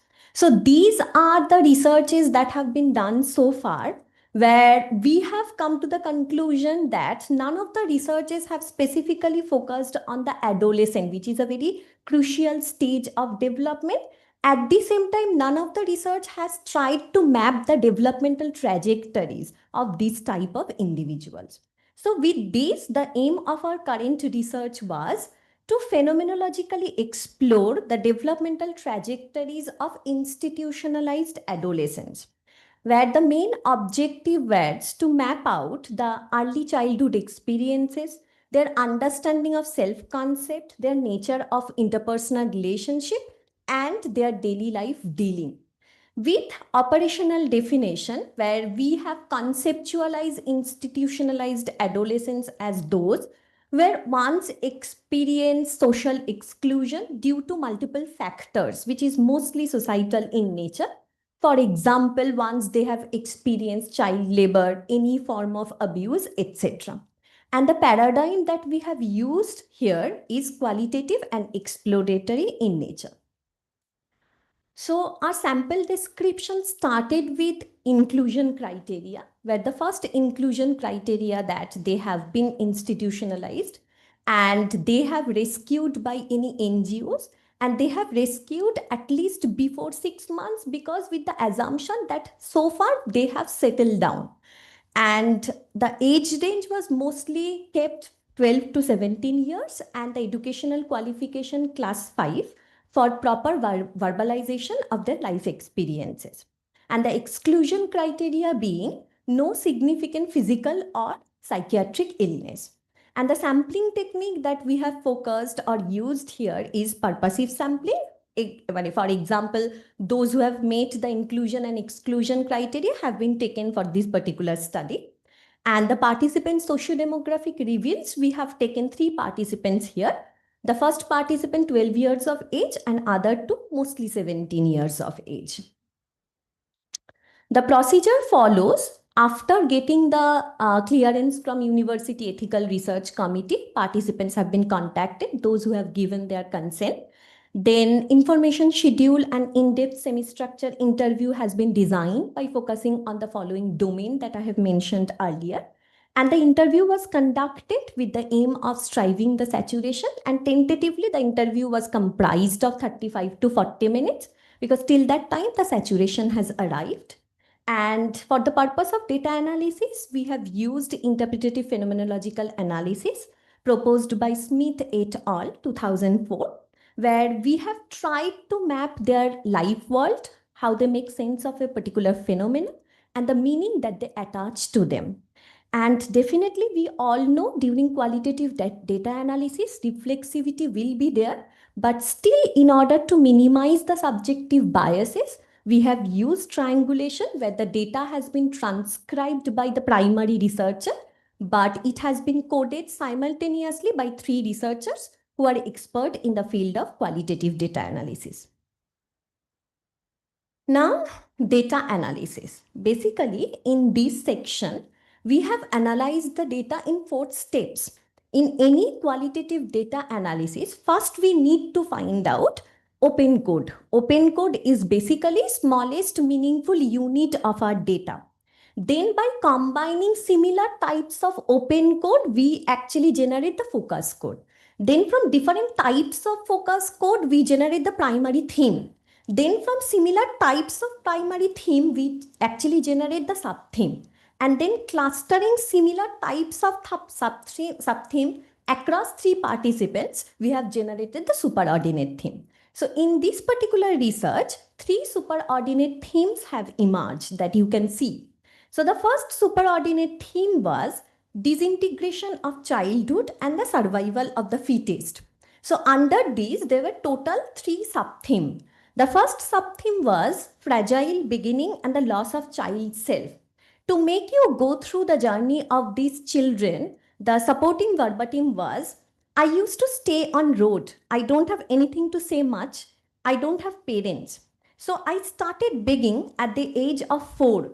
My amma, that is the grandmother, used to force me to sell balloons during puja. The second sub-theme was invisible barriers, societal mirrors and comparison. So in this, one of the adolescent has narrated that in my school, no one used to talk to me. So they used to play among themselves and they used to exclude me because I was just a beggar and at that time I didn't have anyone to take care of myself. The third sub-theme under this was the role reversal, the parentified child. So in this, I have not mentioned here, but I want to share this with you.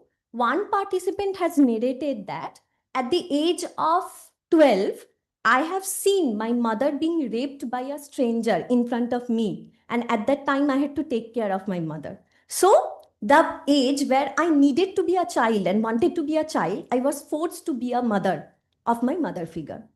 So the second superordinate theme was the wounded self, multi-layered nature of suffering. Under this, the first sub-theme was loss, decline, and betrayal. So the first verbatim that was supporting this was, my mother was physically there all the time, but she was not emotionally there. She used to verbally abuse me all the time. The second sub-theme under this domain was the body object, abuse and violation, where the supporting verbatim was, my brother used to rape me every night. And at that particular time, I have realized that I have no particular right over my own body and it is for all. It is just an object. The third sub-theme was homelessness as existential exile. And the supporting verbatim was very shocking because the participant has narrated that one boy used to rape me in his own home and used to tell me if I allow him to do so, he will provide me a shelter, which will be safe for me. The third superordinate theme under this was adaptive resources, interoceptive and exteroceptive. Under this, the first sub-theme was emergence of the sense of self-agency and autonomy, where the participant narrated that now I want to do something because I am residing in NGO and they are providing me good food, shelter and everything. So I know that I will be financially independent one day and I will never beg in my life. And the second and last sub-theme was fragile doorway, society as flicker possibility, where the participant has narrated points about the NGOs who has rescued them. And they have stated that after coming to NGOs, there's no problem in my life. And I know I can do substantial or something worthy out of my life. So that part was the data analysis part. Now moving on to the discussion. So I have conceptualized the discussion in terms of distinctive phenomena. The first superordinate theme can be described in terms of 4 distinct concepts. The first one is basically attachment disruption. So all 3 participants have experienced traumatic life incident in their life, which has led up to the disruption in the affective bond between a primary caregiver and child, leading up to the disruption or impairment in their core self-concept as well as their relational capabilities. The supporting verbatim was, after demise of my father, I rarely used to talk to anyone and I don't trust anyone except myself. So from this, you can understand there's lots of disruption in their attachment figure and pervasive relational difficulties. At the same time, they have experienced a sense of emotional dysregulation where they have stated that I didn't know how to contain my emotion during the loss of my father. The second one was identity diffusion, which has been reflected in the form of repeated social repeated social dislocation from the secure environment leading to identity disruption, where the participant has narrated that when I used to stay with my grandmother, all the time I used to be alert because all the time I used to think that I need to do something to hold that person in my life. Otherwise, this person will also leave me. Or whenever I used to come to NGO, I used to question myself when they used to provide me something good. Am I worthy of having something or getting something? So you can see from this, the identity diffusion has started in their developmental period. The third one was existential homelessness, is basically the concept that absence of emotional anchoring leading to disruption in the worldview. Basically, we develop the view of the world based on our own experiences. When there is multiple social rejection, oppression, we have a tendency to develop or see the world in a very negative manner, which can be reflected in the form of nihilistic worldview. That world is a very negative place and it is dangerous to live here. The last one is self and trauma, which is basically the concept of Judith Herman shattering of the self in the context of significant traumatic experiences, where in this context also adolescents experience significant traumatic experience leading to the shattering of the self, where their basic sense of trust, bodily integrity and continuity also has broken, which can be noticed. The second one is wounded self, that is multi-layered nature of suffering. And it can be conceptualized in 3 distinct phenomena. The first one is complex trauma. Here in this context, complex trauma has been manifested in the form of trauma which was developmental in nature, trauma which was mostly abusive in nature, trauma which was mostly relational in nature. And we all know in case of complex trauma, there were presence of multiple small t's. Small t's is basically when you are experiencing significant amount of trauma which is very negligible by other. For example, on my daily life, if I experience emotional invalidation, this is something very neutralized by the society. So this is considered as significant small t's which has significant impact on the psyche of any individual. This is basically complex trauma that has been noticed in our participants. The second one was perceived ambiguous loss. The concept proposed by Boss in 2006. Ambiguous loss means when you have lost something where the meaning of the loss is very unclear. That's why there is vague sense of resolution. Now, in our context, we have noticed 2 types of ambiguous loss. One, there was physical loss, but there was no emotional loss. For example, after demise of my father was not physically present, but he was always there emotionally. And another time, the participants have reported that there was significant emotional loss, but physical presence was there. So my mother was always there, but she was never there emotionally for me. So these 2 types of ambiguous loss can be noticed in the current context. And the last one was social mirroring.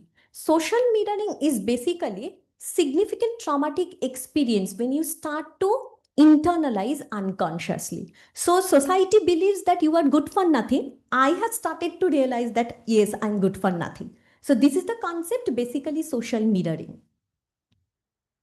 And the last one is adaptive resources that we have found out. And because of these adaptive resources, the three things that we have noticed is definitely post-traumatic growth, where all our participants have shown different types of hope and resilience. And the transactional model of stress and coping. Basically, we all know we experience stress when there is a gap between stimulus threatening capability and my assessment of resources. So if I think I have enough resource to deal with this threat, I will not be stressful. So in the current context, actually our adolescence has shown this kind of resilience where they have believed that I know I have the potential to overcome this stressful situation. And the last one is existential proposition, where they have attached a new meaning to their suffering. I know in my past life there were lots of suffering, but right now I'm in a situation where this is better for now. So I know life is not totally bad. It is something which is great. So this kind of meaning making that they have made out of their own suffering. So with this, I want to conclude by saying that there was one aspect of ambiguity. Definitely, there were concept of suffering. At the same time, there were concept of transformation. The second one was hope, where they have shown the strength emerging from the structural breakdown. And the last one, which is basically the path forward way, which we need to focus on, unfolding of sense of agency under intense pressure. With this, I want to hand over my next presenter, Shruti. Thank you.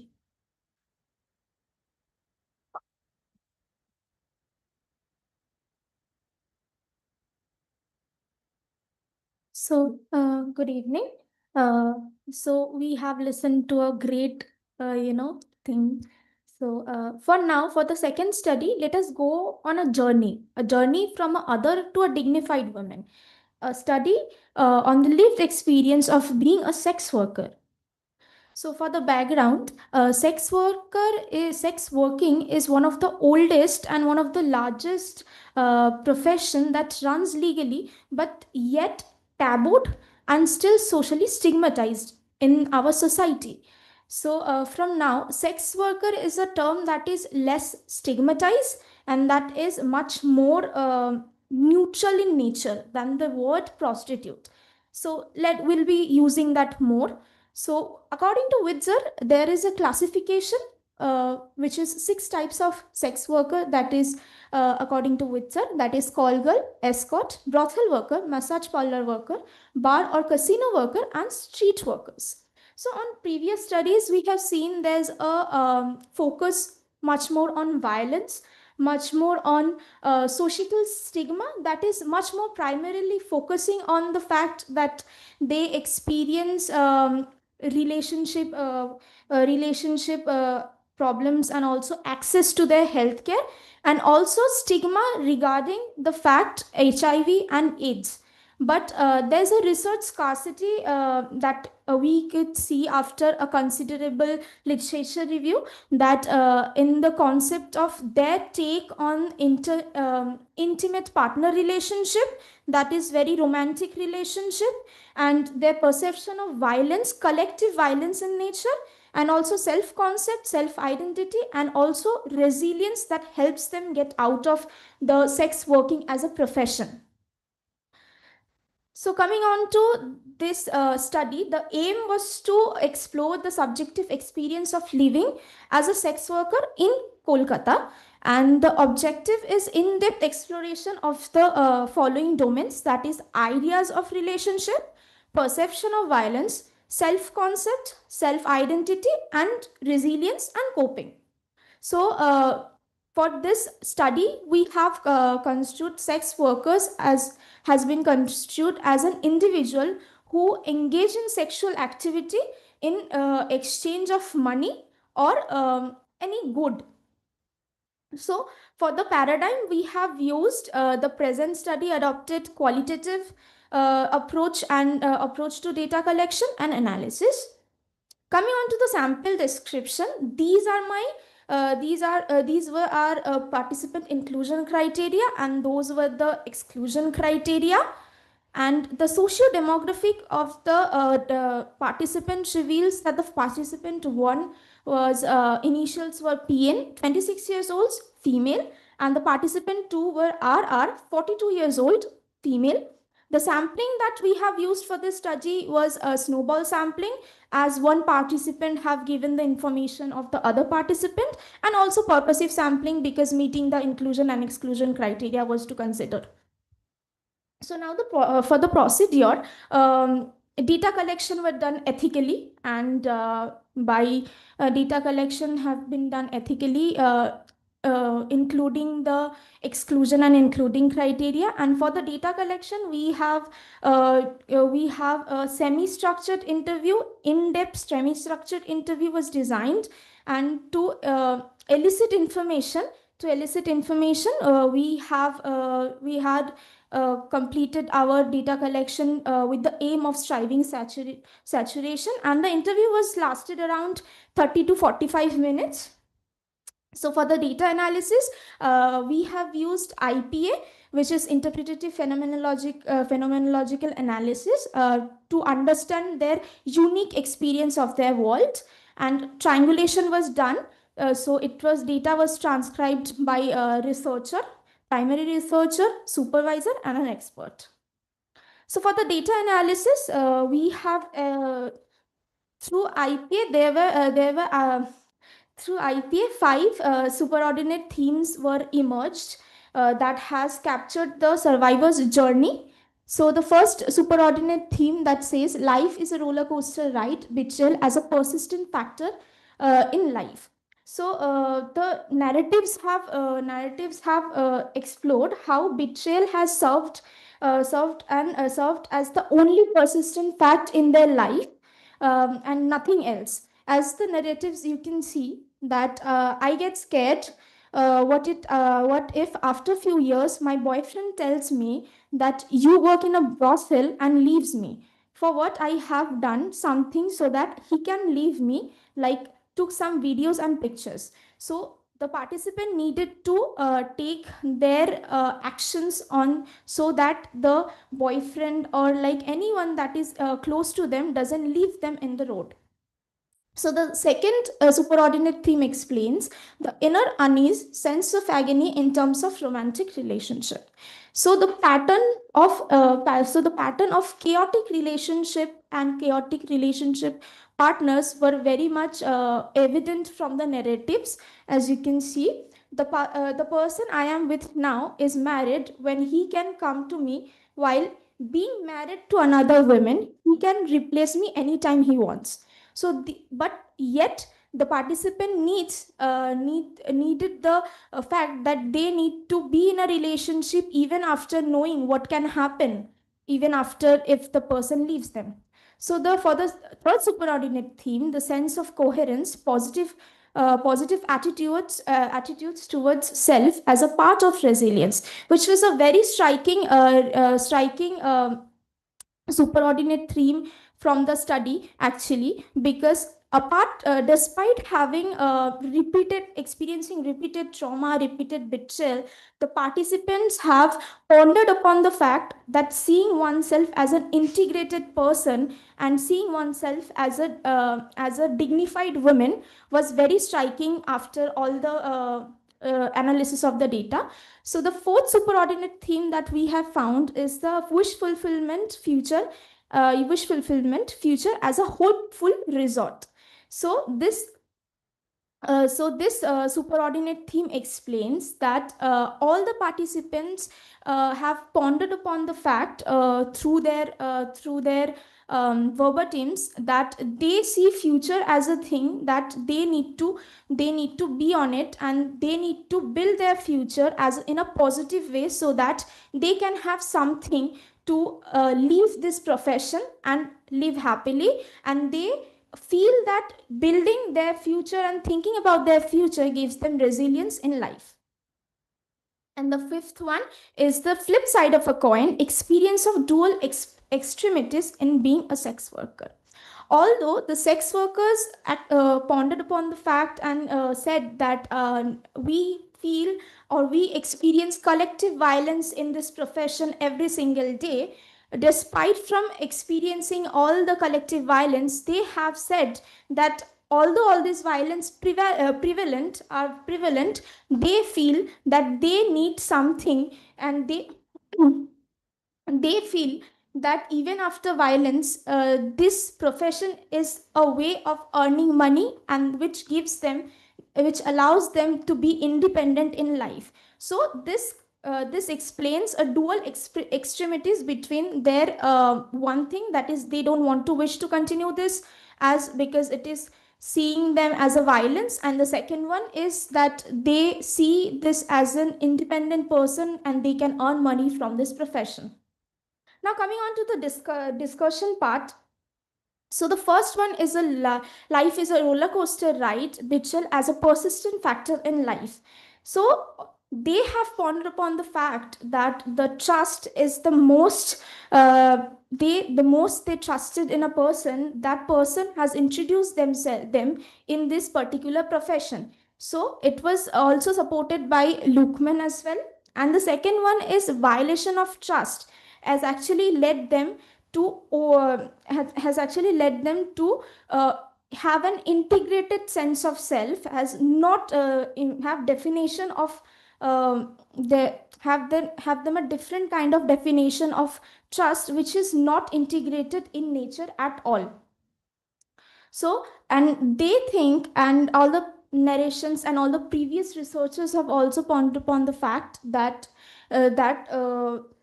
trust is something that is give and take in mechanism, that if you give trust, you receive trust, and trust cannot be earned, and trust needs to be earned in this profession. So for the second superordinate theme, we have flip side of a coin, experience of dual extremities in sex workers. It was explored that engaging in sex work, it was seen that participants engaging in prostitution is they see it's nothing but a way of earning money, and that has been supported by Husland. And also they see that this violence is very much collective in nature, although they don't want to continue this as they experience occupational hazard in their life every day. Although since they are earning money, a good money from it, they want to continue this as they want to build their future. And this also been supported by Sandike et al. For the third superordinate theme, we have inner unease and sense of agony in terms of romantic relationship. According to Bellhouse and according to study as well, 75% of sex workers relationship or sex worker working as a profession affects their interpersonal relationship negatively. And the fourth superordinate theme we have, it is a sense of coherence, positive attitudes towards self as a part of resilience. As I have already said, all the researchers and all the participants narrations also say that they see themselves as an integrated person, and they have a quite distinct boundary between their personal and professional self, which has been supported by Bansat as well.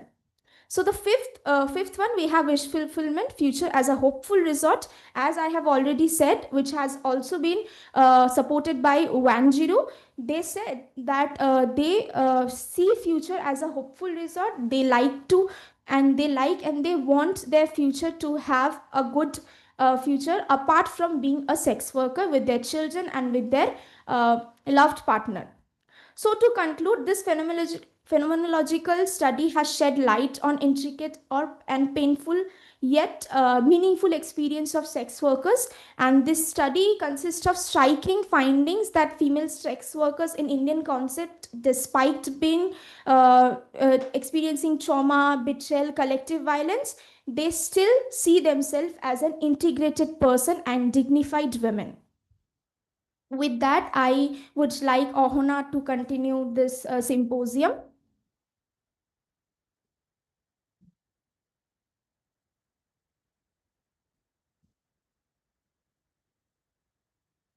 Okay, so good evening to all the exhausted delegates over here. I know you all are very exhausted. I will try to wrap it up very soon. Yes. Okay, so my name is Ohana Mondal, and today I will be presenting my study that is From Shadows to Light, a phenomenological exploration of the reintegration process of a survivor of human trafficking. Now, it is in essence a study of rediscovery of what happens after the rescue when the headline fades and healing begins. So, despite the abundance of research on human trafficking, there is a striking silence um, when it comes to the psychological reintegration of survivors in the Indian context. So, most studies have focused on rescue, rehabilitation, or legal justice, which is no doubt very, very essential, I know, but very few have asked the question that how does a survivor reclaim their sense of self, their dignity, and belonging in a world that has once betrayed them? So, this research has aimed to fulfill that gap, which I'm talking about, to understand reintegration not as a bureaucratic process, but as a profoundly human journey. Well, this is the theoretical framework on which my study is actually based. Well, I will be discussing about this in the later slides also. So for now, I will just omit it. Now, coming to the background and rationale of my study, we know that human trafficking is one of the gravest violations of human rights. It stripes a person not only of autonomy, but of psychological integrity.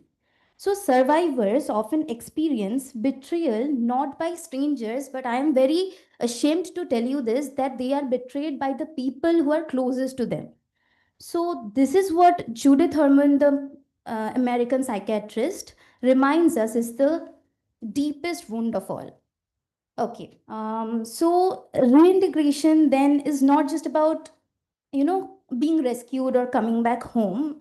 It is about rebuilding a sense of self. It is about rebuilding a home within oneself. Well, in the method slide, I have tried to explore the study where I have adopted a qualitative method and a phenomenological design, which is guided by, we all know this is interpretative phenomenological analysis. We are all very esteemed delegates sitting over here, so I don't think I have to tell more about this now. Okay, so the study has focused on female survivors of human trafficking in West Bengal, each of whom had been rescued and reintegrated for at least 6 months. So the design was interpretative, meaning that I wasn't just listening to their stories. I was trying to listen what they were actually wanting to tell about their past experiences. So each narrative is a mosaic. You see, it's very fragmented. It's very painful, yet it's very incredibly resilient. So the research paradigm is phenomenological. Sorry, it is qualitative in nature, and the research design is phenomenological and interpretative in nature. That is, I have selected this because I wanted to, feel with my participants and not just study them.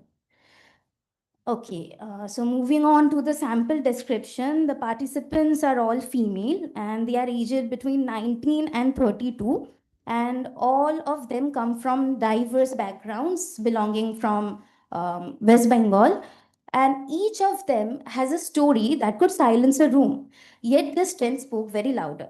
So I'm very delighted to see that one of them is now a tailor, the another one is a domestic worker. Now, these professions might seem very ordinary to many, but to them, this profession symbolize agency and autonomy. So we often underestimate that how empowering it is to simply just see that this job, this life, I choose it. So I think in a way that's the truest form of freedom. Okay, so sampling was purposive and snowball. It was done through contacting NGO working in survival rehabilitations, and inclusion and exclusion criteria are the same as the previous studies also. Well, selection of participants is done ethically. Data is also collected in a semi-structured manner, and it was conducted in Bengali, which lasted for 60 to 90 minutes, and it was taken in Bengali. Okay, so triangulation was done. And coming to the data analysis part, that is through IPA, I have got 5 superordinate themes. which beautifully captured the survivor's journey from from betrayal to belonging. So the first is betrayal trauma, focusing the phase where their trust was shattered. The second superordinate theme focuses on the participant's strength, resilience, and growth post trauma, where they rise like a phoenix from ashes. The third superordinate theme focuses on the dual nature of the society, where one part of the society has rejected them, and on the other hand, the other part of the society has gracefully accepted them back. The fourth superordinate theme has focused on the role of the family as a valuable asset towards healing.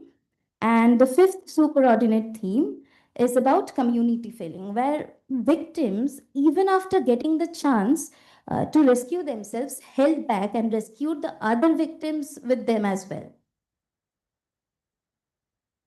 Now coming to the heart of my study. So the participants' experiences mirrored Freud's betrayal trauma theory, which explains how trauma inflicted by trusted individuals leads to a rupture in attachment and self-trust.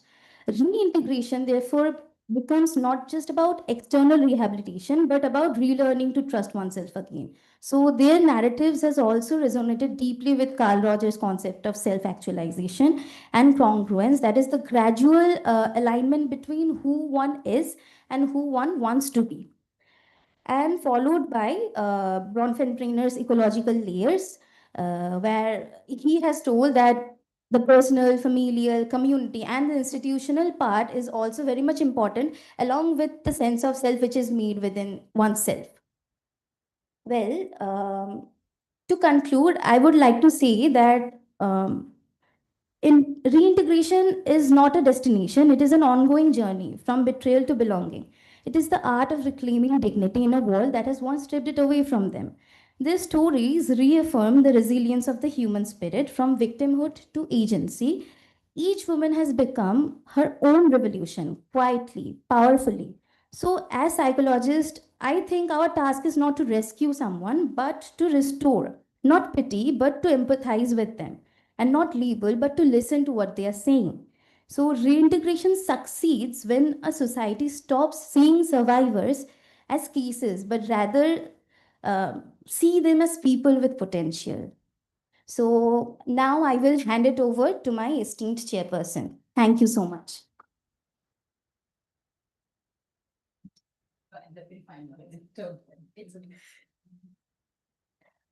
Okay, so I'll just take a few minutes to wind up because you had three long papers. If I summarize, then I think you can take home something. So this is in short what all three of them wanted to point out. So we had three vulnerable groups. The first group presented by Bithika was on institutionalized adolescents. The second one was on women engaged in sex work by Shruti. And the third one by Ahona was on women survivors of human trafficking. And in the qualitative research, we focused on three domains: their life trajectories, their self understanding, and their dealing process. This actually summarizes the challenging finding that we got, that all of them were actually trying to point out from their own perspective. That is, we found three forms of suffering for them. But the greatest finding for us was that in all of them, we found a post traumatic growth in the form of some positive outcomes. So, all kinds of relational sufferings actually led to resilience and adaptation in our participants. Existential suffering led to growth and recovery, and social suffering was always integrated and restored by the participants. So I'll just take this forward like in relational suffering, we found that at one end they had loss leading to fragmentation. So they had imaginal loss in the form of participants saying that it doesn't matter whether I live or not. I make no difference to the society. In actual loss, a child who lost his father and after that he was just becoming a hawker as the balloons on the streets. The perceived loss, where they had an existential isolation. So they felt that I have nothing in life, I have lost everything. So in relation, they were experiencing all these kinds of losses. They were also having derooting from their comfort space. So they had ruptured attachment. They had ruptured identity and they had fear of abandonment. So one of our sex workers, one of her customers told her that I leave my family and I will go with you, I'll marry you.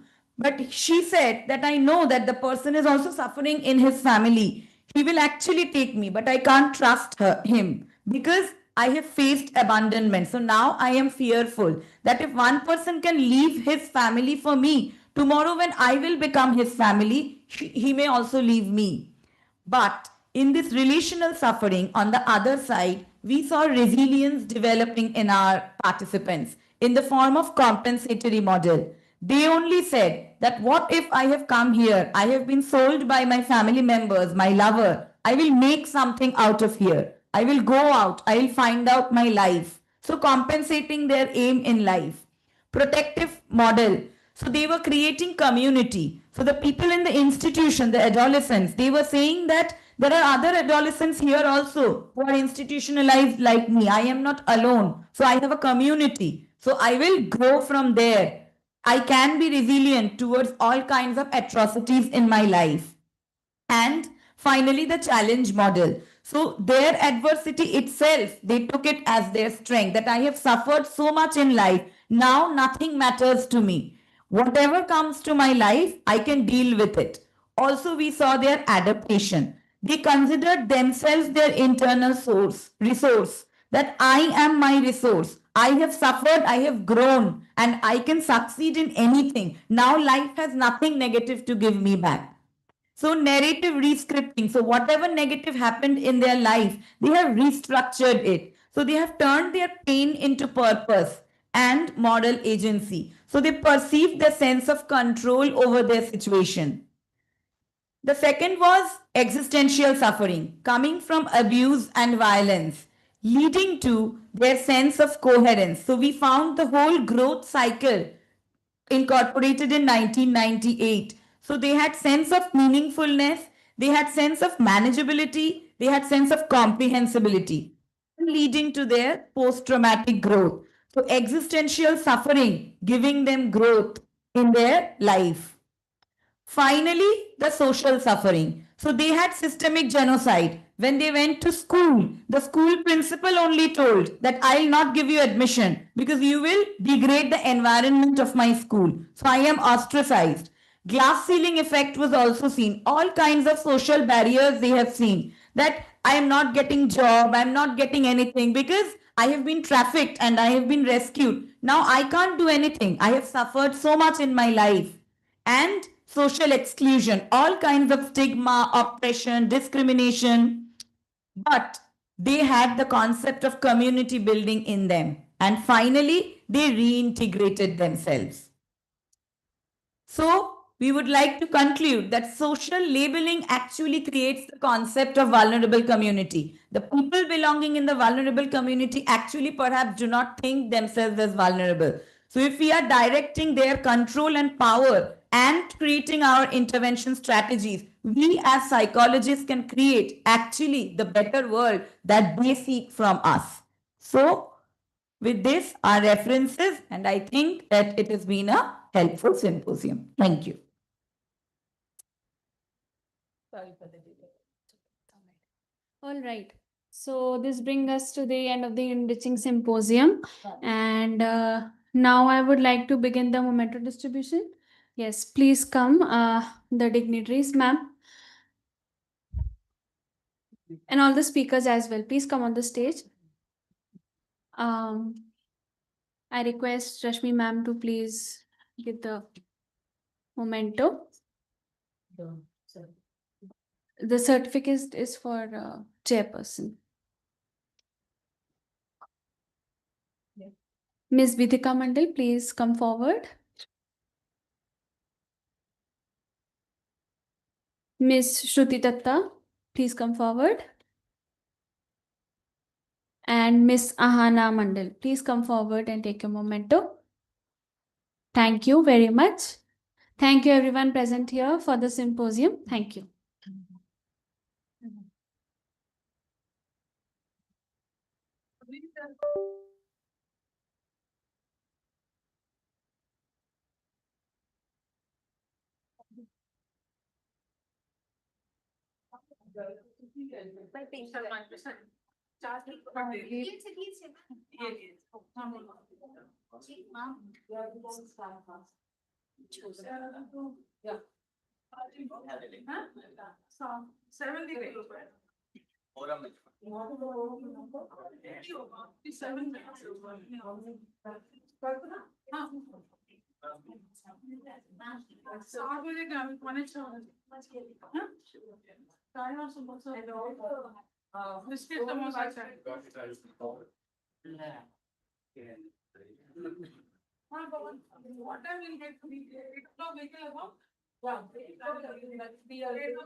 I was sitting with my friend from earlier times. All the global vice presidents. Yeah. There's a lot of agendas that carry this country.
One minute, sorry.